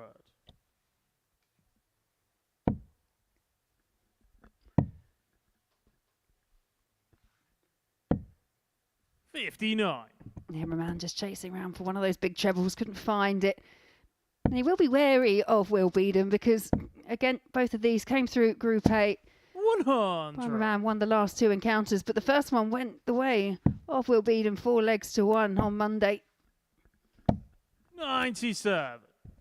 Will you require 161?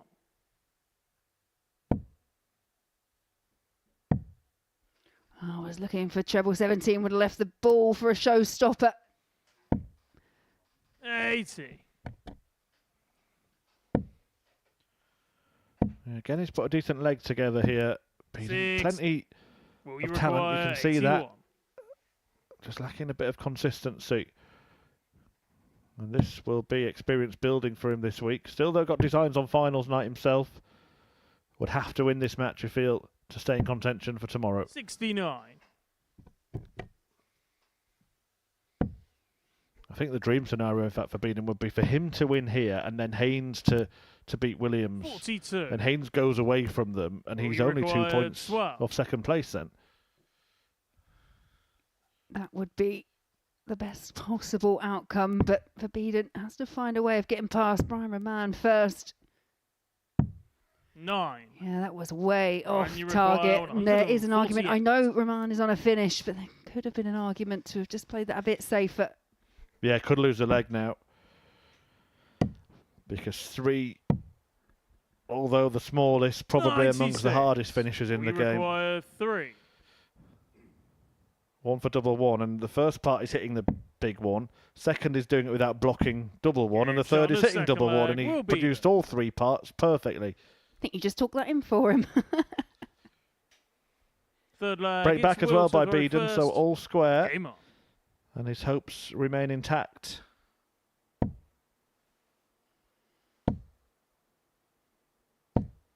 $30.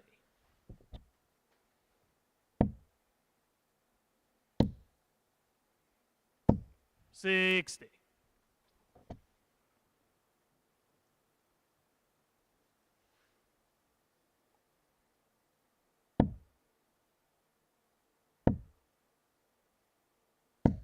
$95.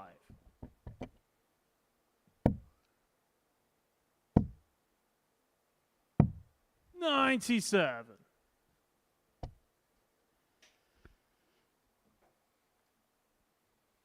Not too much to separate the pair in this third leg. 100.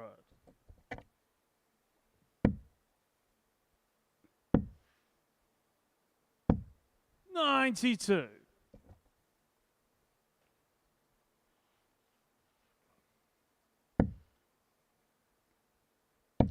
I will say, for Brian Raman, other than that 4-3 81. defeat, the narrow defeat at the hands of Johnny Haynes, who is sitting quite comfortably at the top of the table at the moment, every 56. result has been big in favour of Brian Raman. He's had the 4-0 and a couple of 4-1s. And I've seen some stretching, but there was some violent twisting going on in the background. 24. I think particularly that 4-1 win against Alex Williams really stands out.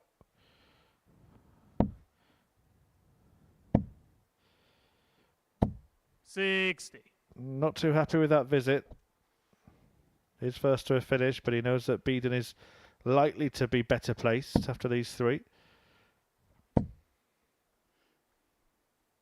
Yeah, good check, because that leaves 91.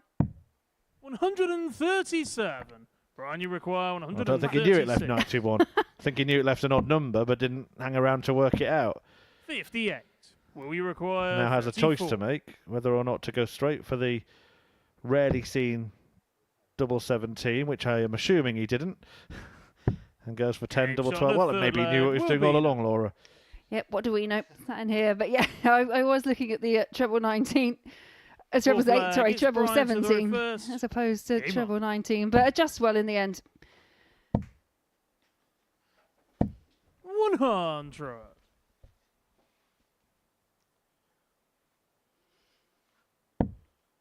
Yeah, double 17 for me is one of those doubles where if you are going to go for it, you want to kind of go for it in the bottom 60. right corner so that if you do miss, then it has that potential of going in the 2. Oh, John Part would be disappointed in you, Laura. 43. Going to a double, thinking about missing. Well, it's not the intention, obviously, but it's the same with double 19. I'll always tend to throw towards the right side of a double 19 because if I hit 6, leaves me double 16. 140. And if you ever see me play, I'll throw somewhere in that area and hope. I think that's where mind game's going at the moment. 100.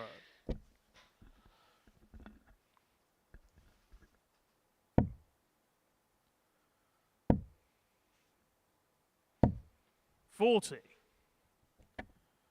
Well, a big game following this, but this is becoming an important one as well. All of the 56. previous today suggested it would be uniform victory for Brian Raman. That he 121. would just complete the formalities and get it done, but Beaden is taking it to him here. 74. Will you require 140? And you can sometimes see this in Brian if he lets his head drop, because he is one of those players that quite often there's a lot of bravado and confidence on the stage. If his head drops, he can be vulnerable. 100. Brian, Well, you this is require now 120. very, very perilous for Raman. Treble 20 for Bull to save himself. Can't do so. 88.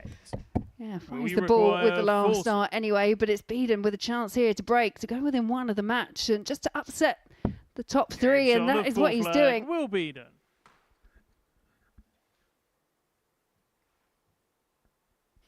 Fifth flag, it's Will to throw first. Game on.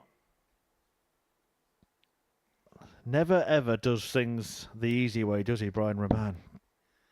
Well, no, just go back to that international pairs week. Obviously, 100. found himself in Group C with Santi van den Berg. Loses the first three matches. To be fair, Team Belgium looked completely out of the 100. equation, considering only 2 went through, and then managed to reel off 7 consecutive wins, 8. Yeah, and then turned up to finals, like lost the first match 4-1, won the second by the same scoreline, got through to the semis off the back of a 9-dart shootout. That was an exciting night, though. Let's be honest. A 9-dart shootout is a rarity. It's my first ever one 41. anyway. But the fact that it happened in a pairs tournament, that was just another element to it. Yeah, with one player throwing 6 darts and scoring the maximum 360 points, Scott Campbell. 81.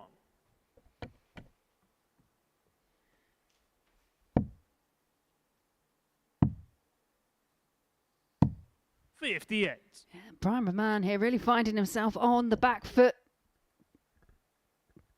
Beaden will be looking to make sure when he returns he'll be on a finish. Needs a treble in order to do it. 58.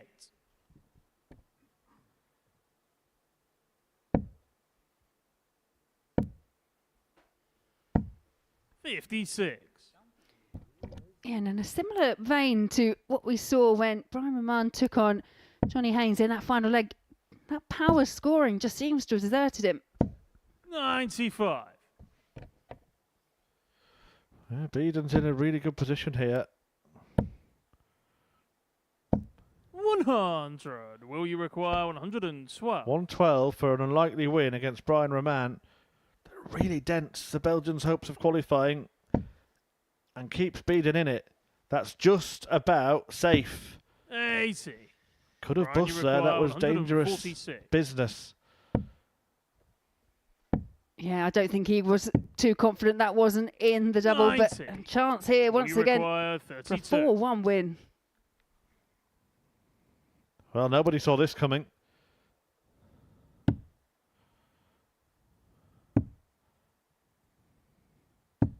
Game shot. But Beaden has beaten Brian Raman.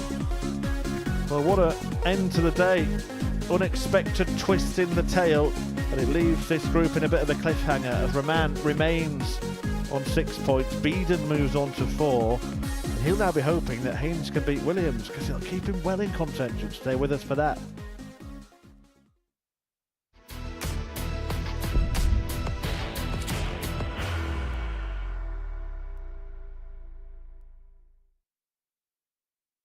Are you ready to lift that trophy, Darius? Yes. Let's do it then. Ladies and gentlemen, your Modus Super Series 9 champion is Lucky D, Darius Labanowski!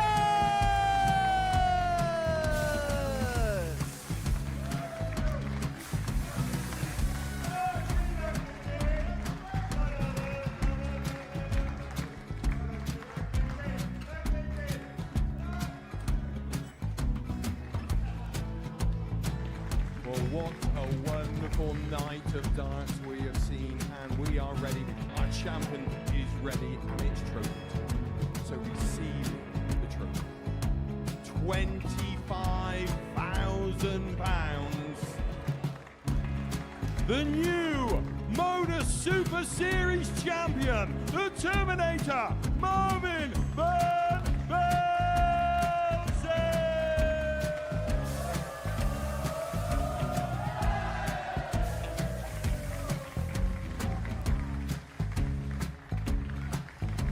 And one more time, the 8th Super Series champion, the Terminator, Marvin Van Velzen. And the new Modus Super Series champion is Andreas Dirty Harrison.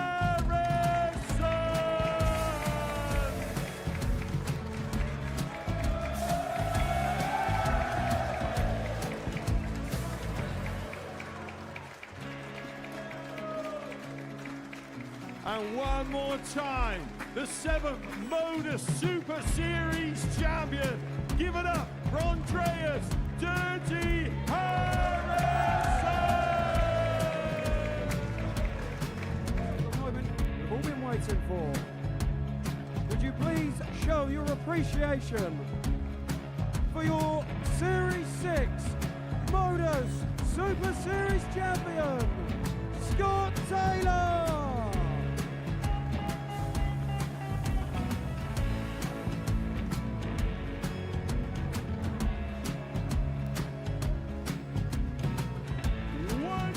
Time, your new Modus Super Series champion. He is Chucky. He is Jim McEwen. Ladies and gentlemen, your Modus Super Series champion, retaining his title, the Nuke, Luke Littler!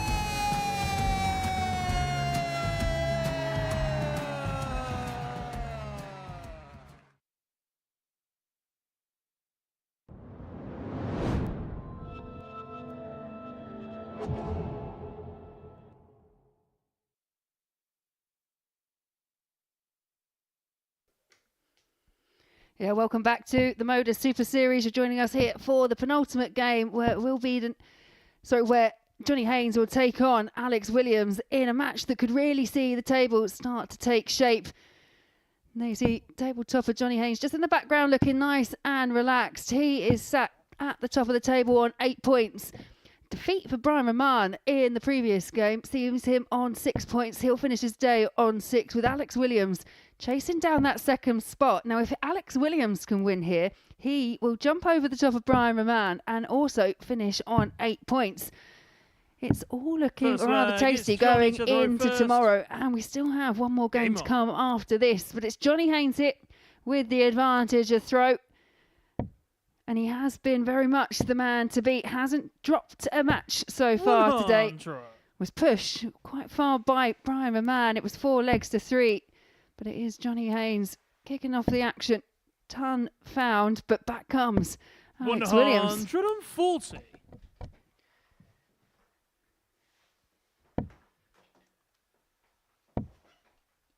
I've said it a few times already today, actually. When it's come to Alex Williams and his involvement in the matches, just because of where they've been positioned and the timing of them, they've all felt really quite important. Going back to the match that he played against Simon 96. Wilkinson through to the last one where he came unstuck against Brian Raman, lost 4 legs to 1. And now this one just gives him the opportunity once again to put himself in a position to qualify. Yeah, I feel like it's a massive game for Williams. It's a massive game for Brian Raman after that defeat. It's a big game for Will Beaden after that victory over Raman. The only person it's not that huge to is Johnny Haynes as part of the game. The benefit for him would be that he'd put a bigger gap between himself and the chasing pack. But because he's won all his games so far, he's 42. kind of earned an insurance policy, hasn't he? Yeah, and I guess the other one sat in the back room waiting to play the last game, Pim van Bijnen. I think if he could pick up a win against Simon Wilkinson, then a win here for Johnny Haynes again might actually be beneficial. So there's just lots of different side stories going on away from the main match. Yeah, of course. Van Bijnen himself could find himself just 2 points off the qualification places 13. if results go his way in the last 2. 72.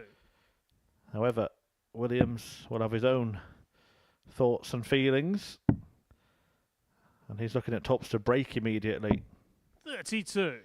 Johnny require 146. Alex Williams looking to bounce back after the disappointment of the 4-1 defeat at the hands of Brian Raman. Up to that point, hadn't actually lost a match, but he would have known coming into the session this afternoon, the hardest 2 games on paper were the last 2. Game shot on the first leg. Tops Alex down Williams. by the Welshman Williams. 16 dart breaker throw. Second leg, it's Alex to throw first. Game on. Haynes was rubbing the chalk into the barrels again.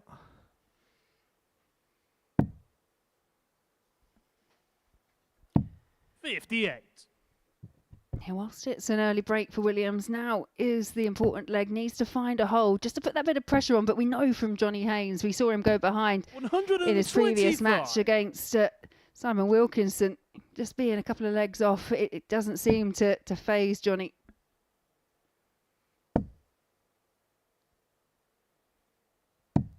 $59. Yeah, decent enough start to this leg as well as he looks to break straight back.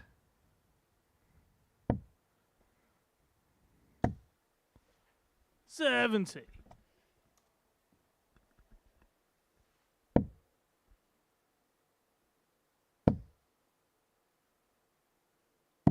$137.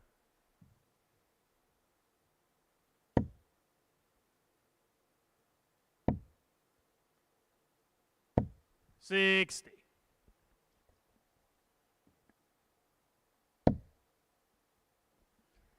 That's a good first start for Williams, but that one's awkward. Yeah, opting to split, and I understand 99. why.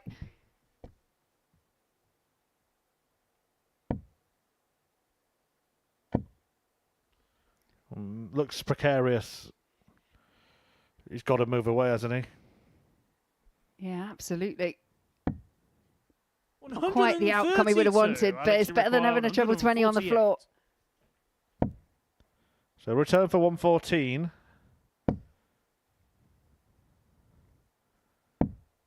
$41. Johnny The required last start just relieves a bit of pressure on it as well. Can't be done. It's one of those throws. Just you think to yourself, just keep it straight. Alex, you Keep require it straight. Keep your 107. options open, and now left 30. But that slip isn't as disastrous. Treble 18 will leave the ball.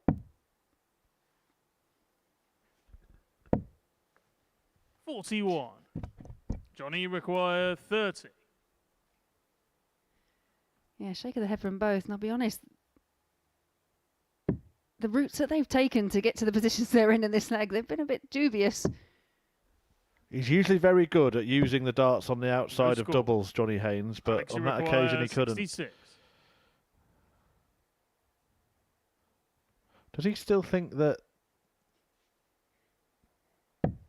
he didn't leave that double? He's checking across at the score again. Tops here for Williams to double his advantage, and he Shot on the finds second it. leg, Alex Williams. And Haynes finds himself in that same position that he was in the previous match. Absolutely, but even Alex leg, Williams it's Johnny leaving to throw 66 first. there. Game on. He had 86 left. If he'd hit the treble 20, he would have left double 13. So it was just a bit of a miscount, I think, from both players. But it was Williams that got away with it in the end. 60. Well, when he was 2-0 down to Wilkinson, he then reeled off 4 straight legs and there was no trouble.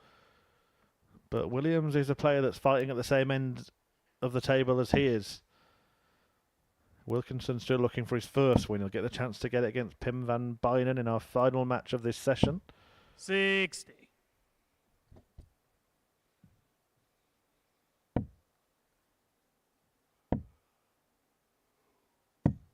$78.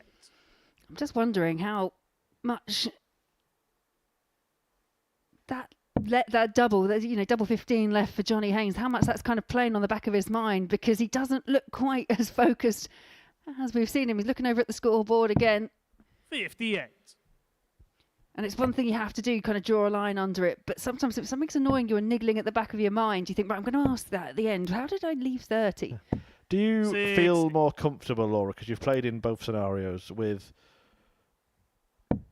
the setup here at the Super Series where there's just a referee and it's a big screen, isn't it, that's showing the scores 58. translated from the computer, or with markers on the stage? Like, would you feel a marker would be more likely to make a mistake, or 171.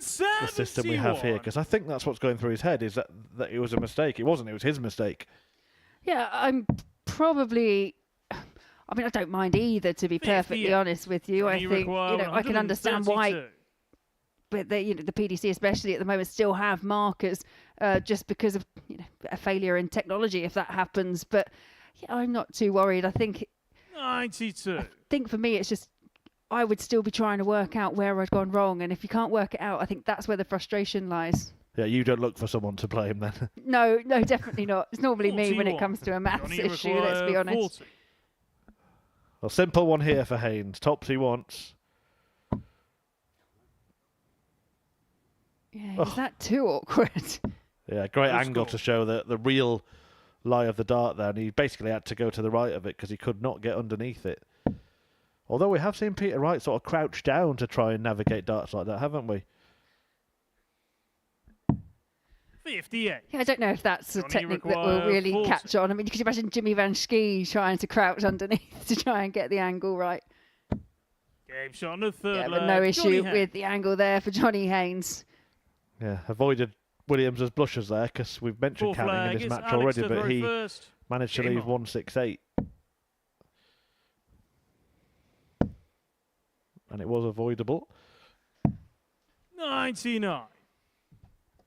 It's one of those things, I think, when you get really kind of caught up in the game, you can just forget that element of it, and it's all so important, especially the levels that these guys are playing at. 108. That kind of micro board management, you have to get it right.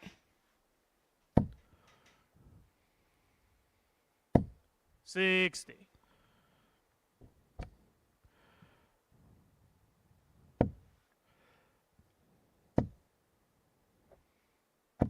Well, that is back-to-back 180s.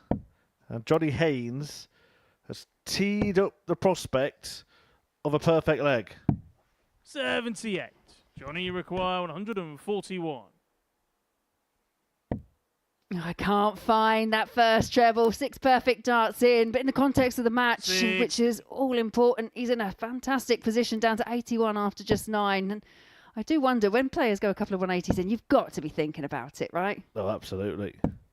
134. Johnny require 81.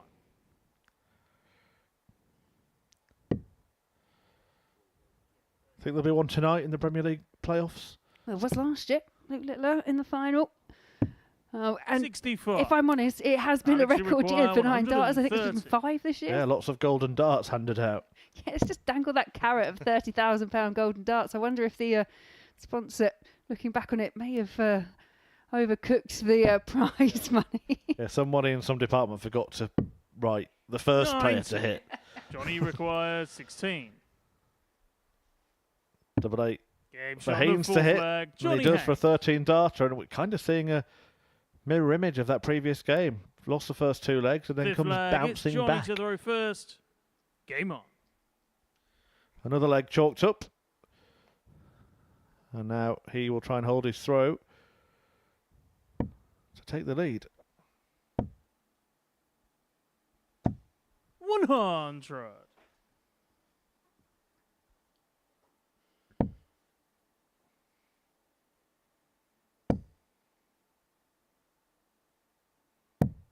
$57.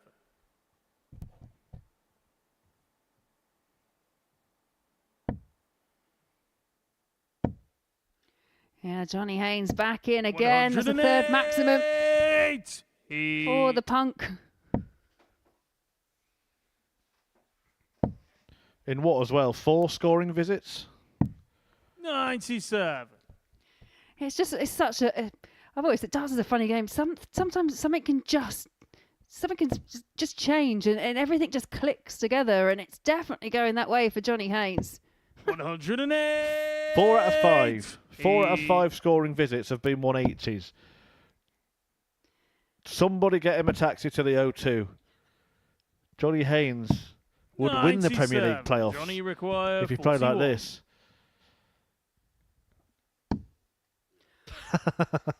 You were saying? Always the way, right? Well, double 10 is left and goes 31. inside, and I think they just completely threw him off whatever rhythm he had going. Shake of the head. He will return, thinking about whether to split or go straight for it. I'm going split. This is Johnny. I think he splits. 134. Johnny required 10. So 2 for double 4. Splits. Double 2. 6. Spectacular Alex scoring, require but 116. finishing, deserting him here.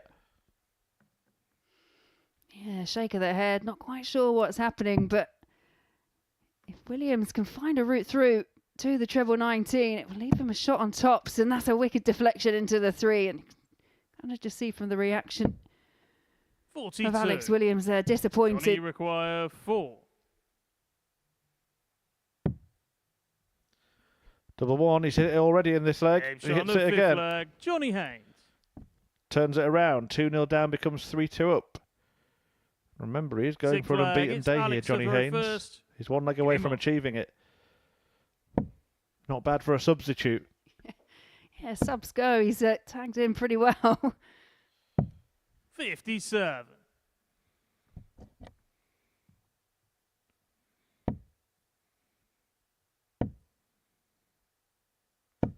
$60.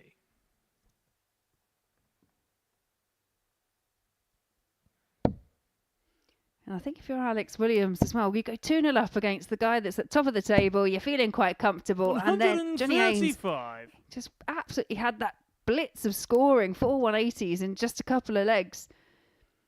You just think, how did that happen? How did that turn around so quickly? 60.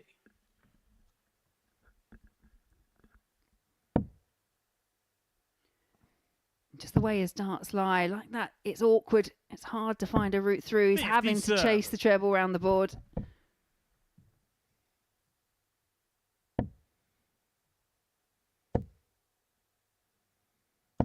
$140.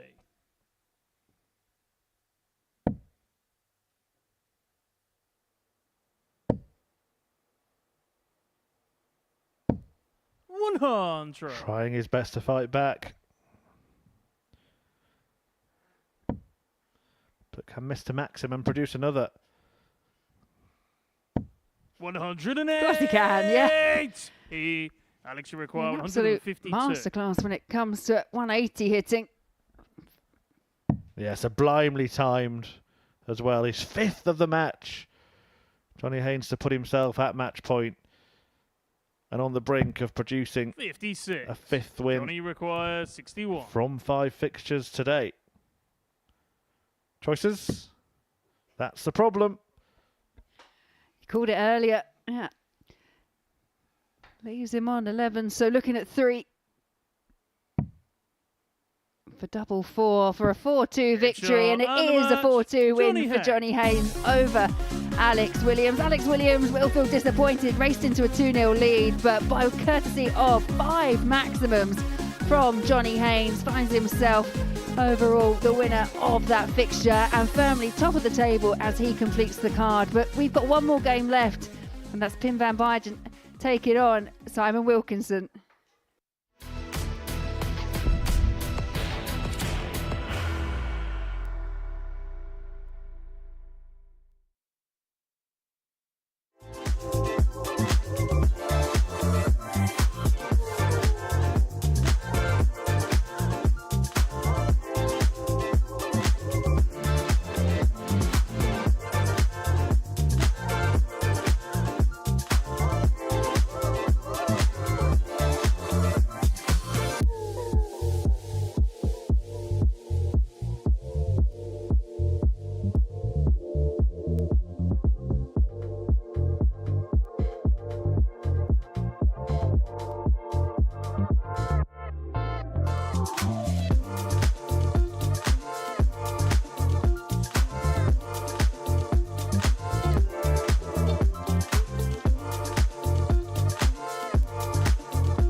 Well, welcome back to this game between Pim van Bijnen and Simon Wilkinson. And to be honest, the way the day was unfolding, not that you often get a dead rubber on a Thursday, but it was looking that way. But have recent results, Laura, just changed that a little bit, particularly for Pim? I believe so, for Pim and for Will Beaden. I think that win from Johnny Haynes, obviously now we know that Johnny's gone through the card. He's going to be on 10 points going into tomorrow. The next two, they're on 6 points by way of Brian Raman and Alex Williams. You've got Will Beaden now sat there on 4 points, and Pim here with an opportunity to join him on 4 points, which would then mean they're only 2 points. That's one win away from breaking into the top 2 or 3. If Pim van Bijnen, who only won 3 matches in Group A and lost his first 3 matches of this group, wins this match and then repeats the result in the first fixture tomorrow, he would be level on points with second place in the table, and the top 2 go through. Yeah, and I think for Pim, he's shown some real heart, some real character, and actually in that last match especially, some real quality arrows as well. Got that 4-1 victory over Will Beaden, 84, just under an 85 average, 4 from 7 on the outer ring. And despite the difficulties having, obviously, with the release, it just looked like a really comprehensive match. You look at it on paper, you wouldn't know that the struggles he was going through. Oh, absolutely, and when you're watching him throw, you know he obviously goes through the troubles he does, but 56. The technique after that point looks pretty sound. He throws straight darts.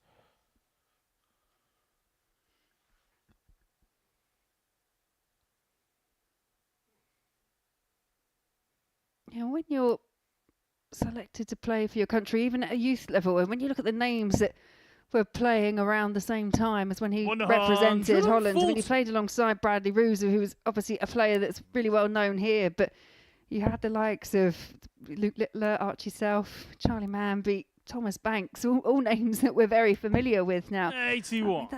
It's a really exciting time to have been not just played, but to be picked to represent your country.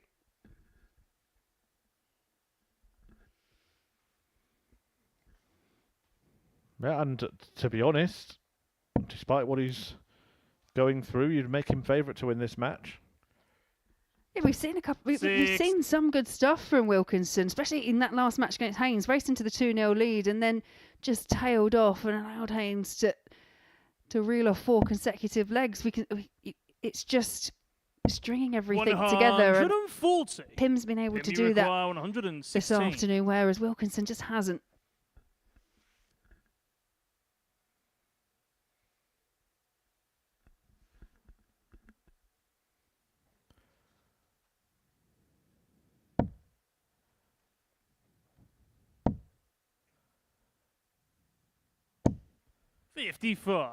Simon, you require well, on course to wrap up the first leg unless Wilkinson can take out an enormous checkout. I mean, he has had the highest finish of the session this afternoon, that 118 finish. 87. And as we said that when he gets down to a double, he is pretty accurate. But the issue has been getting to a double or getting to that kind of low-end finish. I do wonder on the route here, does he go for that 25?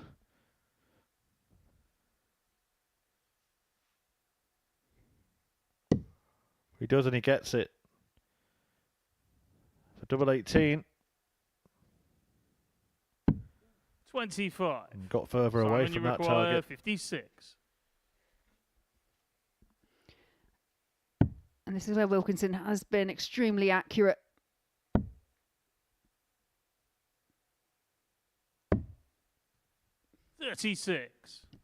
Pim, you require 36. Couldn't take the opportunity, but wasn't far off the mark.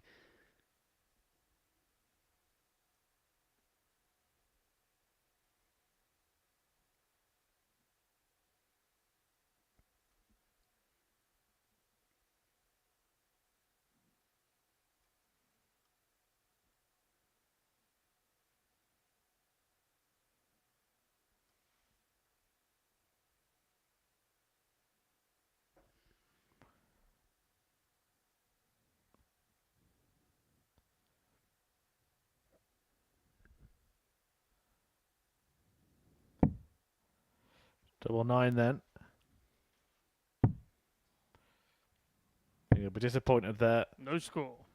Simon, you require 20. So there is something interesting, and I know we're analysing this, what they call it, dartitis. We're analysing it to death really today, but there's something else I've noticed which I'll touch on next time is at the hockey, 10. which is going to be now. Back for that You double. require 36.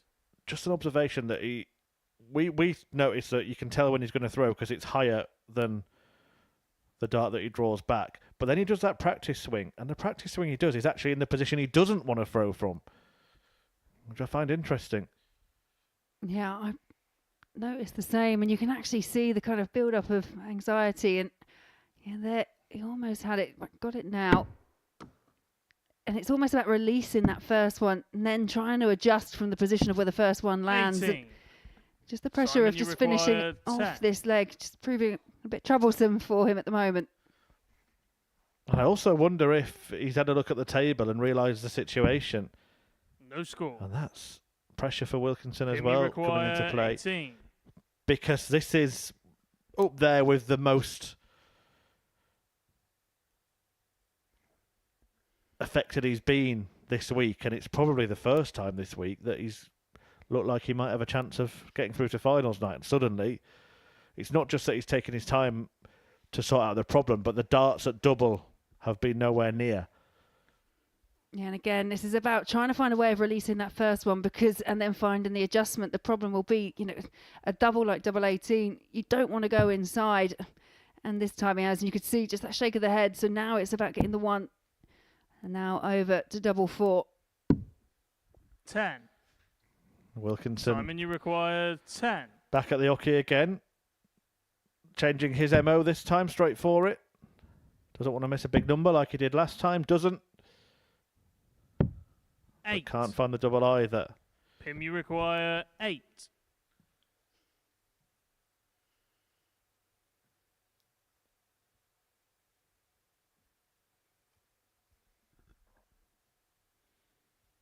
$17 darts now missed at double between them.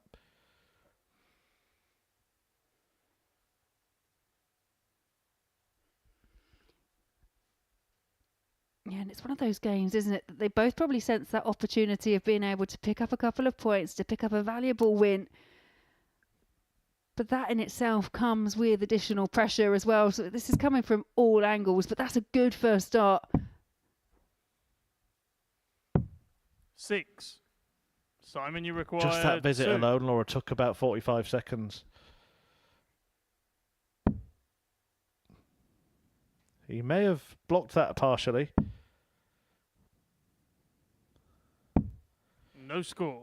It didn't leave him much Pim, you room to require manoeuvre. 2. So now we're in the most problematic predicament we could find ourselves in. Both players on double 1. Both lacking confidence.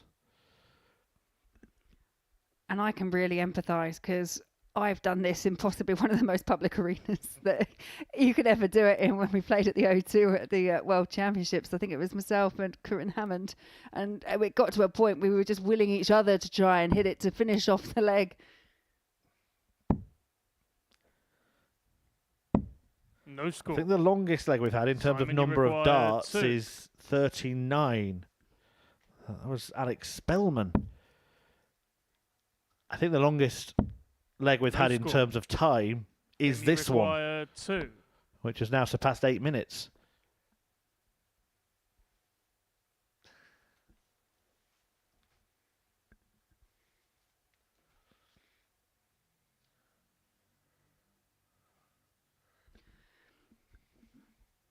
It's difficult because obviously as this, you can almost kind of see the level of anxiety, and as it's building up, there's more and more pressure on doing it. So what's happening now is the form that he's got that we've seen in the other legs and the other matches, that just seems to be deserting No him score. slightly. Simon, you require 2. Yeah, I'm not really sure how to handle this from the commentary box, because you feel sorry for Pim van Bijnen in particular. Game shot on the first Simon leg. Wilkinson, Simon Wilkinson. he almost won't be pleased to have won that leg, but at least they can forget it now. Second leg, it's Simon No, to and throw as I first. say, you do Game get to a point where it goes like that in a leg, and you're kind of willing the leg to be over. And I know that's you want to be the one, obviously, that comes out on top, but now it's just a chance of kind of drawing a line under it and 40. hopefully resetting and just settling yourself into it a bit more. When we hold the influencer events here, ever popular, I think there's a rule. I think it's 42 darts. That if they get to a certain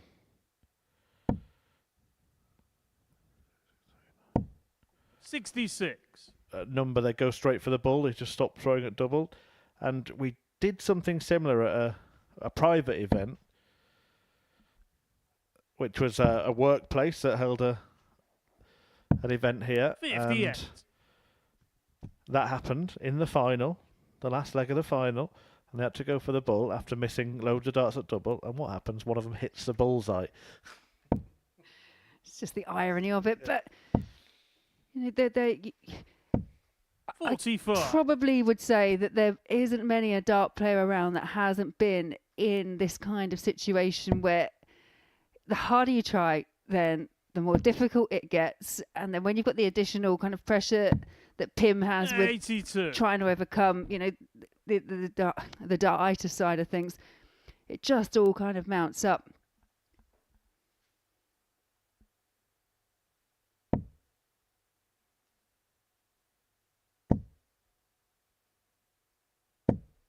$100.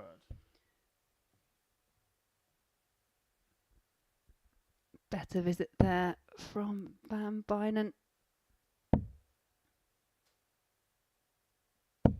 81.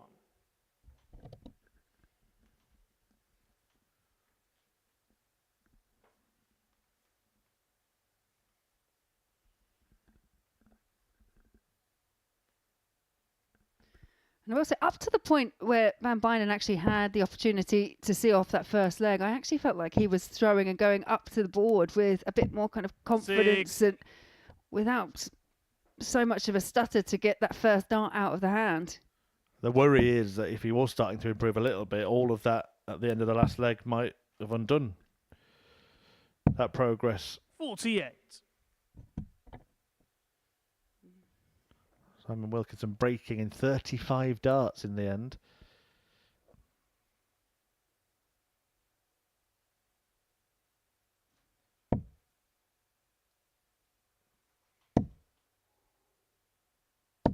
$140.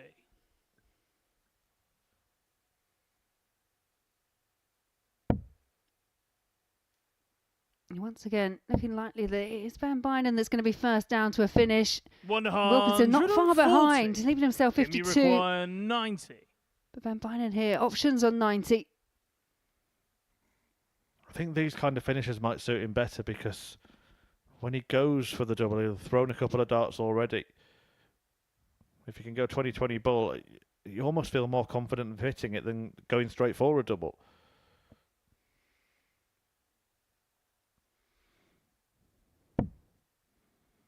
So there's a 20. Treble's fine for double 5. And he does Gauge take on it the out. Second leg, Pim Van Bijnen. Third leg, it's Pim to throw first. Game on.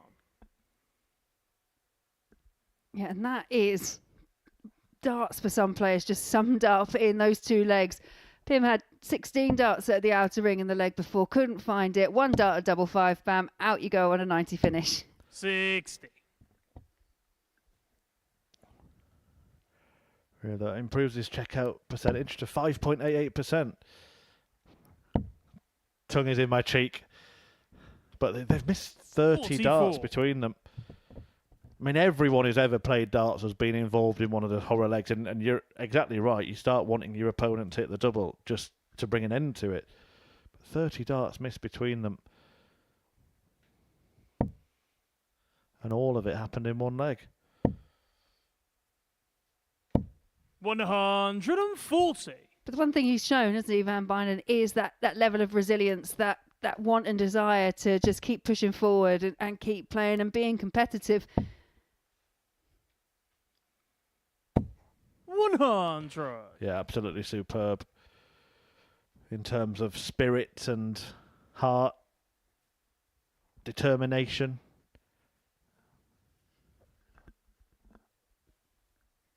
It's a problem that's ended many careers as well. We obviously talk about the players who've got through it because we see them on a regular basis still, but there are many that have gone the other way. 100. Yeah, I'll be honest, you know, watching some of the players that have kind of battled their way through it, like your Van Piers, for example, you know, your heart goes out to them, but I don't know if I'd want to 44. put myself through that same kind of anguish each time. As I say, it's a credit to their resilience and their personality that they do persevere with it. The problem for him, and I think in many ways a problem for his opponents, is that he'll be in that practice room and this won't be happening. Yeah, absolutely. You've got to spare a thought for Wilkinson and the people that they're playing against as well, because, as you say, we watch the practice starts, they flow freely, and then when the match happens, it's definitely an adjustment. And if it's something that you're not used to playing against, then it's very difficult to kind of, because you're learning on the spot. You're learning about yourself and how you have to adapt your own game to play against someone who is slightly slower.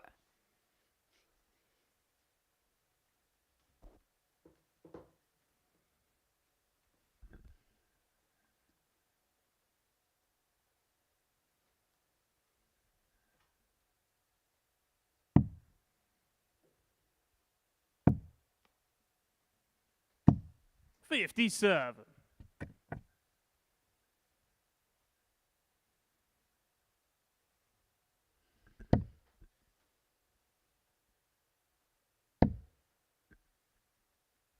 Yeah, another opportunity here for Van Bijnen. 17. Pim you require 84. It's one of those kind of mid-range checkouts, and you alluded to the fact that you thought these would be the ones, if you can take them, that may suit the throw better. Worked well on the 90, the leg before.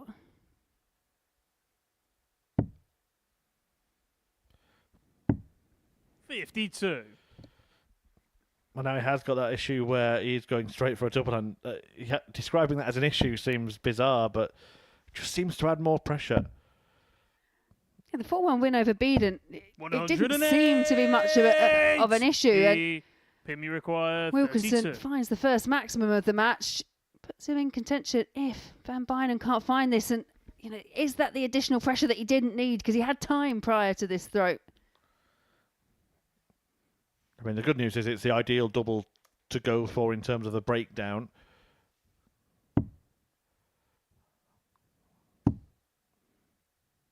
Edging towards it, 16. but too far away. Frustration this time is evident. 75.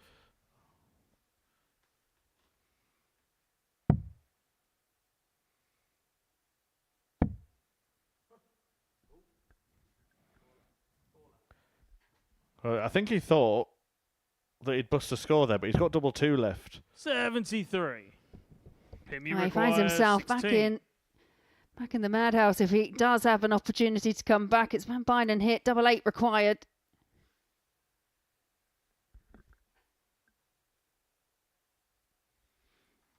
So 8 to lead 2-1.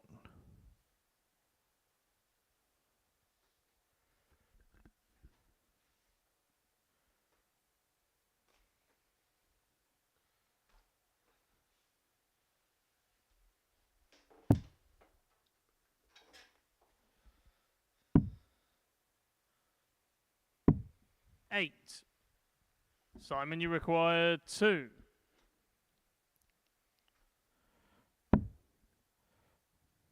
Wilkinson did pin this to take the opening leg. No score. But a wild last you one, just require balls 8. into the 18. So chances once again for Van Bijnen. Well, hopefully we're not heading towards a repeat of the opening leg here.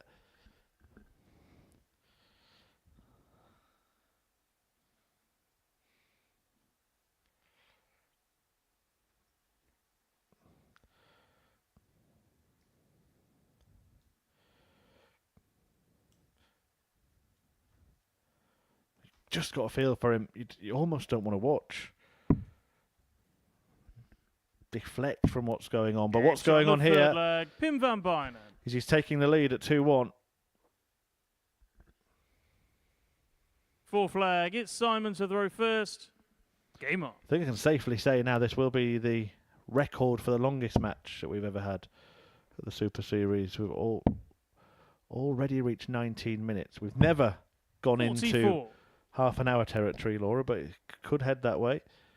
Yeah, there is potential. And obviously, as we get closer to that finishing line, that's when the pressure really starts to mount. Because as we've mentioned before, if Van Bijnen can get across the line, put himself on 4 points, he's only 2 points out of contention for a spot in the finals. So it's just, if he's worked that out, and I imagine he probably has, 41. it's just coming from all angles. And I guess the ideal thing, and we say it about all dart players, is that ability to kind of switch your mind off to anything. Whereas I think for Pim, I think his mind is kind of racing at the moment. And it has been the missed doubles that have plagued this match. 18 missed by Simon. 23 missed by Pim.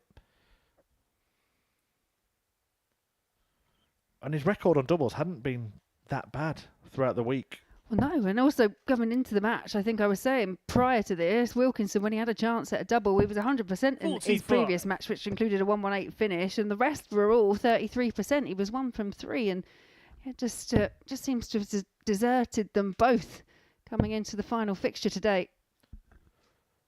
Struggle for both men in different 100. ways here. Wilkinson under the pressure to pick up his first victory and avoid being pointless at the foot of the table. Van Bijnen clearly fighting his demons.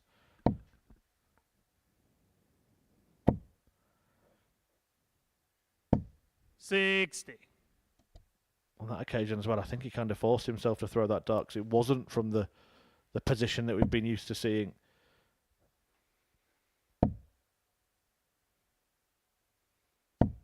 $60.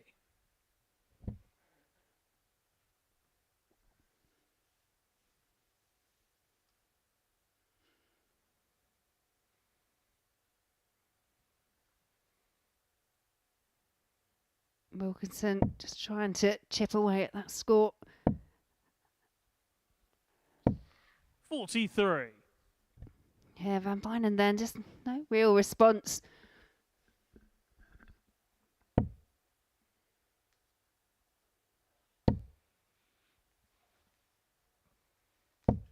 $45.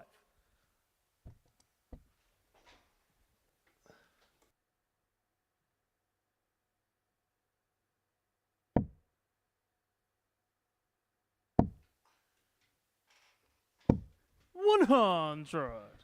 Well, it looks like it could be heading for deadlock here. Wilkinson has a slender lead and at the hockey now. Finds a treble. 100. Yeah, Wilkinson just extending that lead, making sure that he's down to a gettable finish.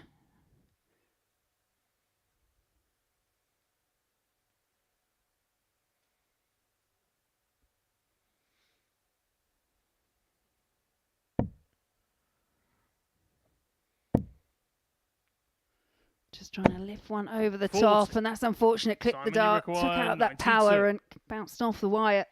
Yeah, it means no finishes left as well, which just alleviates a bit of pressure on this man who wants double 16. 76.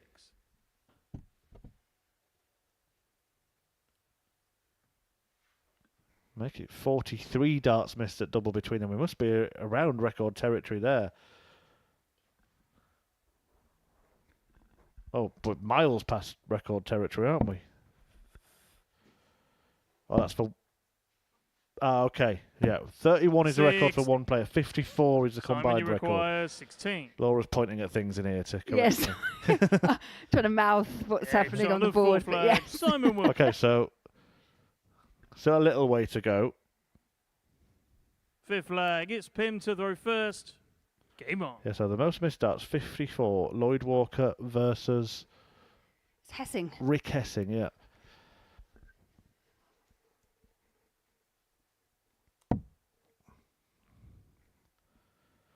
And Lloyd himself is hoping that somebody misses more than 31 darts at 54. double, because that's the unwanted record that he's got at the moment.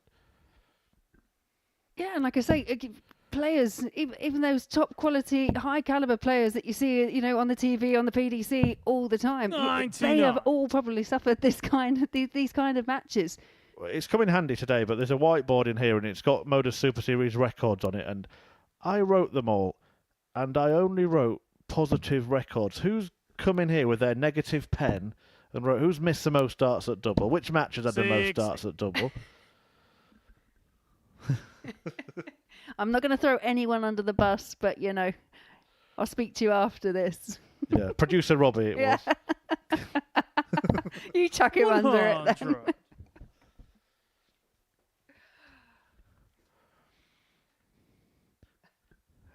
He's the one that walks around with a cloud over his head.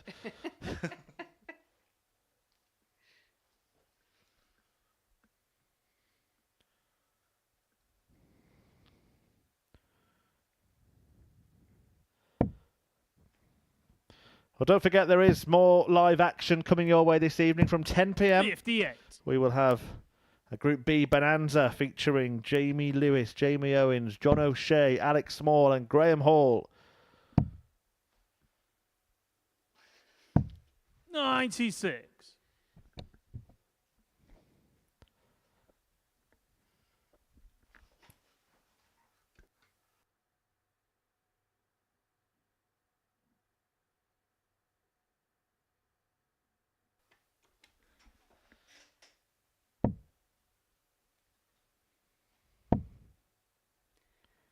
Yeah, Van Bijnen just trying to work his way down into the treble.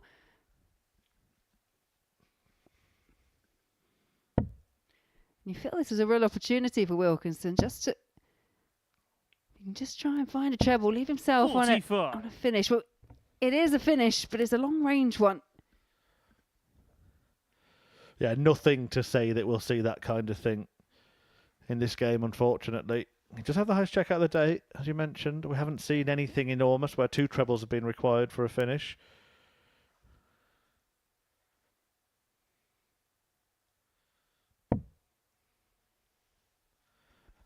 But yeah, just in this match, I cannot see anything like that happening. In fact, as Les Dennis used to say, if he gets this, I'll give him the money myself.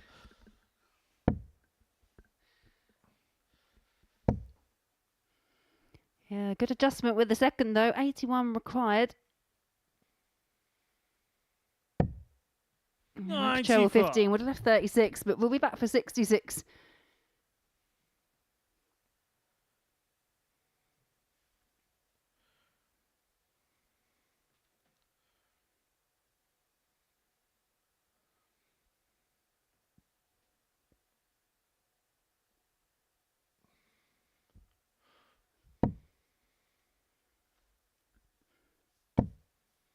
Just trying to use that first starter guide just to get underneath and not able to. So Wilkinson could go within 1 of the match if he can convert 66. Double 18 is the desired target, and double 18 is found. Simon Wilkinson. 6th flag. It's Simon to throw first. Game on.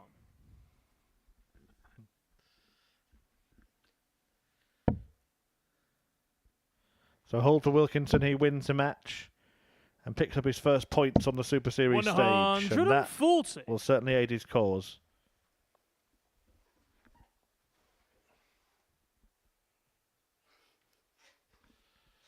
It's a good opening visit as well from Wilkinson.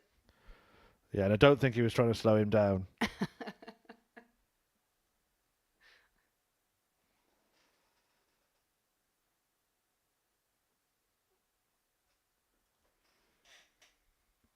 Dart was in position.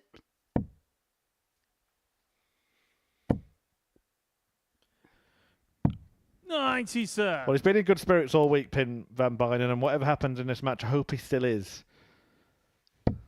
Because I will say it and I'll repeat it, he deserves enormous credit. 125. I couldn't agree more. I think it's something that, we're seeing more and more with younger players. You mentioned it previously, and just trying to play through it.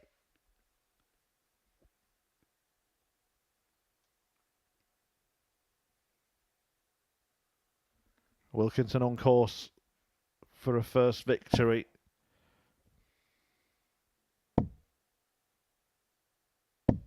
$135.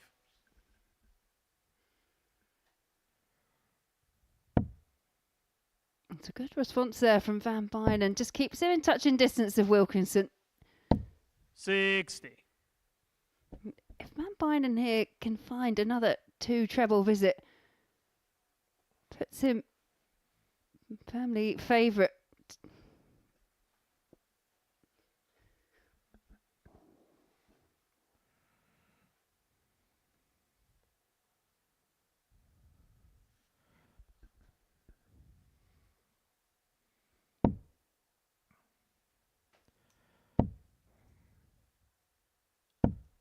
$100.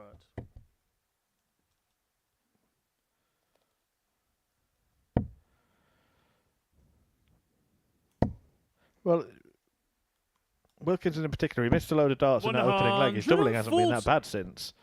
So when he returns, there is a real opportunity to win the game, and there would be a certain irony in doing it in 13 darts, Laura. Yeah, and we've mentioned it before. We've seen some really good stuff. It just hasn't all been strung together. And I think for Wilkinson, he's just kind of built his game as this one has gone along. It's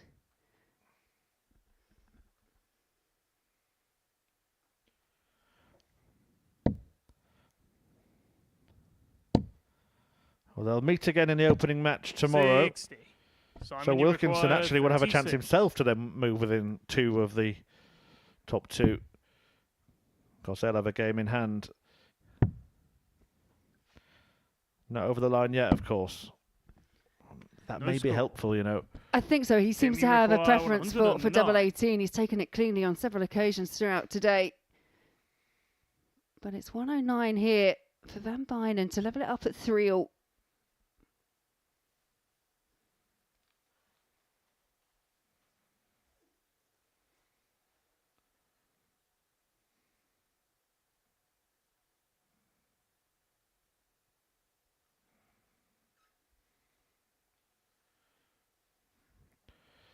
.109 is the target to keep this game going.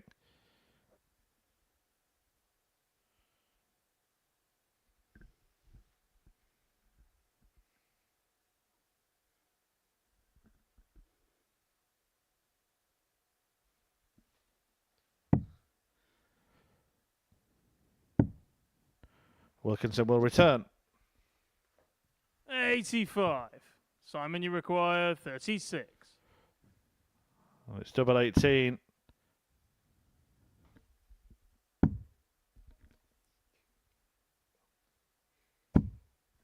No score. More match Tim, you chances require come and 24. gone for Wilkinson. Can Van Bijnen find double 12?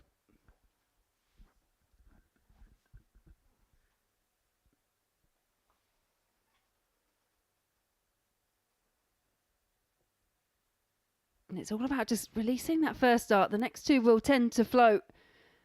It's where that first dart lands. Well, lands straight in the double 12. We do go all the way. It's 3 apiece between Van Bijnen and Wilkinson. 7 from final leg. It's Pim to throw first. Game on. Well, despite the struggle, despite the scrap, if Pim Van Bijnen can win this leg, he is in contention to make it through to finals night. 60. He'll be 2 points behind Brian Raman and Alex Williams, and will play Simon Wilkinson again in the first match tomorrow. If he wins that, he'll be level. 45.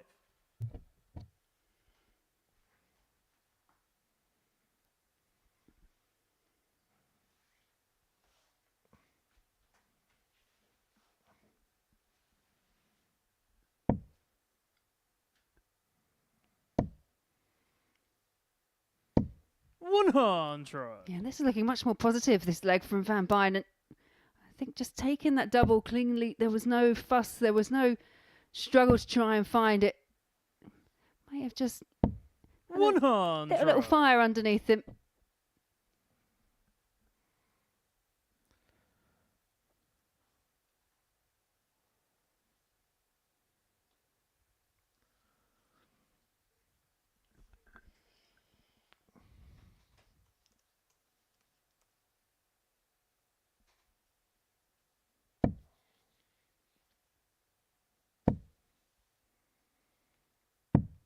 59.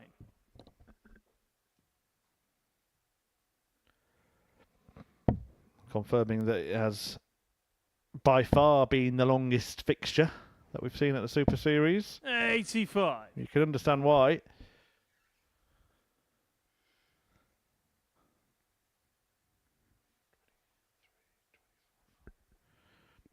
The missed doubles record should be pretty safe unless something goes really wrong in this leg. Yeah, missing doubles currently sits at 54. 45. Yeah, we're on 48 by my maths here. And I think that's been the thing. There's obviously, the encounter is always going to take that little bit longer because of the struggles for Van Bijnen. But actually, what's accentuated that is the missed doubles. I think, like you say, 48. I think by anyone's standards, they'll be disappointed with it, whatever the outcomes. Obviously, this is one to kind of forget. But if it's still offering a valuable 2 points for one of these two players.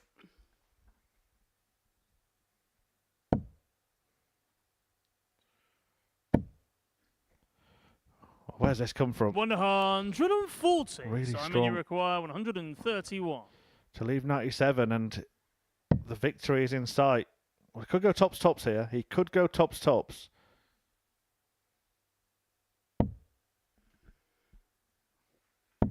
91. Well, it doesn't go tops, Timmy but required sets up nicely. 97. But this is a real chance here for Van Bijnen. 97 required.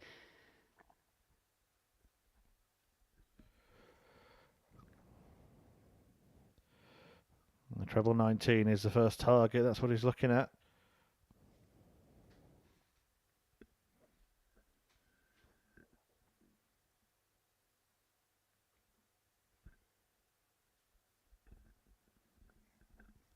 And just getting a little irritated, you can see with himself. But it is in these key moments, isn't it, that you just see the issue that's it's just exaggerated more because it's so important. This is the match-winning chance.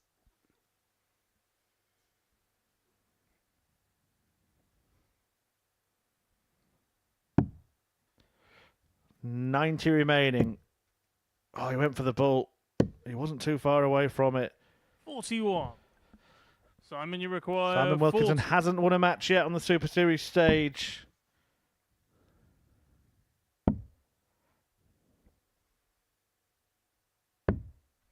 He has now. And the match. Simon So a Wilkinson. victory for Simon Wilkinson over Pim van Bijnen. But it is Johnny Haynes, Brian Raman and Alex Williams setting the pace. They will fight it out tomorrow to try and get through to finals night, and you could be there as well.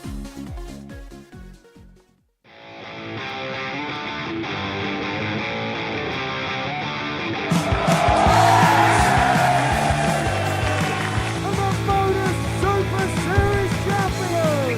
17, which he gets bullseye for the win. Absolutely incredible by Andreas Harrison. We're not going to need that. Bosch. Time makes it through.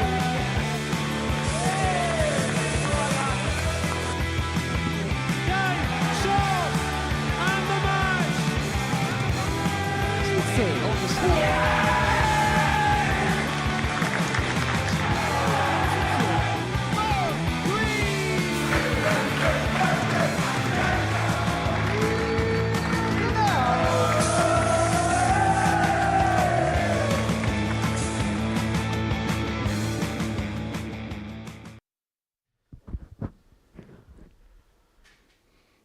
So that brings an end to a bumper session of action in Group C on the opening day. The final six fixtures threw up some interesting results, in particular Will Beaden beating Brian Raman.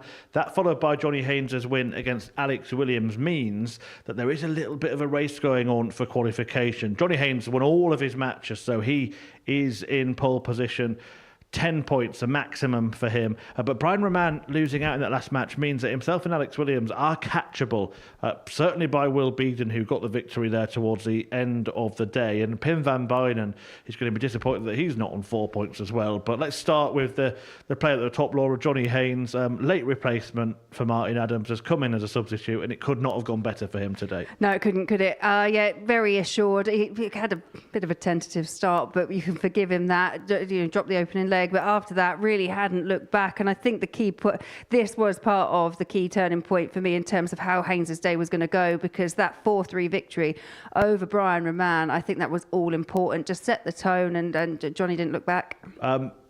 Is there any way it can go wrong tomorrow? There's always a way it could go wrong. I don't want to jinx anything, but he just looks so assured. And you compare it to the rest of the field, you do feel quite confident that there are a couple of games where he can pick up a couple of wins and should be enough to get him across the line.